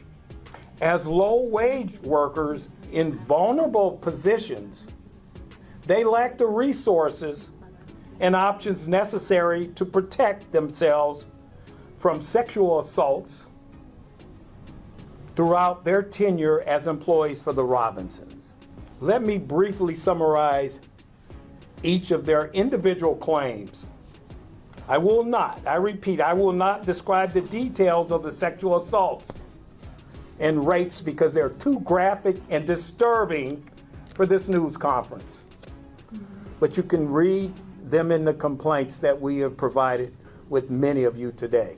That was the attorney representing the 4 former housekeepers in their lawsuit against Smokey Robinson. According to the complaint, the alleged sexual assaults lasted for years. All 4 women remained anonymous in their filing, only going by Jane Doe 1, 2, 3, and 4. Jane Doe 1 says she was sexually assaulted by the singer 7 different times, from March of 2023 to February of 2024. Jane Doe 2 says that she was sexually assaulted 23 different times by Smokey Robinson, beginning in 2016 until she resigned in 2020. Jane Doe 3 alleges she was repeatedly raped at least 20 times during her time working with the Robinsons from 2012 until 2024. And Jane Doe 4 claims she was also repeatedly sexually assaulted while working for the couple from 2006 to 2024, with the first alleged incident happening in 2007. In light of the allegations, Smokey Robinson had 3 words to say about it. I am appalled. He went on to say, I can't speak about this right now. But his lawyer had a harsher response to the suit, saying in a statement, we have more to say in the coming days as we make our legal response, and in time, Mr. Robinson will respond in his own words. As this case progresses, the evidence, the crucial element that guides us,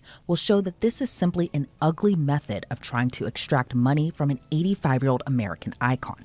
$50 million to be exact. Through this process, we have seen the bizarre theatrics of yesterday's news conference as the plaintiff's attorney outlines vile, false allegations against Mr. and Mrs. Robinson, trying to enlist the public as an unwitting participant in the media circus they are trying to create. We ask anyone following this case to reserve judgment as the evidence comes to light and all the actual facts of the case unfold. The press conference Smokey's attorney is talking about is the one from Tuesday. And yes, the plaintiffs are seeking $50 million.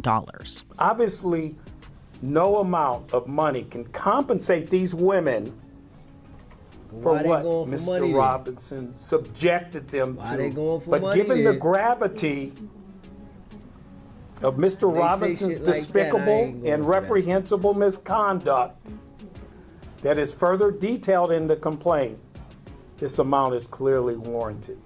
The details laid out in the complaint are extremely graphic. Jane Doe 1 claims Smokey would take his wife to the nail salon and you know what they should do? Real rap though. When people are claiming that they were assaulted, right? And they're suing, there should be an ultimatum. Either you let the state or government pursue the charges or you pursue the money. Which one? We're going to take the money off the table if you want to pursue the charges. And that right there will show you. If they say, I'd rather pursue the money, you ain't got to charge them. That would let the people know who's really looking at it for just the money or they want justice. Because a lot of these people, they looking at the money, man. $50 million where all these people are trying to say the man did something to him. They participated, man. 23 times and you stayed 23? Man, you could have went and found another job. But some people, they be starstruck dealing with the celebrities as if they can't find another route. And when he came home, he allegedly would call Jane Doe 1 into his bedroom, lock the door, escort the couple's dog out of the room. According to the filing, he would shower, then put on his underwear. Then he would neatly place a white towel on his bed in preparation for what was about to occur. The document says Smokey would kiss Jane Doe in her mouth, her neck, and her breast, then would allegedly penetrate her with his fingers, then penis, which would cause her pain. She says she would resist, and in one attempt reminded Smokey he was married, something that, according to the complaint, Smokey casually ignored it. Jane Doe 2, 3, and 4 echoed the same allegations. As far as Smokey's wife Frances's allegations, those stem from allegedly creating a hostile work environment. So for example, Jane Doe 1 claims Frances regularly screamed at her. Jane Doe 2 claims if she refused to sleep with Smokey, the singer would allegedly make his wife be mean to her. And all Jane Does claim Frances also allegedly said ethnic slurs to them. According to the complaint, oh man, so they said Smokey assaulted him, and the wife was mean to him, mean to the workers. Smokey assaulted him, and the wife was mean to the workers. Man, so damn, they was just effed up people to the people that worked for him, allegedly, what they said. Like, come on, man. But y'all want money. Man. It's like, oh man, life. He 85 too. They know he on the downstroke. They like, man, we gonna go ahead and try to drain what we can. We gonna squeeze the juice out the berry. And then add the wife in there and say that she had us in a hostile work environment. Can you trust people's word, man? It's a lot of liars, man. It's a lot of liars in the world, man. It's like you can't trust a lot of things, especially from people that say it was 23, 24, 25, 26, 27 times, man. And you had a choice not to come back to work. Man, I ain't going to work tomorrow. I don't like what happened at work. I'm not going. And you get up and go to work every day? Man, I'm going to go find another job. But you stay there and you don't go look for another job? Man, they be starstruck with these celebrities. And it's coming like a pattern, though. It's coming like a pattern. But I honestly understand why celebrities really don't be dealing with people. Like, I understand it. Like, why am I going to deal with you to turn around and say that I did this to you? Rather just not deal with you. SBGB TV, live call-in show is popping. Hey, baby, when you get a chance, check the text I sent you. And I'm going to start off with allegedly. All 4 of them are in disguise. Ain't no 75 to no 85-year-old man gonna be raping me that I can't push his behind off of me and go out the room. You know, man, it's crazy, ain't it? There, 2 of them are on a U visa. So they're not even legal citizens, but they've been here this long working. So I'm quite sure the Robinsons probably was sponsoring them in some sort of way. The other lady wants to go back to Guatemala and retire. The other lady, her husband is real sick. But if on the U visa they can prove that there was SA going on, they get to stay in the United States. First they asked him for $100 million. He said no. Then they went to 50. He said no. They got down to 30. He said no. They got down to 10. He said no. Then when they went and filed the paperwork, they took it back up to 50. But here's the catcher.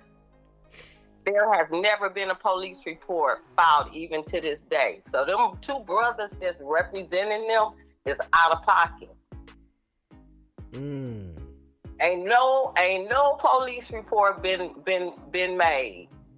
And from when you watch it, you're gonna see from what Leon Kennedy is saying, allegedly, he said they treated them women so well. One woman brought 3 homes off of what they was paying them.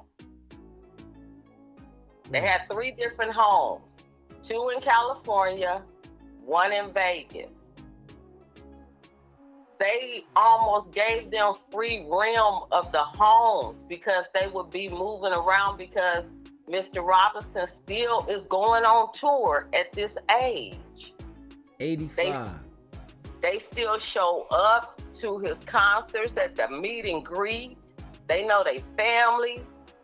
They gave them money down on car to buy new cars. Paid them very well. Now, for the wife, Mrs. Robinson, they're saying they couldn't take lunch breaks. They didn't have food to eat. According to what Mr. Kennedy is saying, the refrigerators was filled up for them. And the wife would take, one of them was her favorite. Because when you watch the thing I sent you, Mr. Kennedy gonna call their names out. He just ain't gonna say their last name. You ain't send me no link though. You type. I know you gotta go on there because I don't know how to do the link from this phone. All you gotta do is go to where you go to the video that you looking at, and then hit share. And then when it says share, you go to text messages and text it to me. Okay, I could do that. Because I sent it, the channel is right here on YouTube. And that's what it come up under when you saw. I sent it to you. Yeah. I sent it to you. But when I heard it, I was like, this is BS from a mile away. BS from a mile away. I know him because my sister used to do his hair. He still get his hair dyed and his eyebrows. I know him.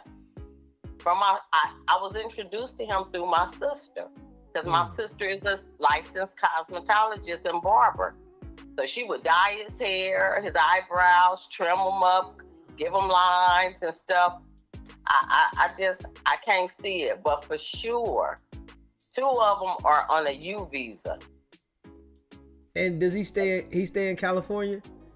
He stay in Chatsworth, and he stays up somewhere else in California. He got 2 like mansion homes here in California, and he got a big old home in Las Vegas.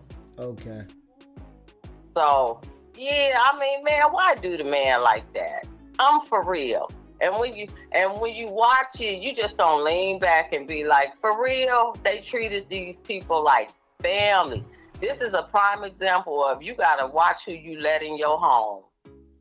Yeah, and I totally agree with that. You know, I understand why some of the celebrities, they don't be around people, don't want to deal, people don't want to touch the people, because when you let people around you, things happen.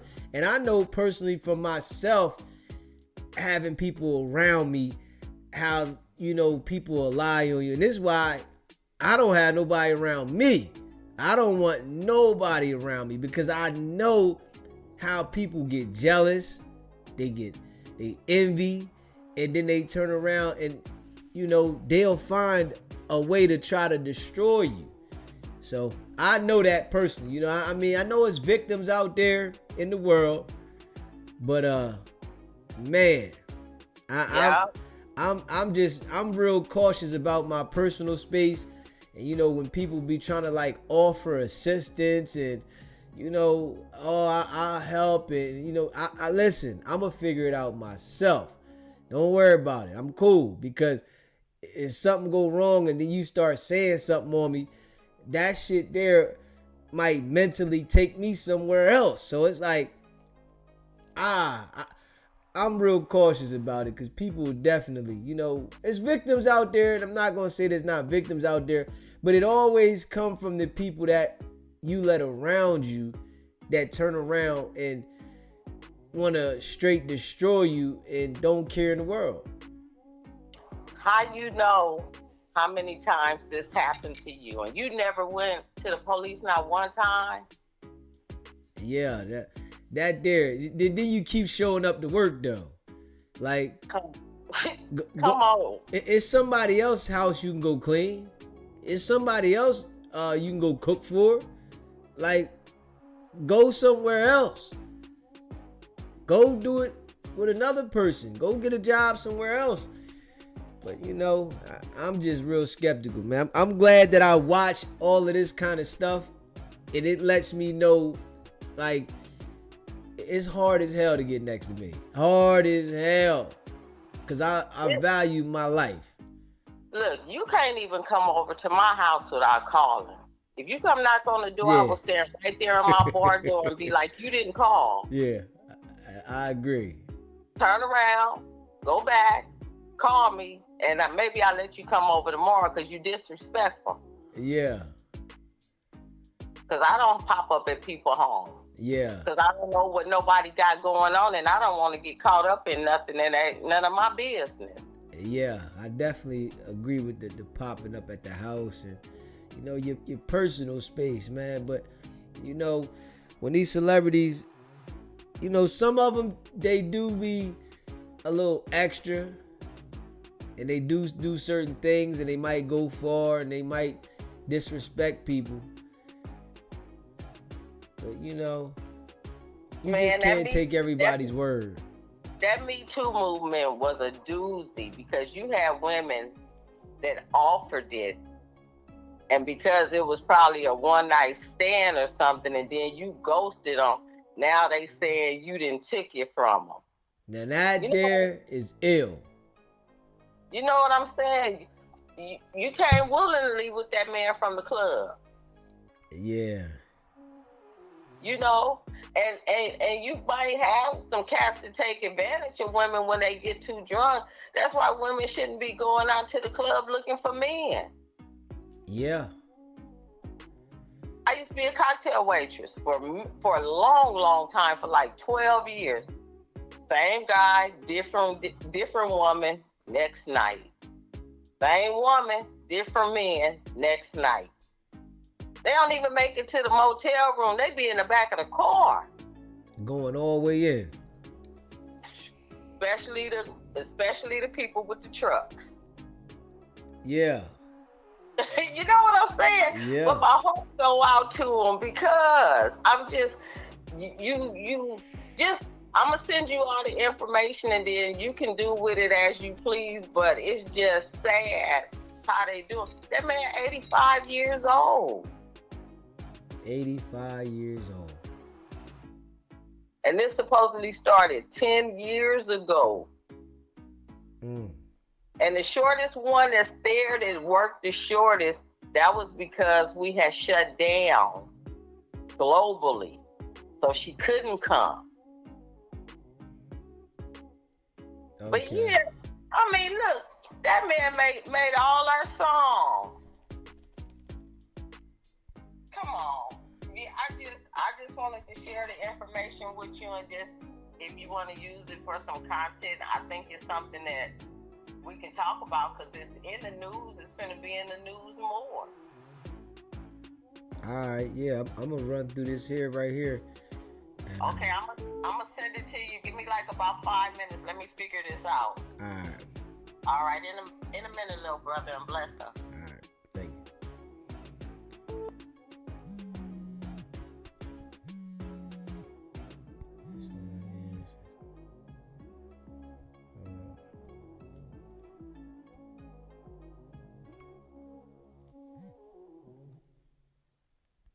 Please leave your message. SBGB TV, hold up. We're gonna get it right. Somebody trying to call.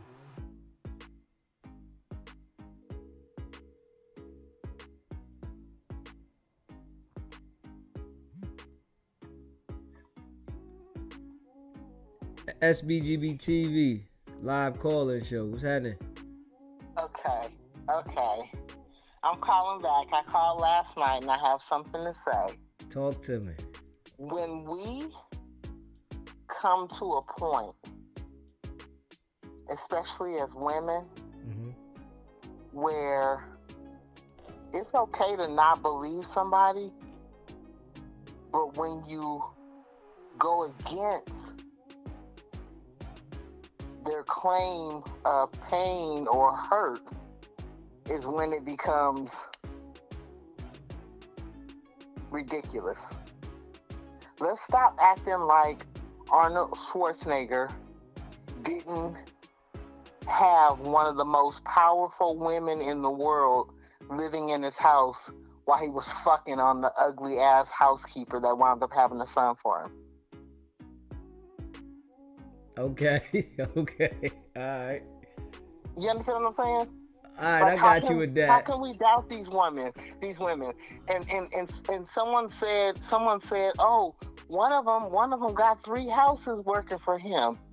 Well, how many bosses? And it's about 165 of us on this live. How many of our bosses have ever put us in a house? No, I don't think any. I don't know nobody that they bossed and put them in the house. I know very, very, very, very wealthy people. Arnold, nasty ass, I met him too.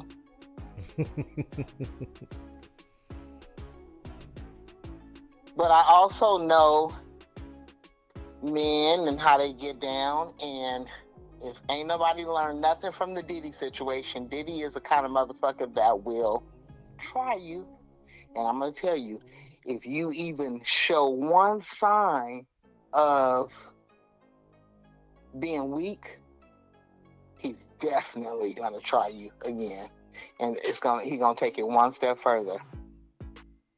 Everything that happened to Cassie, everything that happened to all those other girls that have been on the stand and all that shit was a gradual thing.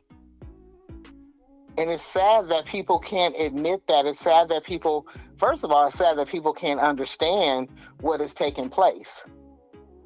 We can't blame the girl that gets raped on her miniskirt. No, the fuck, somebody did something wrong to her. Somebody touched her. You understand?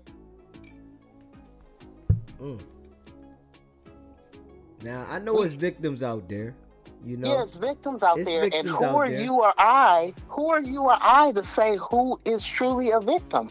That is why we have the court of law. And another thing, what made me pick up the phone and call was I like to challenge everybody on this live right now. Mm-hmm. And I'd like for them to respectfully inquire with at least 10 women that they know. Respectfully inquire. Don't ask them directly. Just ask them if they know a woman who's been violated. And I could almost bet you every other one of them will have a story or two. Yeah. Whether it's a personal story or a story of a friend or a family member. Yeah, and I'm with you about, you know, people being violated, right? But there's also women that lie. And that's what makes it hard in some of these situations, because there are women that will lie. And I haven't experienced a woman lying on me with any SA, but I have experienced a woman lying on me with physical abuse. So from me seeing that personally, and then I've had my own child lie on me, a woman, and say that I put my hands on her as punching her. So that there, it gives me a different vision from my personal experiences. And I know people will lie. So I don't trust nobody. You know what I'm saying? I ain't gonna lie. From personal experience, I can tell you that it's not unusual in our community for our children to challenge us or to lie on us or to go against us. But I'll tell you one thing that may rest you up a little bit, because I'm 50 plus and I'm just now understanding this. Mm-hmm. Sometimes that is derived, encouraged by members of your family. members of their family, because the people, or their family, yeah, the or people, their family, or their family, someone who is directly connected. It could be, you know, an aunt or uncle on his side that doesn't really like you, or don't like how you get down, or don't like the fact that you get down. You know what I'm saying? Like, you take care of business. Yeah, that may be a problem for some. It could be, you know, a sister or a cousin of yours. You know what I'm saying? It's all derived by somebody's encouraging that, because you got to understand, kids grow up and they are pretty, you know, unknowledgeable. It be the family members and shit like that that be pumping shit in their head and this, that, and the other. That's why when we come to these kind of situations, the first thing we have to do is just take a neutral position. And I can't believe that so many people have all these different opinions going against how our court of law is designed. And we know through you that it's worked 5 times. The court of law. Yeah, hey, listen, that there was from people. My not guilty was from people that, you know, paid attention to the case. But what I can say, I almost got railroaded a few times if I didn't take the better judgment and say, I'm ready to go to jail. You know, I've literally said a few times in the courtroom to the people, if God wants me to go to jail, I'm going to jail. I don't care what nobody say. Oh, well, I think you should. I don't care. I'm not taking nothing. I'm going to jail. And they look at me like I'm straight retarded. You ready to go to jail? I'm ready to go to jail today. Let's go. And yeah, things came on my favor. So, you know, I just say with some people, you know, in certain situations, you just don't know. You know, honestly, like yeah, you say, you know, you got to give people the benefit of the doubt, but I don't be trusting people, man. When it comes to the word, if you can't show me proof, if you just gonna tell me something happened to you, I'm skeptical.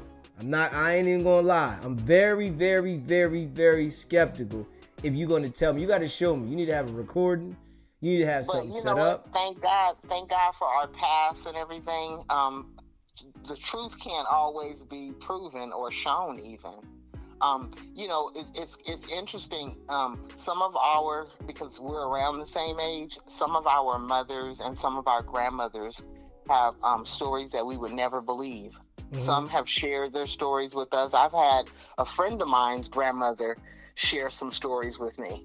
You understand what I'm saying? That I was just like, whoa, like, whoa. Mm-hmm.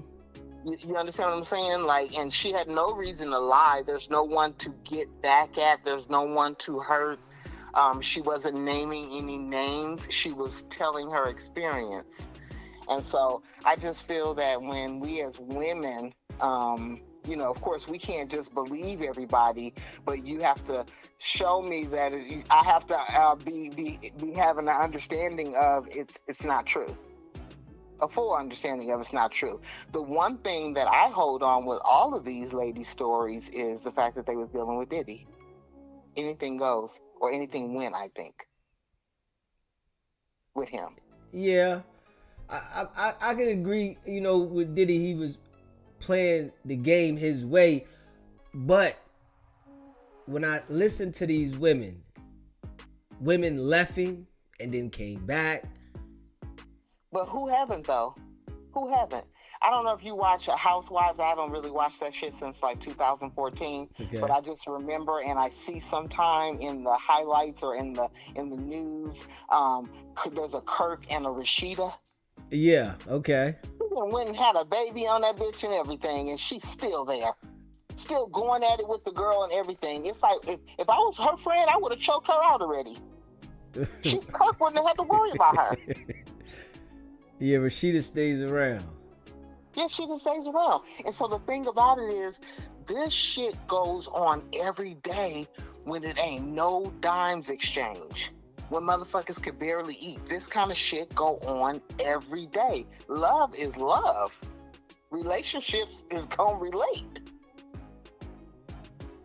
So it don't matter about the money. I think people may be a little sore because Cassie got her money, and then I heard people, get re-sore when they heard that she got the 10 million from the hotel or whatever. Like man, like that's on her. How many people don't get it? How many people has never said one thing about being violated? So and that's what I was saying earlier. What I say about that, right, is the people that want justice for being violated, they shouldn't be compensated. Do you want to be compensated? Get compensated. But why get compensated and justice when you could be lying? Push the line for justice if you want justice. Why do you need money?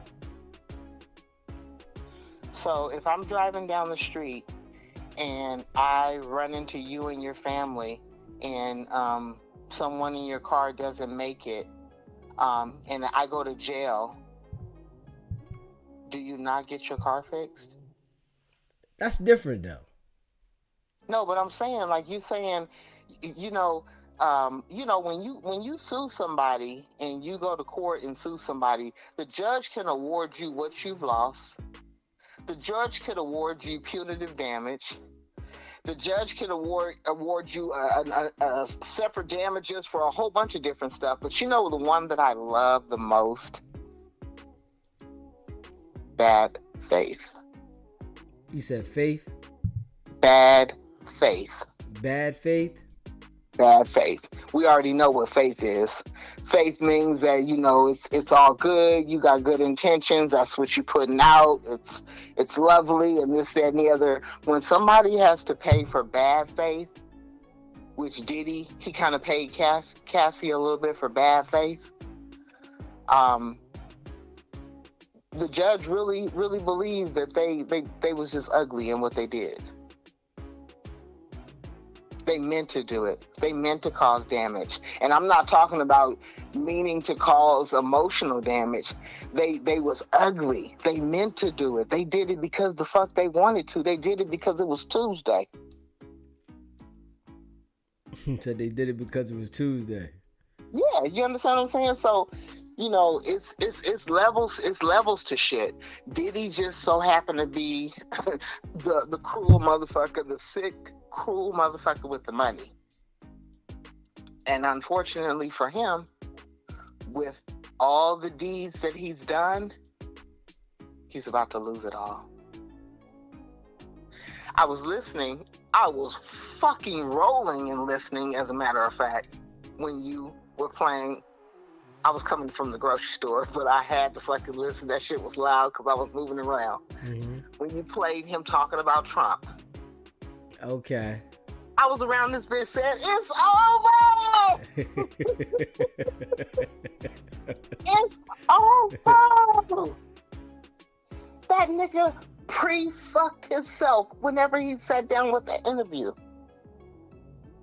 Yeah, he said a lot in that one.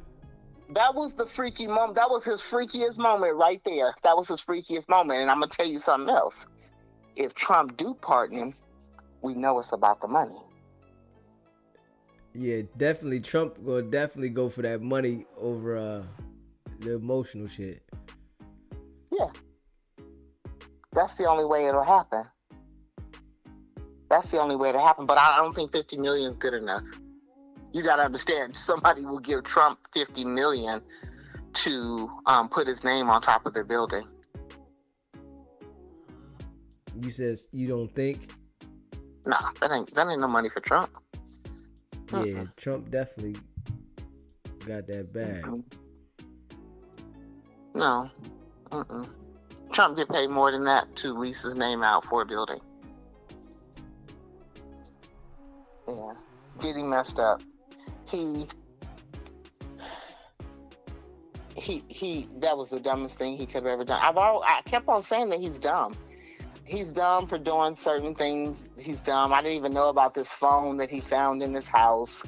I don't know if you heard about that in the last couple days. I've been barely keeping up with it, but it was supposedly there was a phone that the feds didn't find in his house, and he wound up speaking on it, texting and calling his assistant regarding this phone that he found, and he even had the dumb nerve to take a picture of the phone and send it to the assistant lady. But my position is the feds left that motherfucker there. On purpose? Absolutely. Okay. Yeah, they don't come in and play checkers. They're definitely playing chess at the highest level. Yeah. They definitely playing chess. At the highest level. Yeah. And so he's done, because I thought that when Trump said, well, yeah, I heard that he, maybe said some not so good things about me or whatever. And I knew Diddy had this campaign. I wasn't sure when it was or anything, but Rock the Vote or something he was doing, T-shirts or whatever. And but I had no idea until you brought me those goodies. Okay. I had no idea he talked so bad about that man. Yeah. He talked bad about him. And then talked about race wars and all kinds of things. Mm-hmm. I do believe that Diddy knows something about what he's talking about because he sits in their world. So he may be privy to some conversation about someone who knows something about what Trump is planning, or someone who works for Trump. Yeah, but I don't think that they should get a situation where someone goes to jail and then you can't get a monetary settlement or something like that. You get what you deserve. Yeah, I just think I don't trust nobody's word. I ain't gonna lie, but a woman saying certain things, I can't trust the word. You can't just tell me something. You need to show me. If you feeling like you're being violated, you need to start recording. Everybody has a phone. This ain't back in the 70s. Everybody in today's world, if something happened to you 23 times, you need to have some audio or something. You do know that one of the first things that you have to do when you enter his property is give up your phone, right? Well, then that shouldn't be the place where you want to work at then. Right. You should not want to work there. If it's where you can't record this and you go there 23 times and something's happening to you and then you speak out about it, it's like, I ain't gonna lie. I can't believe nothing unless you show me evidence. I don't believe the word of anybody, because in the court process, right? This is one thing that I learned about the court process. Both sides, the defense and the prosecution, when there is a trial, it's whoever can make the jury believe what they're saying. That's all it is. It ain't who's telling the truth, because both of them can be lying to a certain extent about what they lying about. It's who can make the jury. Now, these are 12 people that have their own mind. Who can convince them? If the person that is lying is a better liar than the person that's telling the truth, and they convince the jury and they win, you mean to say just because the jury said guilty or not guilty, the person that lost was wrong? Nah.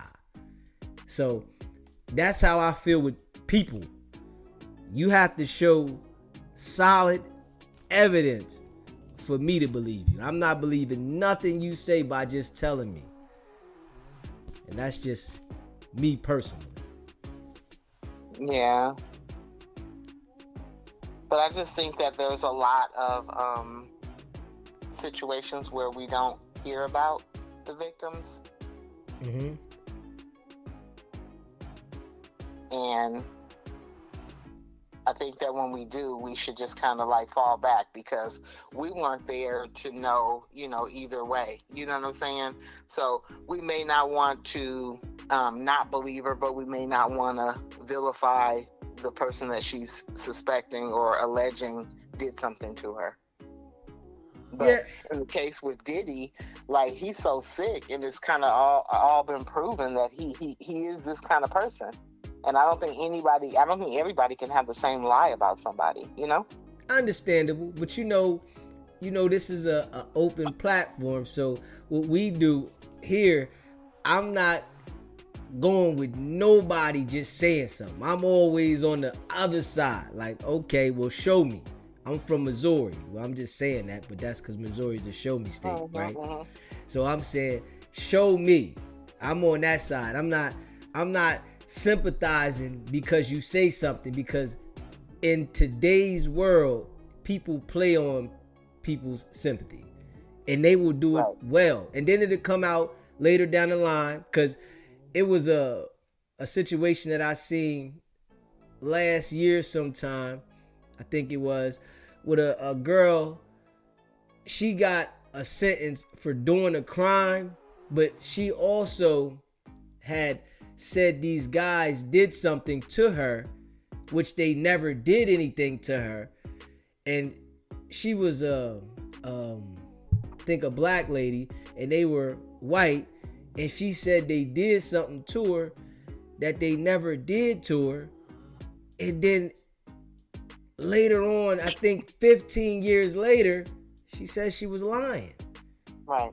I'm like, I think I know the story you're talking about. Yeah. So I'm like, when you see those type of things happen, it make you really sit there and say, hold on, I can't go with you because you say a story and you really, make me feel the story. It's just like with people that have situations inside of family situations, and somebody harms the other family member, or the husband or the wife, and they sit there and they talk to police and they tell them everything that tries to take them away from the responsibility of what happened, and then later on, they were the one that did it the whole time. Right. Yeah, that's weird. But this is what happens though. And trust and believe, for 50, 30, 20 million, somebody will lie. Yeah. But I think the risk of doing so, knowing that there's, you got to testify, there's probably some depositions, you know what I'm saying? They don't care. But you really got to have your ducks in a row. Everything got to matter, because you already see in all of this how they're pulling up text messages and all these different, exchanges, and all, how they're able to get a lot of information, Yeah. Now, that there could go in their favor, but you got to have the evidence. You can't tell me because somebody said, they text you and said you're fired and I don't want you back here anymore because I'm done with you, and then say, see, they text me and they said F me in the text message, and they said a whole bunch of vulgar things in this text to make that to be equal to you saying, oh, this person did this to me and this is why they fired me. No, I was upset that day and I told you to get the F away from me. I don't want you around here no more. Don't come back on my property. So it's like, I gotta see proof, man. Like with these people in these stories. And it's like, they doing it back to back. You need to record. I say that out there to anybody going through something. Start recording it. Don't say I couldn't get it. You better go to the spy shop, because they got little things. You can get something small. Put it in your damn pocket, and you better record something. Yeah. Have you been listening to the daily, the testimony from the Diddy trial? No, I just listened to what Law and Crime has been putting out there.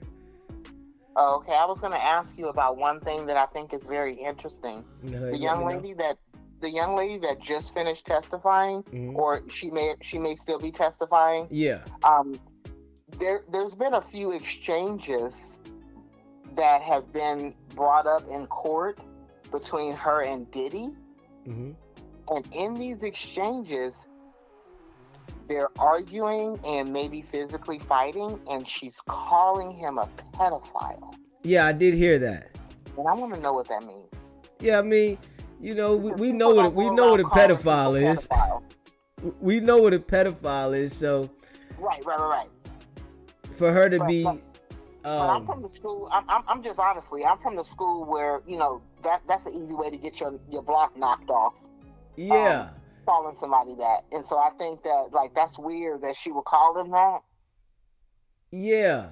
You know, she participated heavy, and she said that she thought if she had gave the box up more, that he was gonna commit to a personal relationship where they were gonna be together, and that didn't work for her.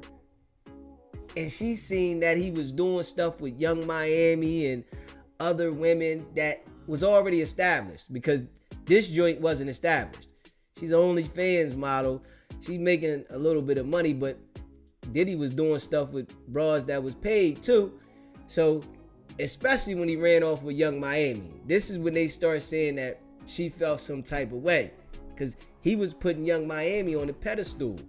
So it's like she might have blurted out that it could mean something. I don't know. But at the same time, you know, people get mad and they say certain things too. You know, they get mad and they say certain things because she might have, you know, seen that he hit something that was 18, 19. A woman to get mad at you. In my world, you don't even call a nigga a bitch and expect to breathe tomorrow. You understand what I'm saying? Like, yeah. So, yeah. But with that situation, they said Diddy wasn't putting his hands on her like that. She said that was the first time that he put his hands on her because she was throwing stuff at him. You know? So with Cassie, we seen the situation with Cassie on so this girl, he didn't touch her. Yeah, he wasn't. She said he wasn't putting his hands on her. She's saying that it got left field that time and he put his hands on her, but it wasn't like.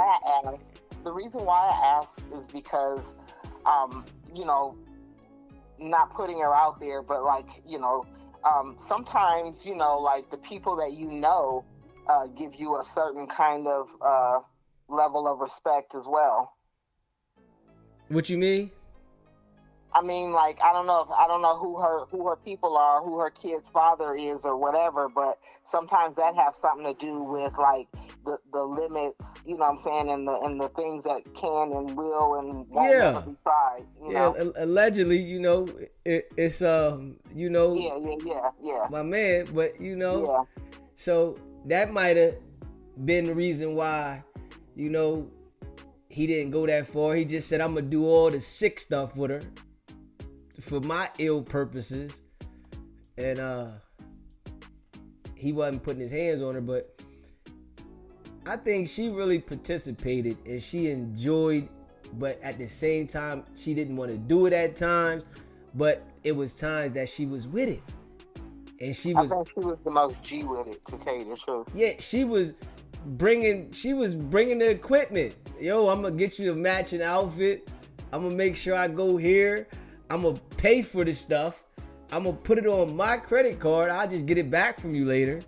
Like, she was real involved, and I think they flipped her because they was gonna charge her, and they gave her immunity to testify because she was involved. She was a co-conspirator, and they done flipped her and said, listen, you better get up here and tell the story because we see you was making payments. You know, the feds then look back, all the credit card payments, all the stuff that she was participating in, and said, you better go ahead and tell everything, or else we're gonna have to indict you as well, because the stuff y'all was doing going across lines was trafficking.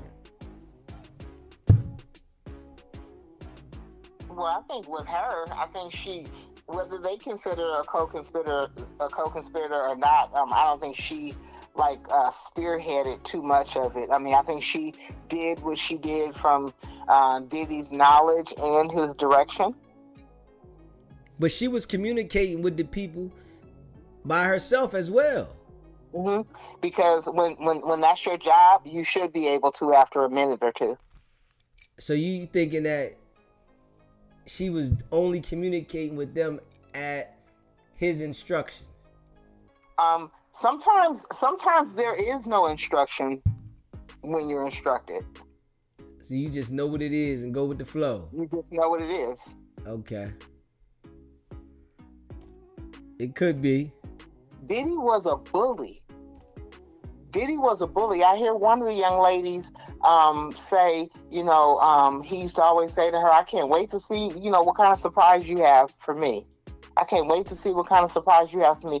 You fucking weirdo. You can have anything you want. You waiting to see what somebody got for you, you weirdo. Ain't that something? Yeah. He a weirdo. Yeah, and because he's a weirdo, he's going to go down. Diddy has laughed at everybody. And I could bet that there's not one person in the chat, and I'm going to see if it can go down. I want somebody in the chat to name one person that Diddy has helped their career. Honestly, helped their career. And if you could name anybody that worked under Diddy for Bad Boy or whatever, that career moved on smoothly, go for it. Yeah, I would agree with you on that. We know that's crazy. That's crazy because I'm going to tell you something.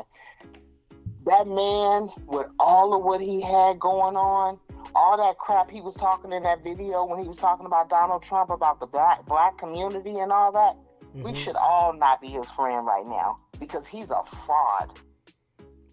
Yeah, he definitely was just talking. He was just talking. Yeah. He's a fraud. He hasn't helped anybody. I have this saying that, it's okay for somebody to not help somebody.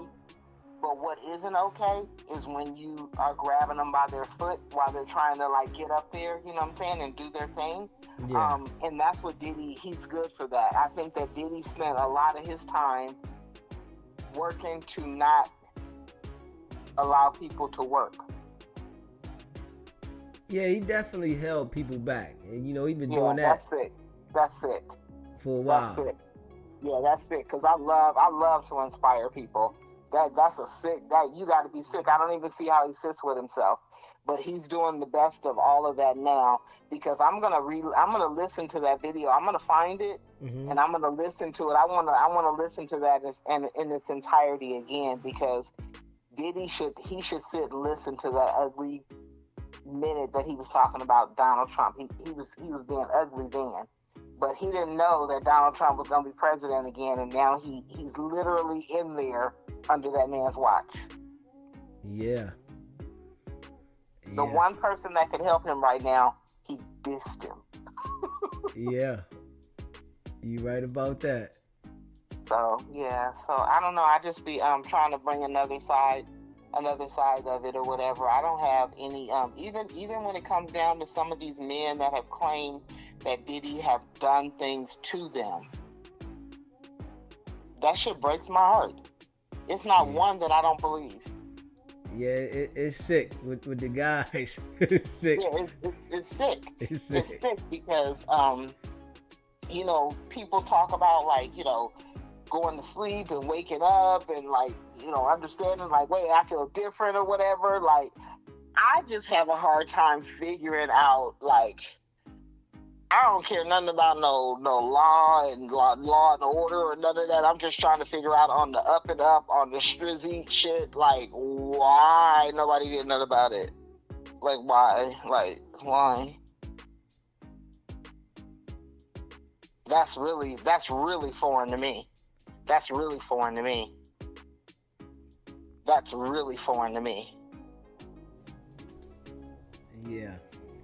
Yeah, so I don't know, but I hope that that Diddy is found guilty in all of this.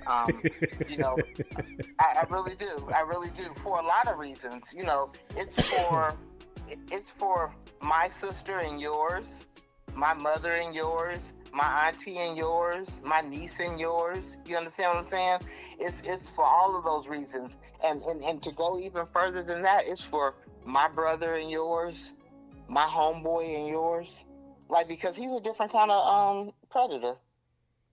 And that's why I asked you about what that girl was saying, because nobody just calls somebody a pedophile. She knows something. Yeah, she might definitely know something, you know, that we don't know. Mm-hmm. And yeah, maybe it'll come out. Yeah. Maybe it won't. Yeah, maybe she'll write a book. Possibility, because definitely this right here, the people speculating about her real heavy, and they done narrowed her down. So yeah, maybe she will. I think she's by far the wisest, one of the wisest ones. She definitely is a little G with it too. She's definitely a little G with it. She's a little street. You can tell. Yeah, she definitely was participating though. Definitely, she was participating.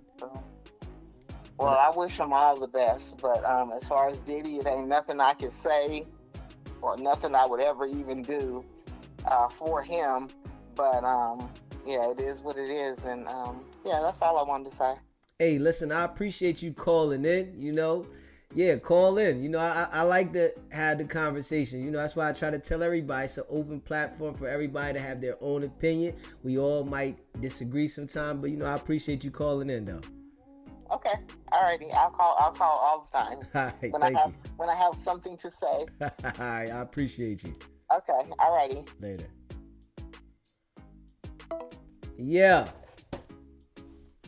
That's what I'm talking about, man. That's what we got to do. We got to get that dialogue going. Don't be scared to call in. We don't all have to agree. Just don't be scared to call in. You know, I like to have adult conversations. We might not view things the same way, but let's talk about it. It's okay. We ain't got to be disrespectful. We can just have that dialogue. That's what's strong, you know? And make sure you hit that like button. If you're in the building, smash that like button, hit that subscribe button, share this video, man. You know, I appreciate y'all. And y'all know we be going in sometime, right? We gonna finish this thing here with Smokey though, you know, for sure. Frances is also accused of failing to take appropriate corrective action to prevent her husband's, quote, deviant misconduct despite having full knowledge of his prior acts of sexual misconduct. Because according to the filing, Smokey had settled claims before with other women. So in all, the complaint lays out the rape, sexual assault, and hostile work environment allegations, as well as all four Jane Does claiming the Robinsons failed to pay the minimum or overtime wages. They weren't provided rest or lunch breaks, or provided wage statements for the hours that were worked. Now, despite the defensive response from the Robinsons' attorney, the plaintiff's attorney says there was a reason the women didn't come forward earlier. The obvious question that one will ask, and I suspect most will, why didn't they report Robinson's criminal misconduct to law enforcement or go public before now? As I said before, these women were all low wage earners living from paycheck to paycheck. They all feared missing a payday and not being able to pay their rent or buy food for their families. And also, Smokey's Robinson celebrity status intimidated them and all made them feel powerless. I want to add that these four women were afraid of shame, familial humiliation, and embarrassment. The stigma that still exists in some cultures that unfortunately blames a rape victim for the assault perpetrated against them. And having to tell their husband and children of these despicable acts against them left them overwhelmed with shame and embarrassment. So throughout their dreadful experiences with Mr. Robinson, all 4 women remained silent because many of them worked at the same time. Too embarrassed to reveal their assaults by Mr. Robinson to each other. Once they broke their silence, an avalanche of emotions began to flow between them. Hence, they're all here today. And again, that was the plaintiff's attorney speaking during that Tuesday press conference after the shocking lawsuit came out. I'm joined now by criminal defense attorney Safa Robinson Ferrer. Safa, always great to see you. So we just heard from the plaintiff's attorney about why the 4 women didn't come forward earlier. But I want to know your thoughts actually just about the allegations as a whole. Reading through the complaints, what did you kind of make of it? You know, the allegations are very serious in nature, certainly, and sexual in nature. And reading through that complaint, you really kind of get to understand the gravity of some of the allegations with respect to Mr. Robinson's alleged activity. You know, these things allegedly occurred some time ago, but I think now we're seeing a lot are these call to actions against sexual violence and things of that nature. So I think this sort of lawsuit just echoes some of the things we've been seeing post the Diddy lawsuit, and we've seen it with many celebrities at this point, but very serious allegations here. Yeah, and the details were just pretty graphic to read. In your opinion, how powerful are the numbers here? You know, we have 4 women essentially all saying the same thing, whereas, you know, we've seen in other cases, for example, like Diddy's, that, you know, these suits being filed one by one, but as opposed to this case with Smokey Robinson and even his wife, Frances, what do you make of just the 4 Jane Does coming against him in one complaint? Yeah. SBGB TV, it's a live call. The show is popping. What's up? How you doing? I wanted to tell you, right? So I've been listening for an hour. Can you hear me? I hear you now. What's going on? All right. No, so I was listening to the last caller. She's like very biased when it comes to this, right? Who did he help? Everyone. He gave them opportunity, right? A job, right? When you get a job, right? When you work for these companies that overwork you and underpay you. They don't know Jada Kissing them was a writer for Diddy. He was writing all them songs with Biggie and all that. They was writing songs for us, so they was getting paid for that stuff. Okay. Yeah, so the next thing I want to touch on, if anybody ever been abused or SA, they deserve to be put under the jail. But let's not forget, Cassie wrote a book, right?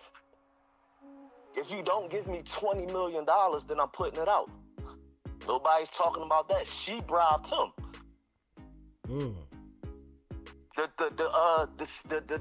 One of his secretaries wanted 200,000. She got that. Everybody that blamed him wanted something. Everybody. Good point. Donald Trump. Can we not forget our president have a federal indictment still going, and he only get immunity because they got law in place that a president can't get locked up? Can we talk about his first campaign when he said, "I walk up to women and grab them by their stuff"? Did we forget about all this stuff? Okay. I'm saying, did we forget about it? Listen, I just was looking up, you know, all these celebrities, 50 million. Shannon Sharp, did we not just forget about that? That's swept under the rug because of the Diddy stuff. Yeah, we definitely can't forget about the Shannon Sharp. It just happened. That's what I'm saying. I'm not saying that it doesn't happen on a regular or as much. But like we've been saying, right? Why not put them in jail? Now, I agree with that. That's where I'm at with it. Like, why is it financial? You know? So financially, you take from although I'm being nutty, you take from my family, so now my kids don't have nothing. You want the money, and I go spend. It's like a lose-lose. And we're not going to act like this. They acting like they not with the come-up. I'm a normal person, and women out here want come-ups. Yeah. People definitely have ulterior motives That's what I'm saying. situations I'm like this occur. What they proved was he bribery. If you don't do this, they proved that. They proved that he was abusive. And if we not, the women are not saying nothing different. Every woman that got on that stand saying it's like you listening to Cassie. They was all participating. And that's what I'm saying. They ain't nobody say, oh no, you did this to me, I'm not going on a trip, or I'm not going this. Everybody wanted to go Star Island. All of them went to Star Island. All of them. Every single woman. They wanted to participate. They wanted to live the lifestyle. They enjoyed it, but at times they didn't want to do it. So they're taking it as the times that they didn't want to do it, they putting that to overweigh the times that they did want to do it. They want us just to look at that. How about now, right? Everybody was scared to leave. So how Cassie, how you wind up with kids married? Obviously you was able to leave. You left. You didn't want to leave during the time that you was getting pampered and all that stuff. I want to tell people, having them type of activities in the bedroom is not a crime. The crime becomes when, like, you coerce her, when you force her to do it. But if she participate, that's not a crime. Having 1,000 bottles of baby oil is not a crime. Having toys is not a crime. Yeah, I'm with you on that. I'm with you on that. Nitpicking. Let's get to the meat and potatoes. They still y'all proved. I don't know. It's just it's fine. I hate bias. I hate biased media. But you not biased. You not like, no, yeah. Every media is. You go to this channel, it's biased. You go to this channel, it's biased. You can't never get. I've been on here for hours listening to this stuff. Yeah, you know when I go and cover it, I talk about it. I just be real raw and open with it. Yeah, like I listened to her yesterday. The lady that just got on, I listened to her yesterday. I'm like, damn, I'm gonna call, but I'm like, no, I'm not gonna call. I'm not gonna call. Because I didn't want to get into the debate, but like, come on, it's a celebrity. You got people that want people that want them chances. That's why all those things was done. Now the abuse, and if SA did happen, then rightfully so, he's supposed to go to jail. But that's not what he on trial for. Not what he on trial for. It's fear, shame, or robbery. You want this lifestyle? This is what I want. When anybody did anything for free? You got a point. You know, they know they was doing. They know what they was getting like, into. Come on, that's all I wanted to say. I'm about to finish tuning in. I appreciate you, my brother. I appreciate you too. Yes, sir. Yeah, man. The line is open, man. You know, we going in. You can let me know how you feel about it. You feel something different? You feel that they were victims and they weren't participants, and you know, Diddy is just all the way guilty of everything, or he partially guilty, or you know, they got Smokey Robinson going through it, you know, Shannon Sharp going through it. Yeah. This is why I say, me personally, I can't trust the word. You need to record something. Show, if I see a recording, like we all seen the tape with Cassie being beat, I can believe that she was abused physically. I believe that. I believe because I see it. But in today's world, people do want to be involved with people that are famous. So they accept certain things and then play victim later. Why go over there if you know that this person is famous and they're going to want to operate a certain way? You know, so I do look at it like that. You know, that's my opinion. You know, anybody can have their own opinion, and that's what it's here for everybody to, you know, have your own opinion. Open platform. You know, I'm not closed-minded.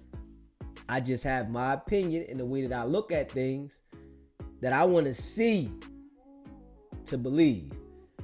I don't want to be told to believe. I want to see it. You show me evidence, then I can say, what can I say? I see it. The evidence is right here in my face. I see it. You know? And in today's world, they got a lot of gadgets you can take with you to record certain things. They got spy glasses. You can buy a pair of sunglasses that are spy glasses. They sell them online. You can buy different things to protect yourself. And if you know that you're in an abusive situation, you need to take caution and make sure that you prepare yourself to prove your case. Don't just sit there, not in 2025. And I say in the whole 2000s. Like, at this point, people understand that you should be having evidence to protect yourself, not just trying to go on your word and expect everybody to believe you. And that's the thing that people are doing in today's world that I don't agree with. If something's happening to you, you need to have evidence. You need to put that together, not in today's world. And it's crazy that next year it'll be somebody else coming out saying somebody did something to them, but don't have no proof and showing us and say they was around this person.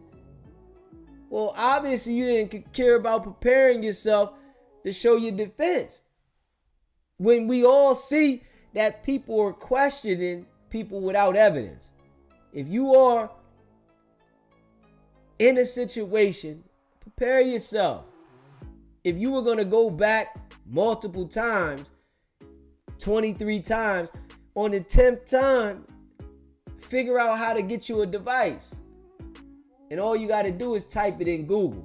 You know, type it in Google. If you need something to protect yourself, to record something, type it in Google.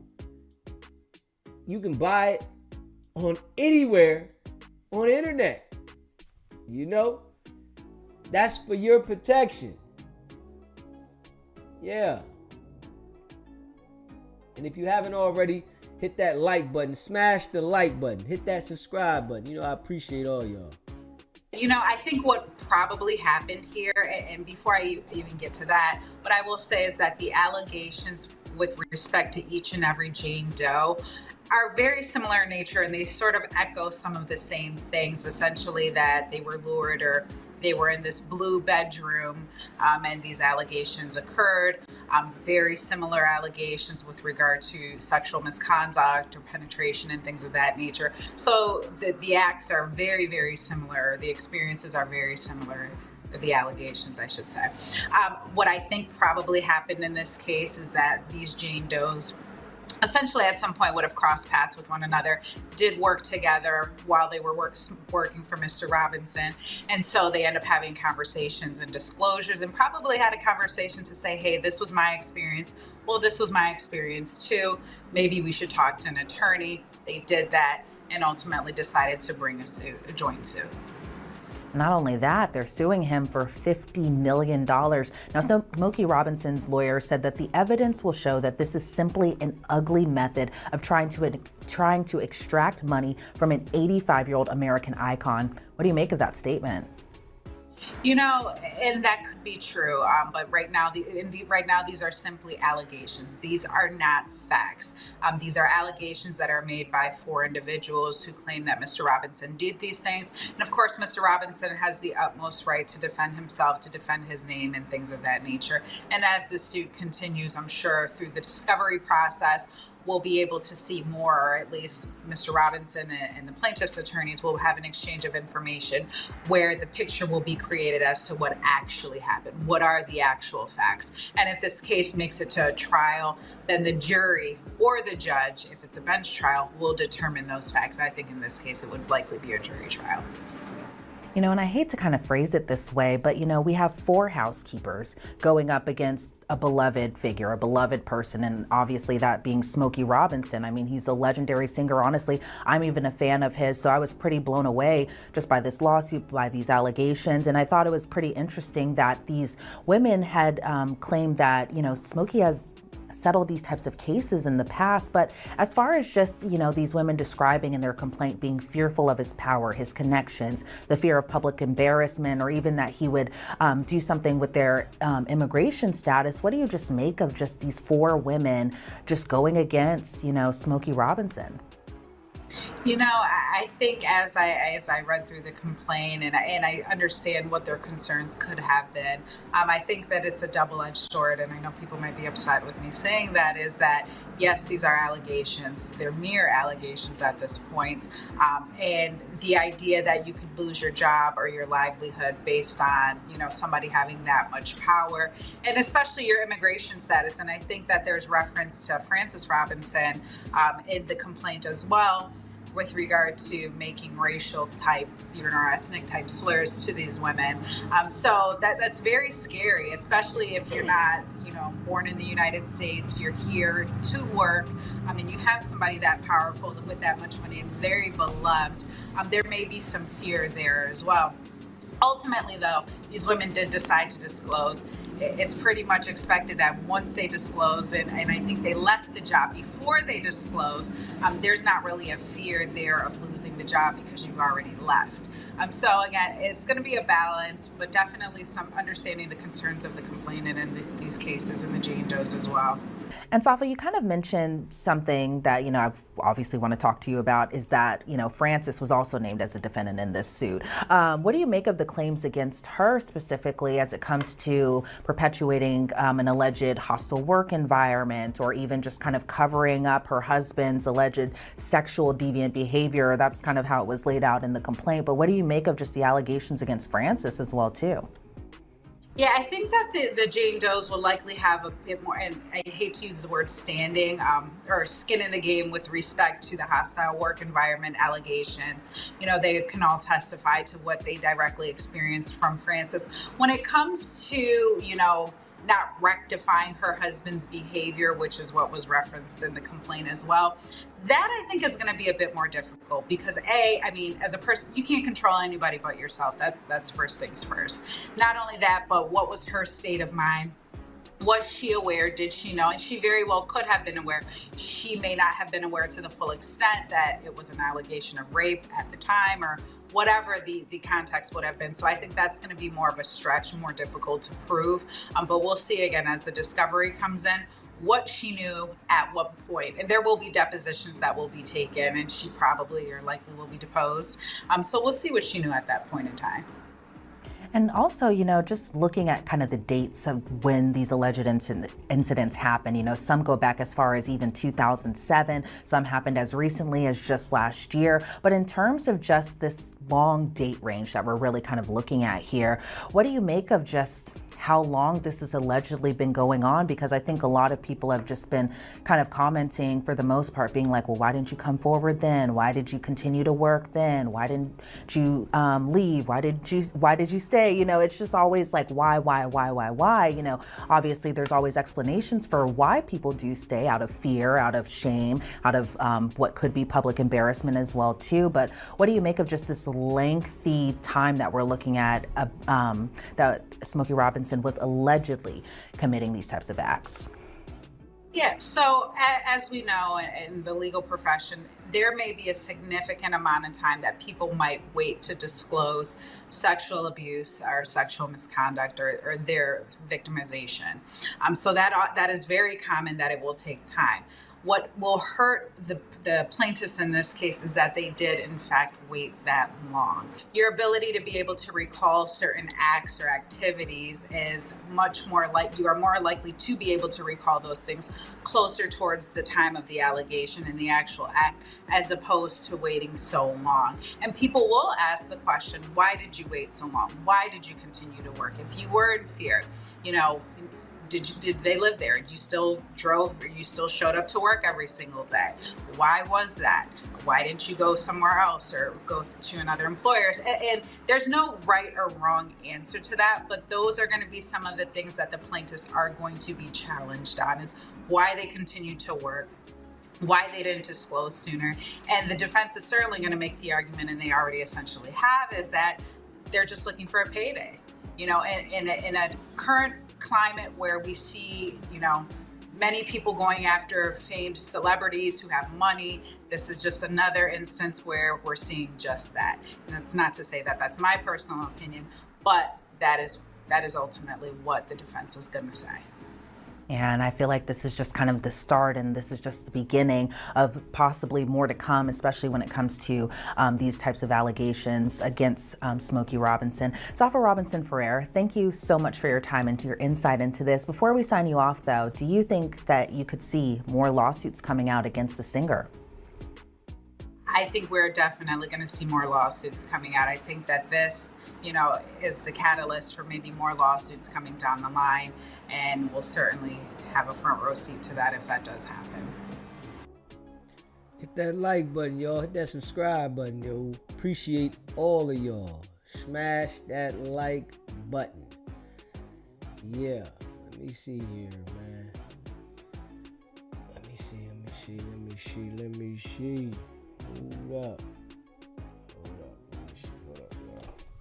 I want to try to see this other thing here. Blue Chicken sent me this here. Let's see what we got. I appreciate all y'all. Facts. Let's see what we got here. If I were to put... Hold up. Let's see what we got here.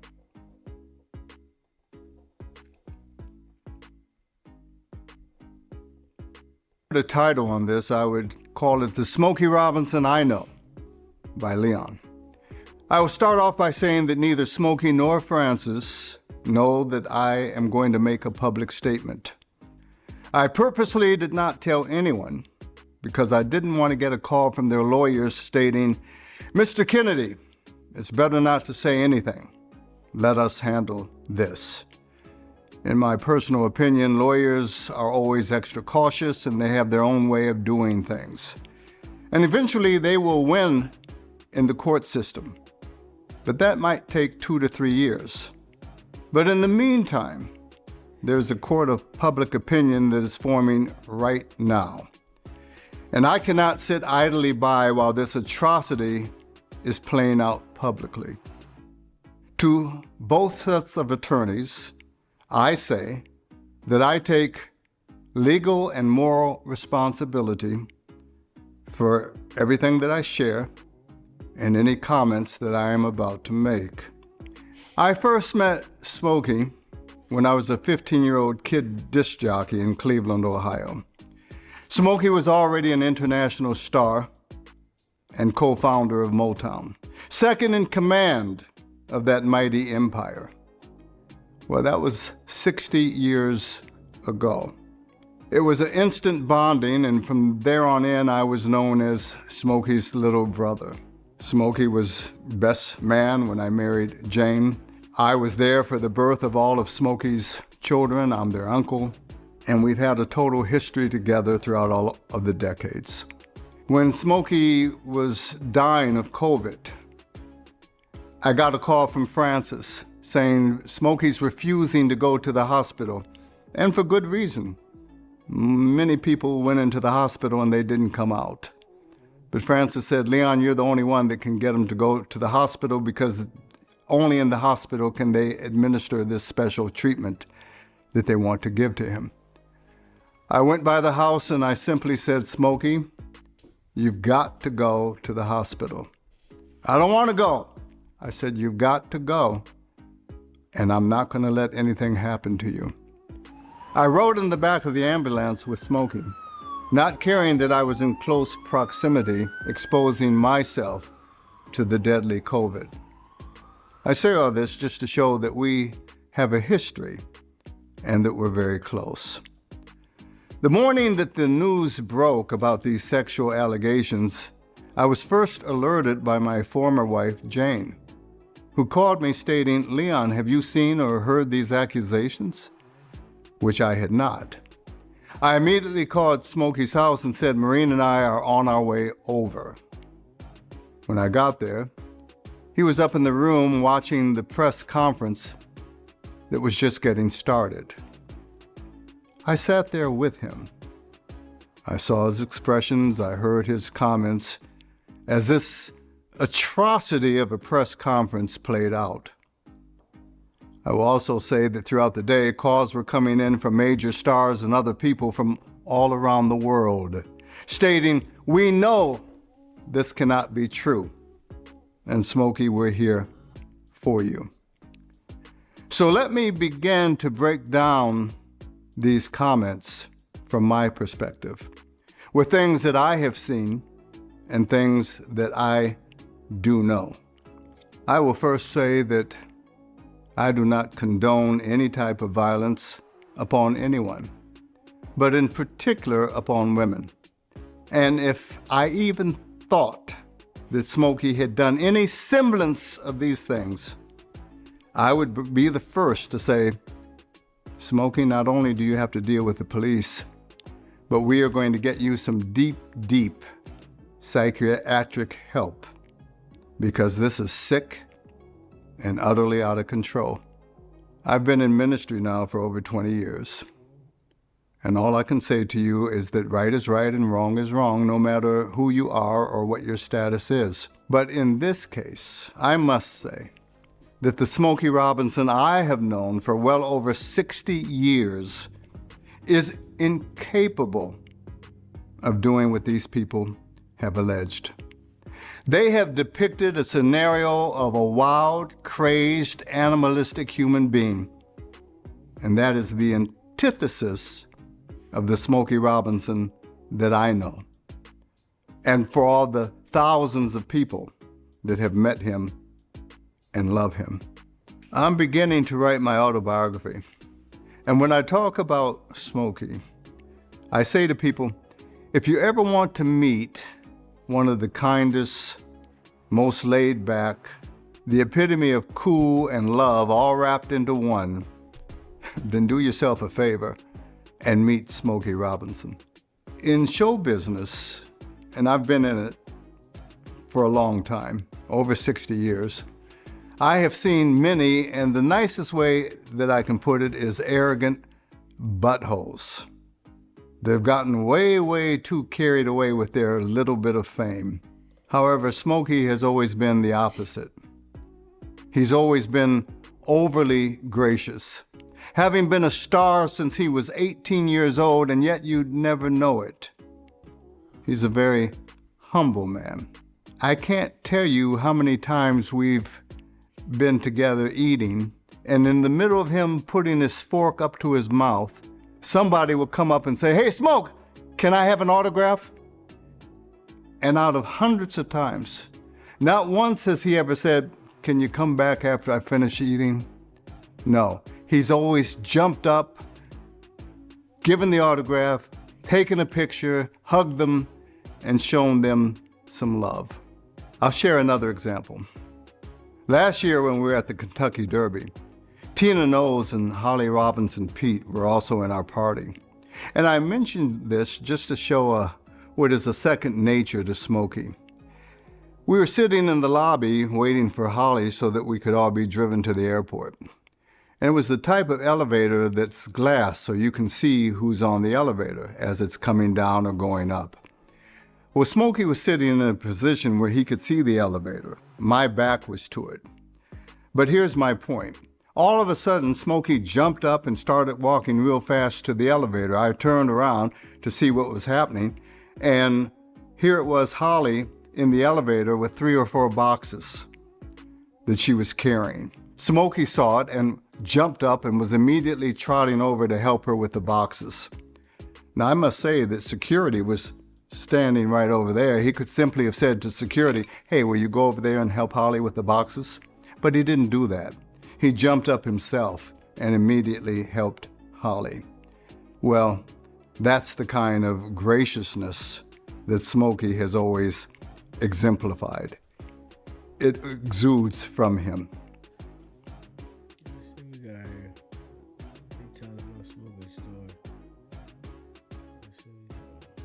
Let me state that these women were not in the house singularly working. There were usually 2 or 3 working simultaneously. Obviously, the women all worked together. Some of their shifts did overlap. So there was always an overlap. So now, if you were raped in this blue bedroom one time, why would you go upstairs and stay upstairs and be alone with this man again if you think this is going to happen again? Wouldn't you go downstairs and stay away from him? Or say to one of the other maids, "I need you to fix his lunch," or "I need you to come up with me while I fix his lunch"? Would you allow yourself to be in the same circumstance over and over and go through this same horrific deal 7 times? Would you not scream? Would you not holler? Would other people not hear you?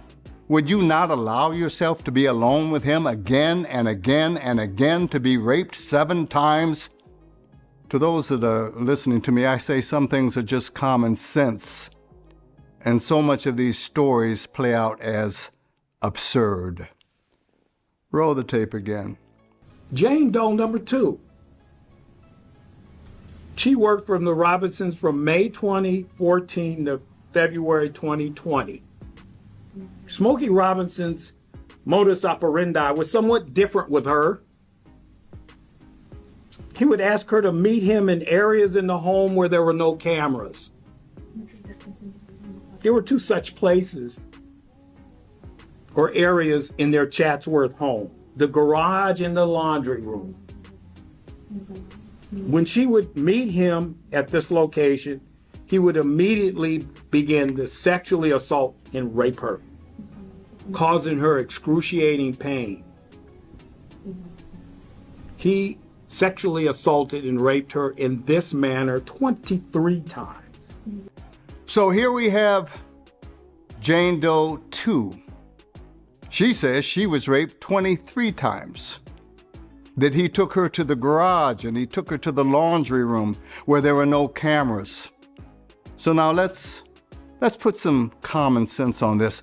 Raped 23 times? You know an exact number. What did you do? Did you keep a diary?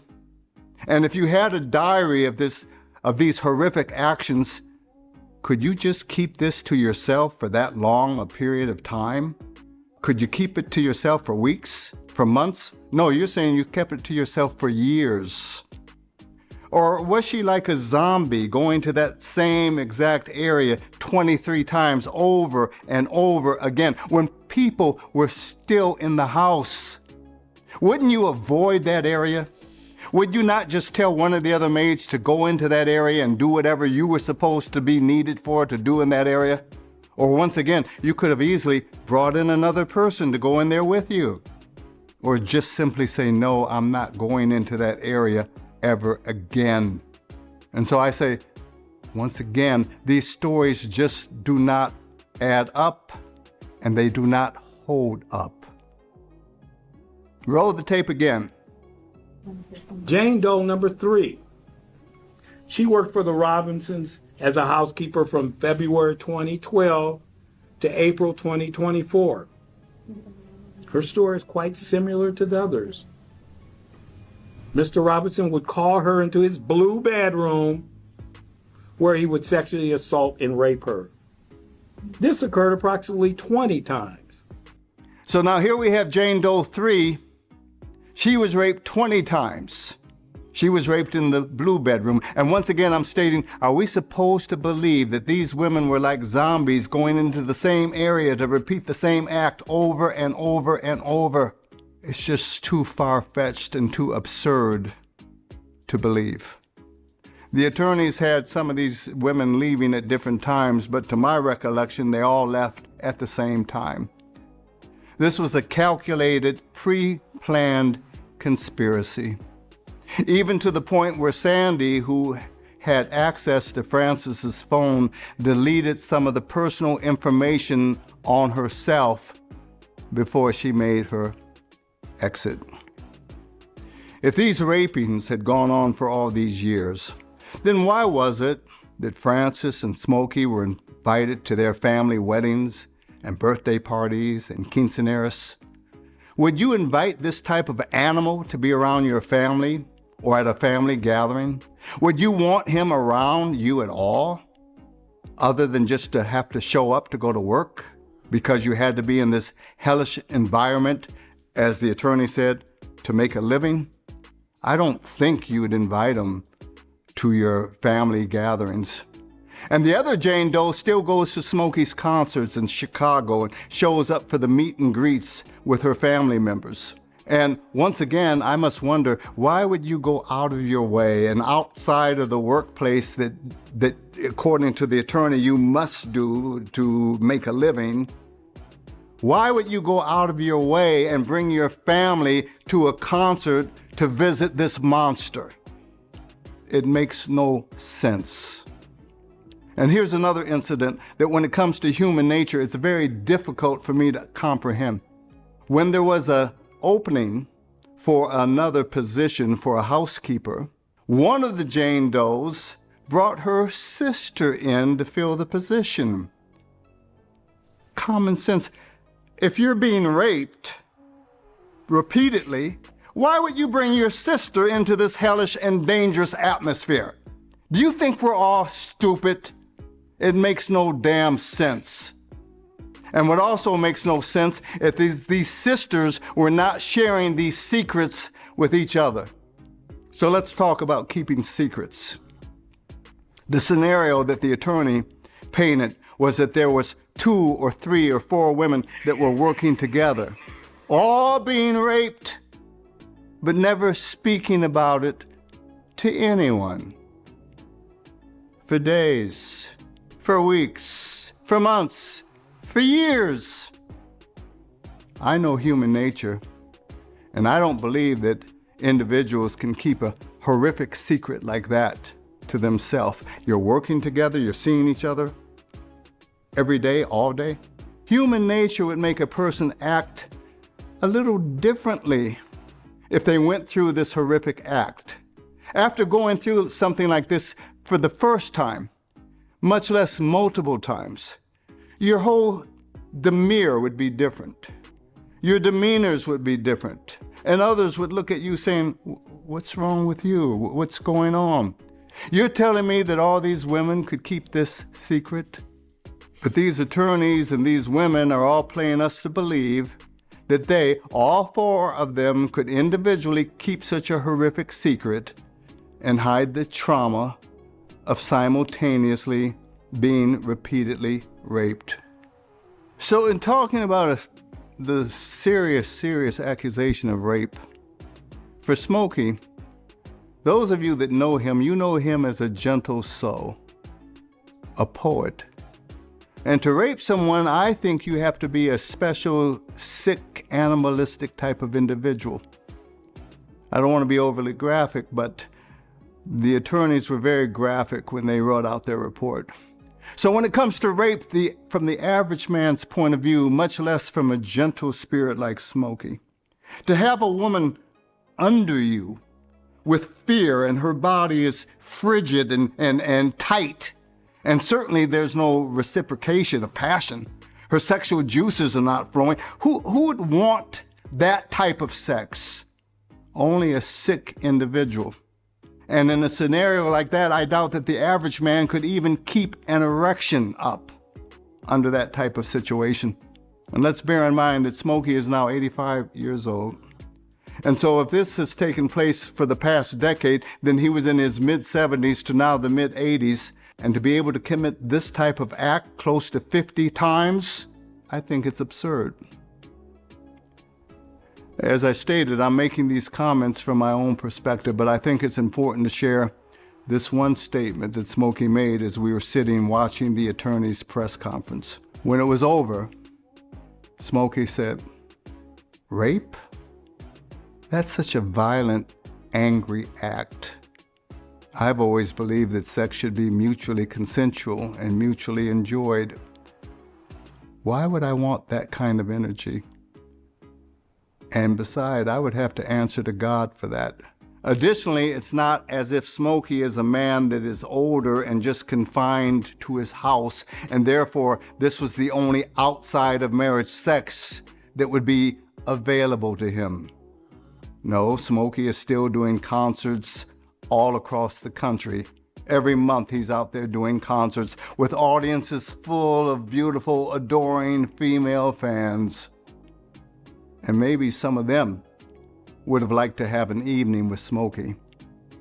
I say that to bring about some reality here, that Smokey sure has a lot of other options than raping these housekeepers. Once again, their stories make no sense. Now let's talk about this below minimum wage paying jobs nonsense that this lawyer was talking about. They could not afford to leave even though they were going through all this constant rapings. Well, I believe that Sandy owns 3 different pieces of property. That's always what I was led to believe. She could leave any time that she wanted. And the attorney went on to say, and I want to show the tape here. They're Hispanic women who were employed as housekeepers by the Robinsons, earning below minimum wage. As low-wage workers in vulnerable positions, they lack the resources and options necessary to protect themselves from sexual assaults throughout their tenure as employees for the Robinsons.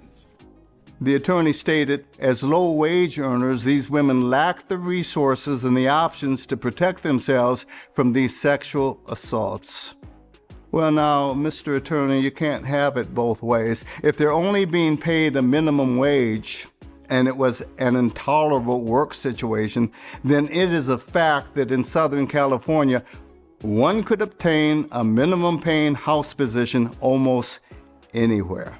Now, perhaps if one was paid thousands of dollars above the norm, then maybe one would put up with these repeated atrocities. Maybe you would have the mindset that it was worth the money. But even that's absurd. But you expecting us to believe that one's going to put up with being raped 7 times, another one 20 times, another one 23 times, just to keep a minimum wage paying job?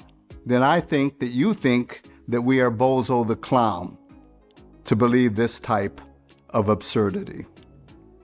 Jane Doe number 4. She worked the longest as the housekeeper for the Robinsons. From October 20, 2006 to April 2024. He raped her in 3 of their homes, namely the Chatsworth home, the Las Vegas home, and the Bell Canyon homes. Additionally, when I and others frequented the house, we saw individuals that were cheerful and humming and singing. We did not see fear or depression or someone that seemed traumatized. As I've stated, I've been in ministry now for over 25 years. And in ministry, throughout these many years, I have counseled, I have prayed with, sometimes cried with women and men that have been raped or in some form molested or sexually shamed. And we've had to deal with the lingering effects, the issues, and the residue that's been brought about by such vile acts. And yet, when I'd go over to Smokey and Francis's house, as stated previously, I always saw a cheerful demeanor with these ladies. I did not see effects of trauma or sullenness or intimidation or domination.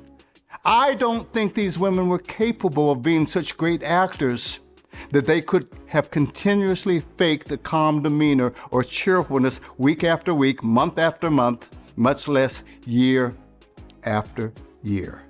I want to talk to the attorneys. As for these attorneys, I understand that at least one of you is in the organization 100 Black Men.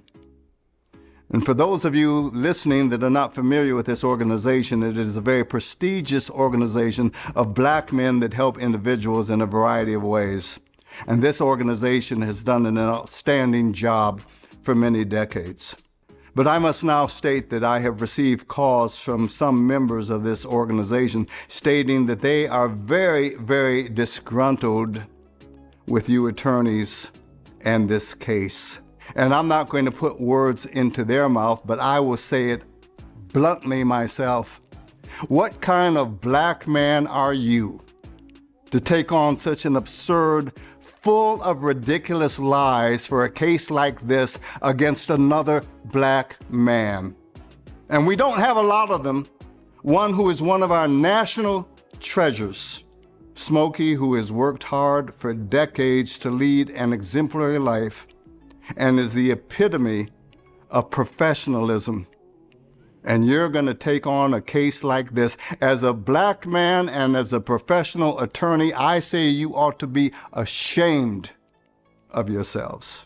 And I am declaring that you crossed the line professionally when you stated that Smokey Robinson is a serial rapist, a serial predator. Your clients did not say that. You said that. We believe that Mr. Robinson is a serial and sick rapist that must be stopped. It's coming personally from you. You crossed the line, and I am really asking Smokey and his attorney to sue you personally. There have to be consequences for you to make that type of statement regarding an individual who does not have a history of wrongdoing. Now, I'm going to tell it like it is. This was a big payday for all of you. If these women were horrendously raped multiple times, then there should be justice. And that justice should have been to immediately go to the police and the DA and file charges against these atrocities. But you did not choose to do that. You chose to have a big, big payday. Now, could you restate what you're asking for in terms of monetary relief? What are you seeking? Well, $50 million. And how did you determine that amount? It's just we wanted to get his attention, hence a big number. Will they file complaints with the police as well so that they can investigate this as a criminal matter? We have not been contacted by the district attorney's office yet. Obviously, we're more than happy to cooperate as best we can. Does a police report have to be filed by the women in order for the DA to then proceed? Well, again, no police reports have been filed by our clients as of yet, given their fear of having done so. Well, where do you stand on that? Do you want your clients to file a police report now that they've retained you? I think that's something that we need to discuss with our clients before we cross that path. Because based on the disturbing allegations, don't you feel like this is something that law enforcement should investigate? So let me break it down from my perspective. This was an atrocious shakedown. Everyone was going to get a payday and have a great exit strategy for the rest of their life. Sandy's husband, and I know him, and I know his name, but I won't mention his name, has been ill. She had already stated that she wanted to go back to Guatemala and retire. And with this amount of money that she thinks she can get, she could do that. The other three, who are illegal immigrants, are afraid that any day they might get deported. So they need a big payday. so that they can either stay here or be deported with a whole lot of money. And you two attorneys, well, you'll have enough money for a very nice retirement. That's the sting, if it goes your way. But it won't. It's also been brought to my attention something regarding the U visa.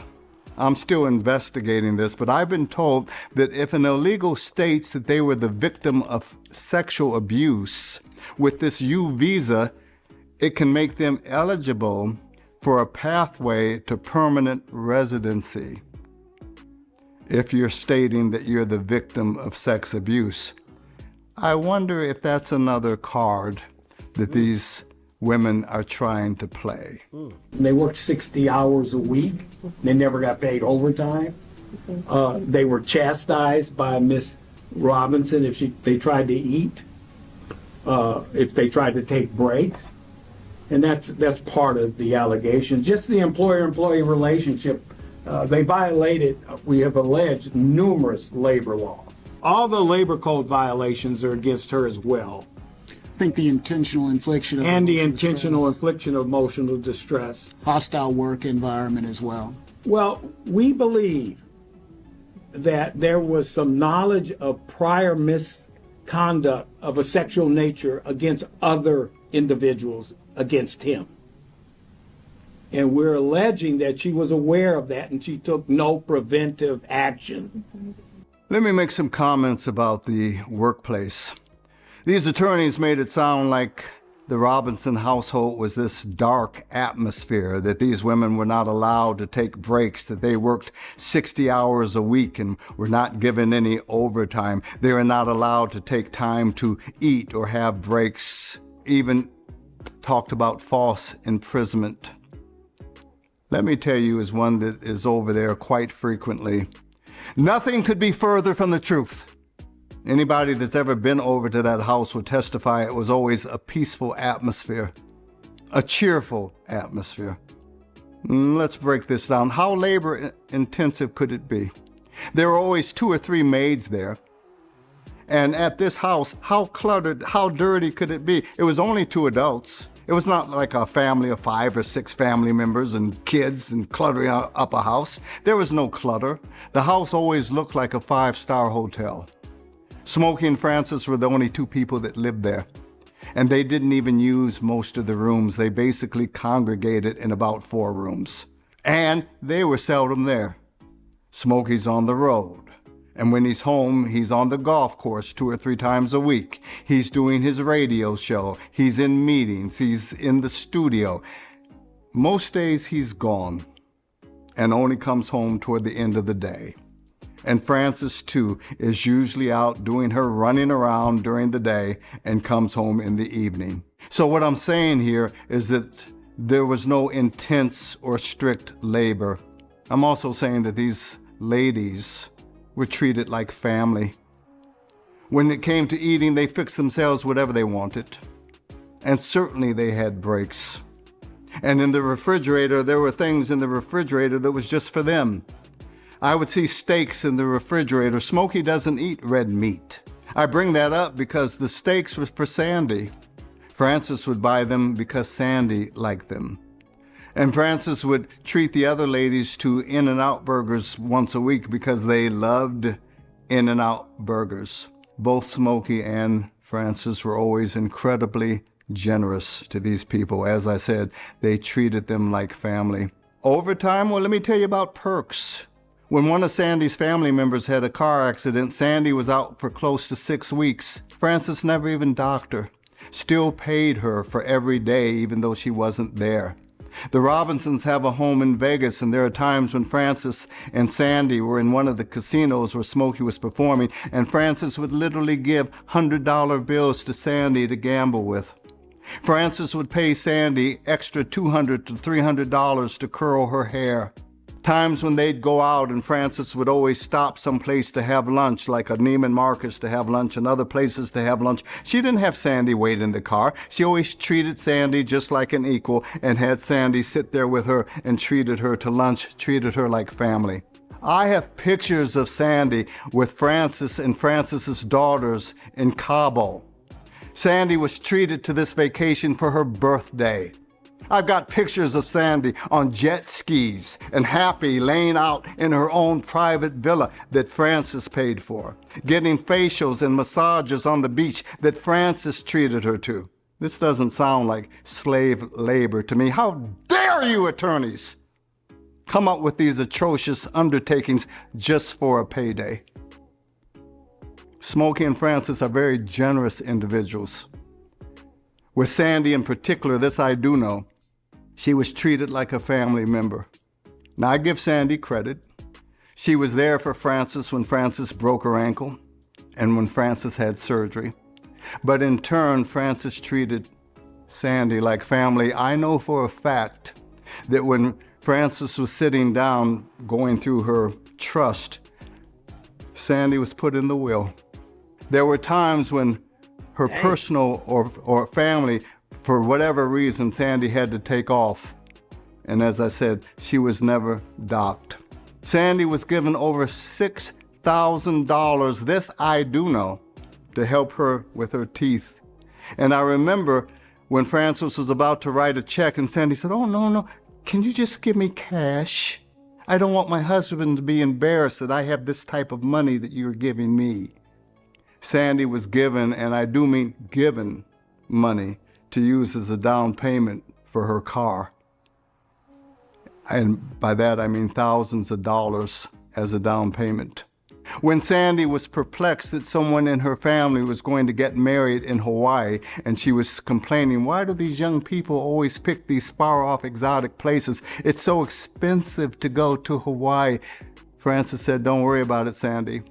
I'll pay for your hotel, I'll pay for your plane fare." Does this sound like people that were abused? It's ridiculous. And they all ought to be ashamed of what they have tried to do and get away with. Francis trusted Sandy so much that Sandy even had access to the safe. Atrocities? To me, it was the opposite of what was stated. I think that the Robinsons trusted them too much and gave them too much familiarity and privilege. Regarding Francis, I've already talked about the work environment. I've already stated that she was very generous. But for these attorneys to state that Francis knew that Smokey was repeatedly raping these women and never said or did anything about it, more or less implying that she went along with it, that is a lie from the pit of hell. Francis is a spirit-filled, praying woman, and she has a healthy fear and reverence when it comes to God and when it comes to what's right and what's wrong. And she would have never, ever tolerated those type of actions. To those of you watching this, I've laid out what I've said. I've laid out what I've seen and know. And I've stated my conclusions. I want to know, what do you think? What are your comments? Let me know. And God bless you. What y'all think about it, chat?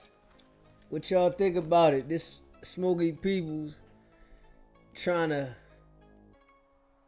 put it out there for Smokey and, go to bat for him.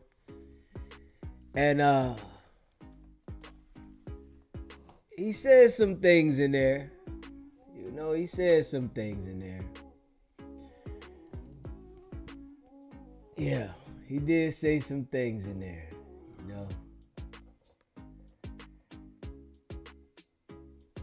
You gotta watch who you have around you, man. It's always gonna be the people around you. Always. And this is a fact. It ain't gonna be nobody you don't know. Somebody across town. Somebody that don't like you, that might have said something to somebody else. It's always gonna be somebody that was around you. You know, y'all think Smokey guilty? Let me see, hold up.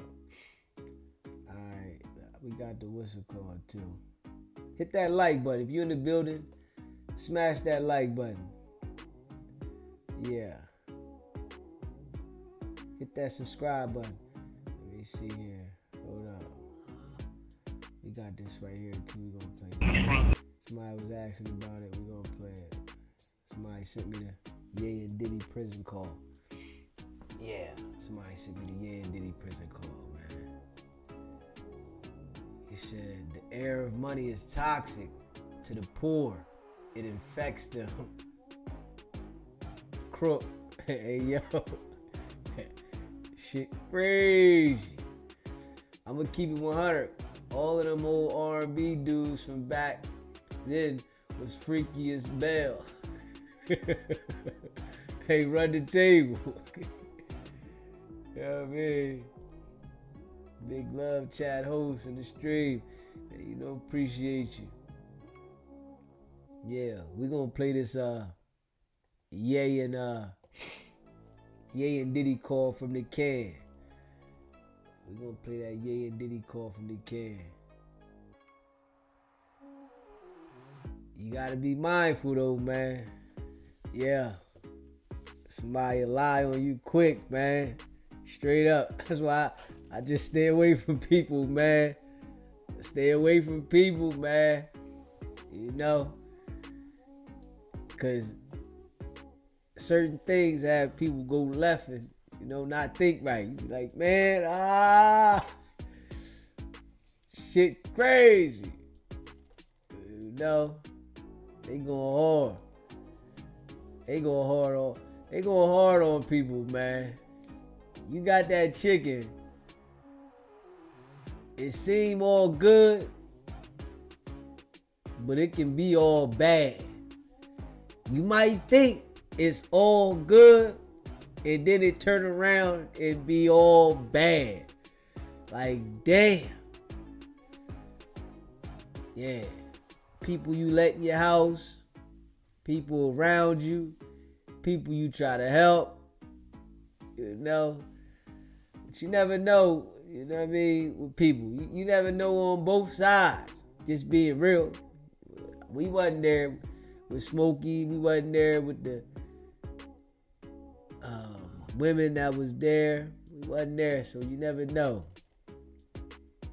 But it is kind of funny that they say if you push the line on these type of charges on somebody, that you can stay. So, you know, we don't know though. We weren't there. You know what I mean? Smokey got something to deal with. You know his lawyer's gonna be at work. They gonna have to get to it. You know? But I did notice the lawyers that they got are black. The lawyers that they got are black.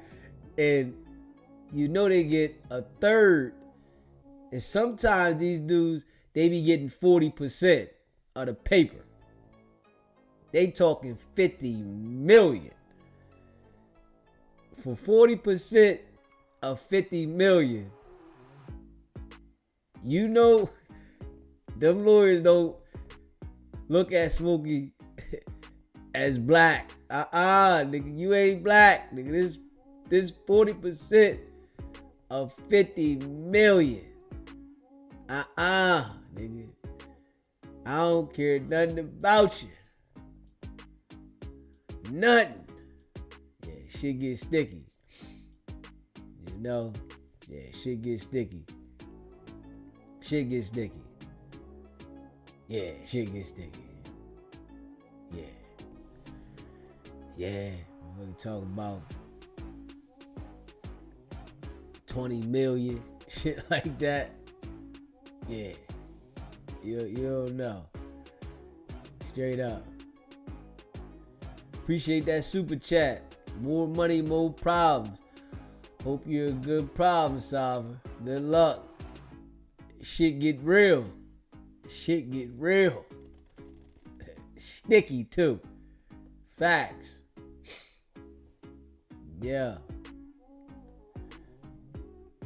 Yeah, facts.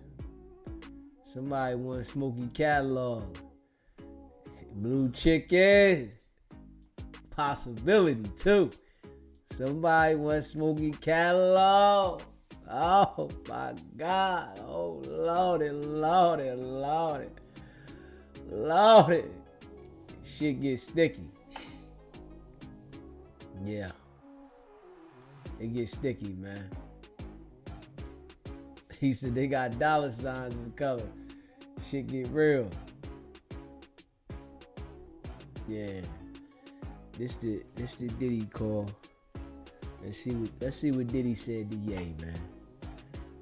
Smokey got a fight on his hand though. He got a fight on his hand. Dude said though, the woman wanted to bring her sister into work. She getting handled, but she want to bring her sister in. Let me bring you on in. Get you a job here. But you never know. We wasn't there, man. We wasn't there at all. Tell you the real from the front line. You know what I'm saying? It's wicked, wicked, wicked. So you be careful. Yeah. We can't do nothing if they, you know what I'm saying? I need you out there, you feel me? Yeah. I hear you. Yes, sir. Yeah. Yes, sir. Man, have some fucking fun. Yeah. Not having no fun and then get behind the mic, have some fun, chop up them samples, get back on your hitman vibe. Yeah. Have some fun, get back to smiling. Yeah. These other motherfuckers, they'll waste your time, big. Yeah. You know what I'm saying? Yeah, I Waste understand. your motherfucking time. You know what I'm saying? So put that love in your heart, man, and enjoy yourself, man. When I get out there, man, I'm gonna see you tear down the stadiums. I need to see you back on that stage and actually rapping and performing and everything. I be dreaming of that shit. Yeah. Yeah, it's time. It's time for me to just grab the mic and get back on. It's like I love music again. It was a time when it's just like everything was so frustrating. I can't explain it, but yeah. Jump into your bag, man. Jump into your bag. We're gonna have years and decades to fight these motherfuckers. Right now, enjoy your life. It's just coming from me, from God to you. Right. Enjoy your life. Fall back in love like when you was making the beats in the shop and coming up to Daddy's house and motherfucking rock studio and just chop them shits up. Bring that SP1200 out, nigga, the MPC.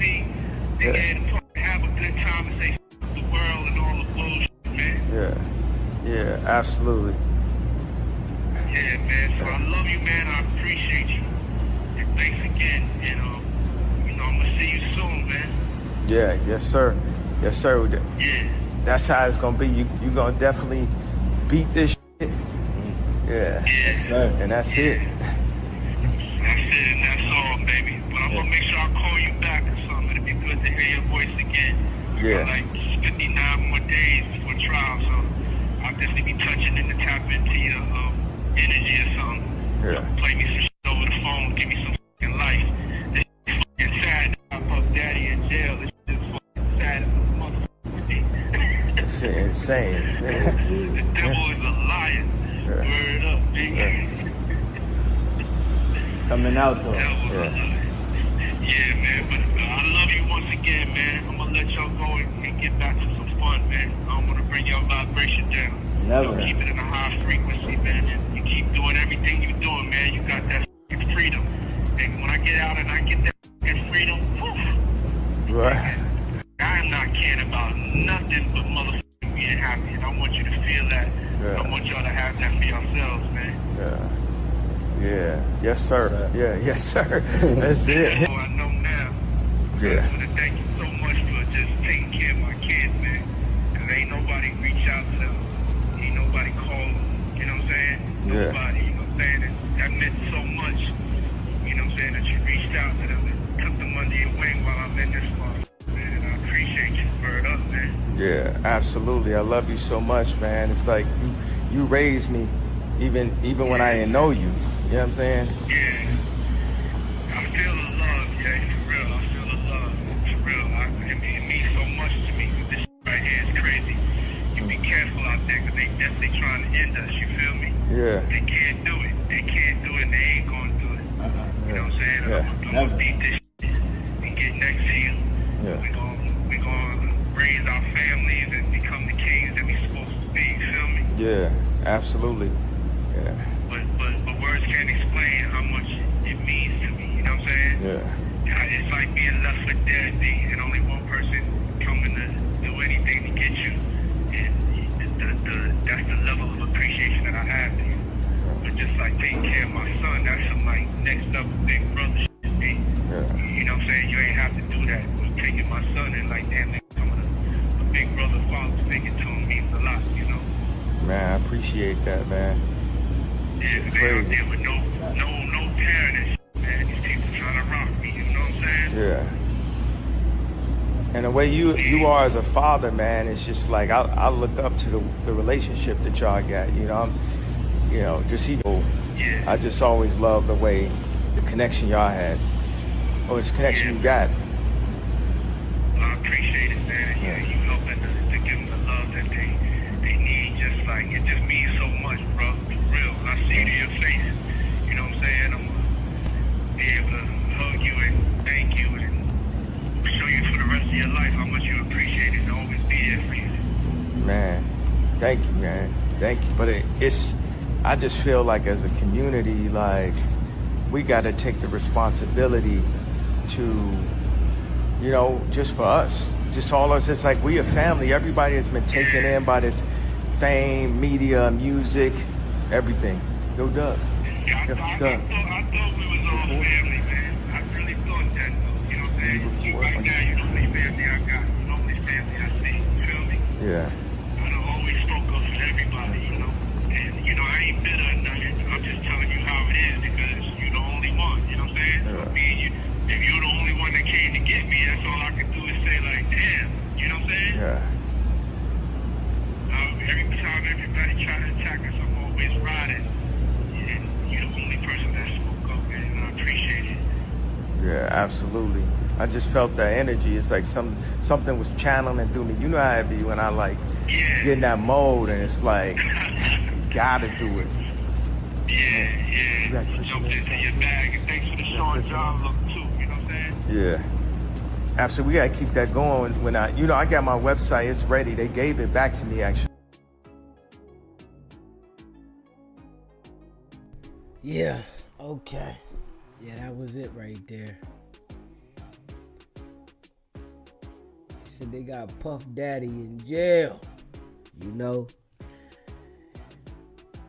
Puff thought because he had all the money he would be able to bail out. No bail. Trial going on. They trying to lay him down with the elbow. Shit got sticky. Facts. If you haven't already hit that subscribe button, hit that subscribe button, hit that like button. Yeah, I appreciate all of y'all. Facts. You hear me? We getting back at it. Gotta get back in the swing. Get back in the swing out here. For real. Definitely gonna do an earlier live today.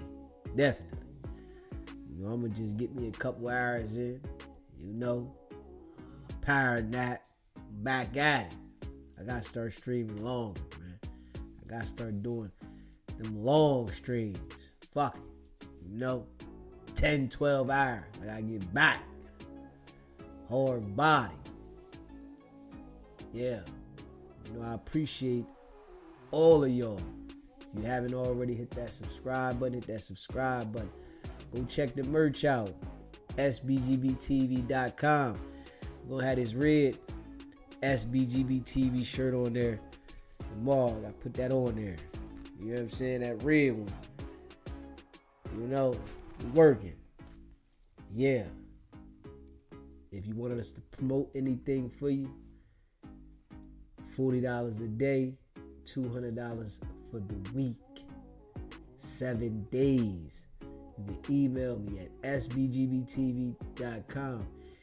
If you want us to react to something that you think we should react to, something that you want us to put up that, might be relevant to the content we do, you can email me. You can text it to me.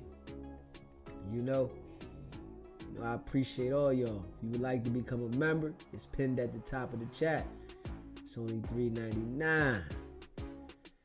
And, I appreciate all of y'all. You said, Deezy, don't forget the cups with the straw. Blue chicken. I'm on that. Yeah, I'm on that. I'm going to do that. I might do that. I might get that together today and put that up there with the shirt. Yeah, I might get that together today. Yeah, I gotta look in. I might get that together today. I appreciate y'all. Appreciate you, Tasha. Appreciate you. Appreciate that super chat. Facts. I appreciate all y'all, man. No cap. I put that grind in. Definitely gotta get back on the long lives again. The fam. Straight up. My guy RM always in the building. Appreciate that. StreamYard too, DZ. Yeah, I know. I got StreamYard on there too. I just gotta upgrade it. But I was about to do it the other day, but I gotta go live from the StreamYard. And I'm accustomed to what I use already. So now I gotta learn to work that one. Cause I'm accustomed to the OBS. I like how the OBS work. I'm all set up. You know what I mean? So I gotta figure out how to deal with the StreamYard with that. But I also got Zoom. Prayers for Kia.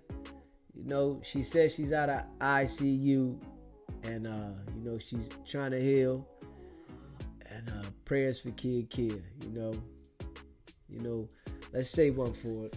Lord, keep the angels around Kia. Keep her strong. Help her come back strong and get through everything she's going through. And keep her family safe. Amen. Yeah. We're going to get through it. But yeah, I got Zoom too. So I might start, putting the link up there for the Zoom. And I can pull people up on the Zoom too. I tell people click on the Zoom, we can get on the Zoom. I can put the Zoom through the OBS. Straight up. So I gotta think about that. But yeah, we're gonna work it out. I'm gonna figure this one out. Facts. Yeah, I appreciate all y'all. Facts. Prayers up for MX Laker girl, niece. Yeah. Prayers up for MX Laker girl, niece. Yeah. MX Laker girl, niece. Hope she make it through the situation. Smooth sailing. Yeah, smooth sailing. Hopefully she get through it. Smooth sailing. You never know how things turn out, I tell you that. Yeah.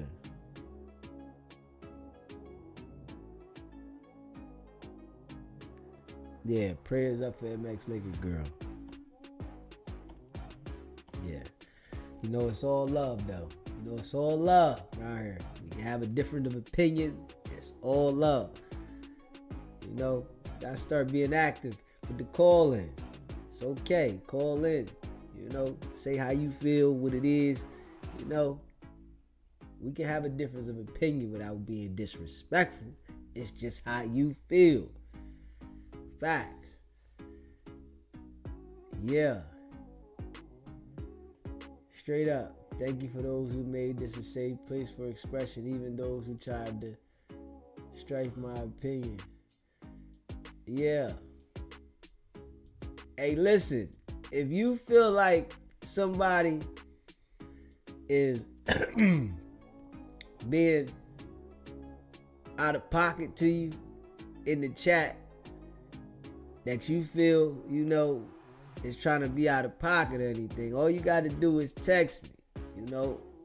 I'm going to look into it. You can text me or email me. Like, yo, this person being real disrespectful or something, blah, blah, blah.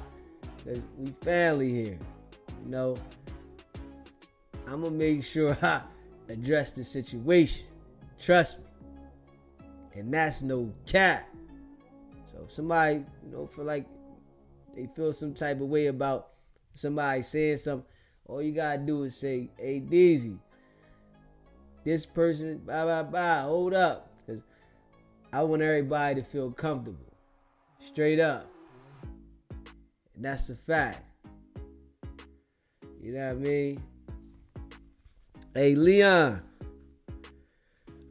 I ain't gang nothing, man. You know what I mean? I don't play that. I don't play none of that. You know what I'm saying? I'm a boss. You know what I mean? I think gang members are followers. That's just how I look at it. Because they go out here and commit crimes under the gang. We civilians over here. We are all civilians. Straight up.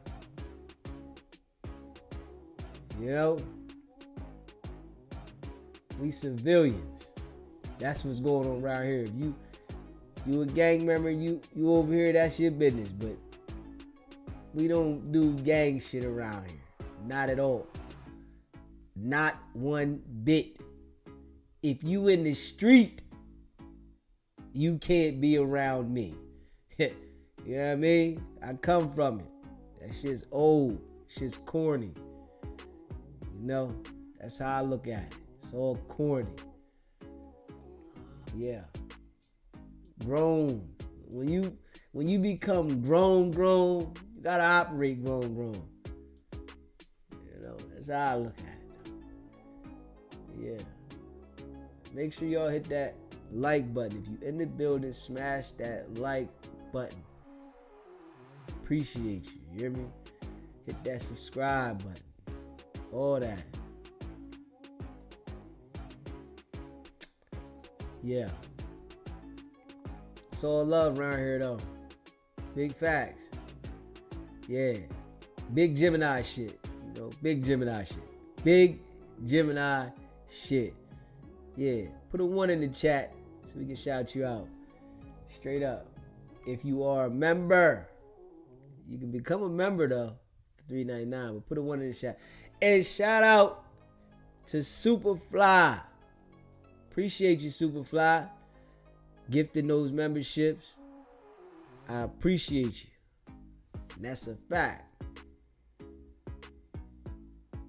Yeah. RM, my guy. Two's Much.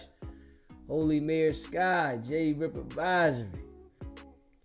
Appreciate y'all. And that's a fact. Spread the word, chat. They try and block us. 18.7. We should have already been at 20 by now. Let's go. Word. Spread the word, people, man. You know they try to keep the real in the chokehold. You know that. Miss Hawkins. Blue Chicken. Run the table. You know they try to keep the real in the chokehold, man. Facts. Mistress Adida. Yeah. RM, my guy. I appreciate y'all, man. Yeah. We had a good live tonight, this morning. You know the birds chirping around this motherfucker. Inglewood Blue. The birds chirping around this motherfucker. Straight up. Y'all know, when I got off the live yesterday in the morning, right? Y'all know I went out there and cut the grass, right? I cut the grass, and then I had let the grass grow a little bit, right? So, Joy Daphne, welcome to the family. I appreciate you becoming a member. Tosh Holiday. All right, now appreciate you too, Tosh. You definitely sent that super chat. You know, all my people. Now, when I got off the live yesterday, I went out there and cut the grass, right? Man, it got hot as shit. I went out there early. I'm out there at 7 in the morning. Appreciate you becoming a member, Leon. Yeah. I went out there and cut the grass. It was 7 in the morning. I was out there for a minute. I'm dragging because y'all know I was on here. I ain't had no sleep. Then I had to rake a little bit because I let the grass get a little high. The good thing is I got the 0 turn, so I got to run through it. But I had to rake a little bit. I was tired as hell. You know? But I'm going to get a cat nap in. You know, I'm going to get a little nap. We're going to get back at it. We definitely coming back at it early.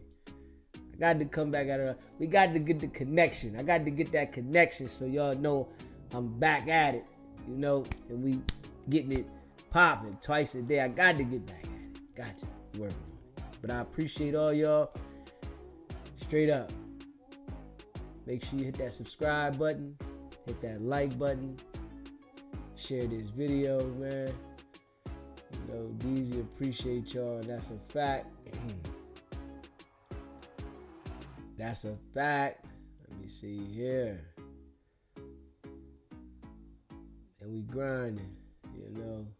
Big fact. Big facts. We grinding, man.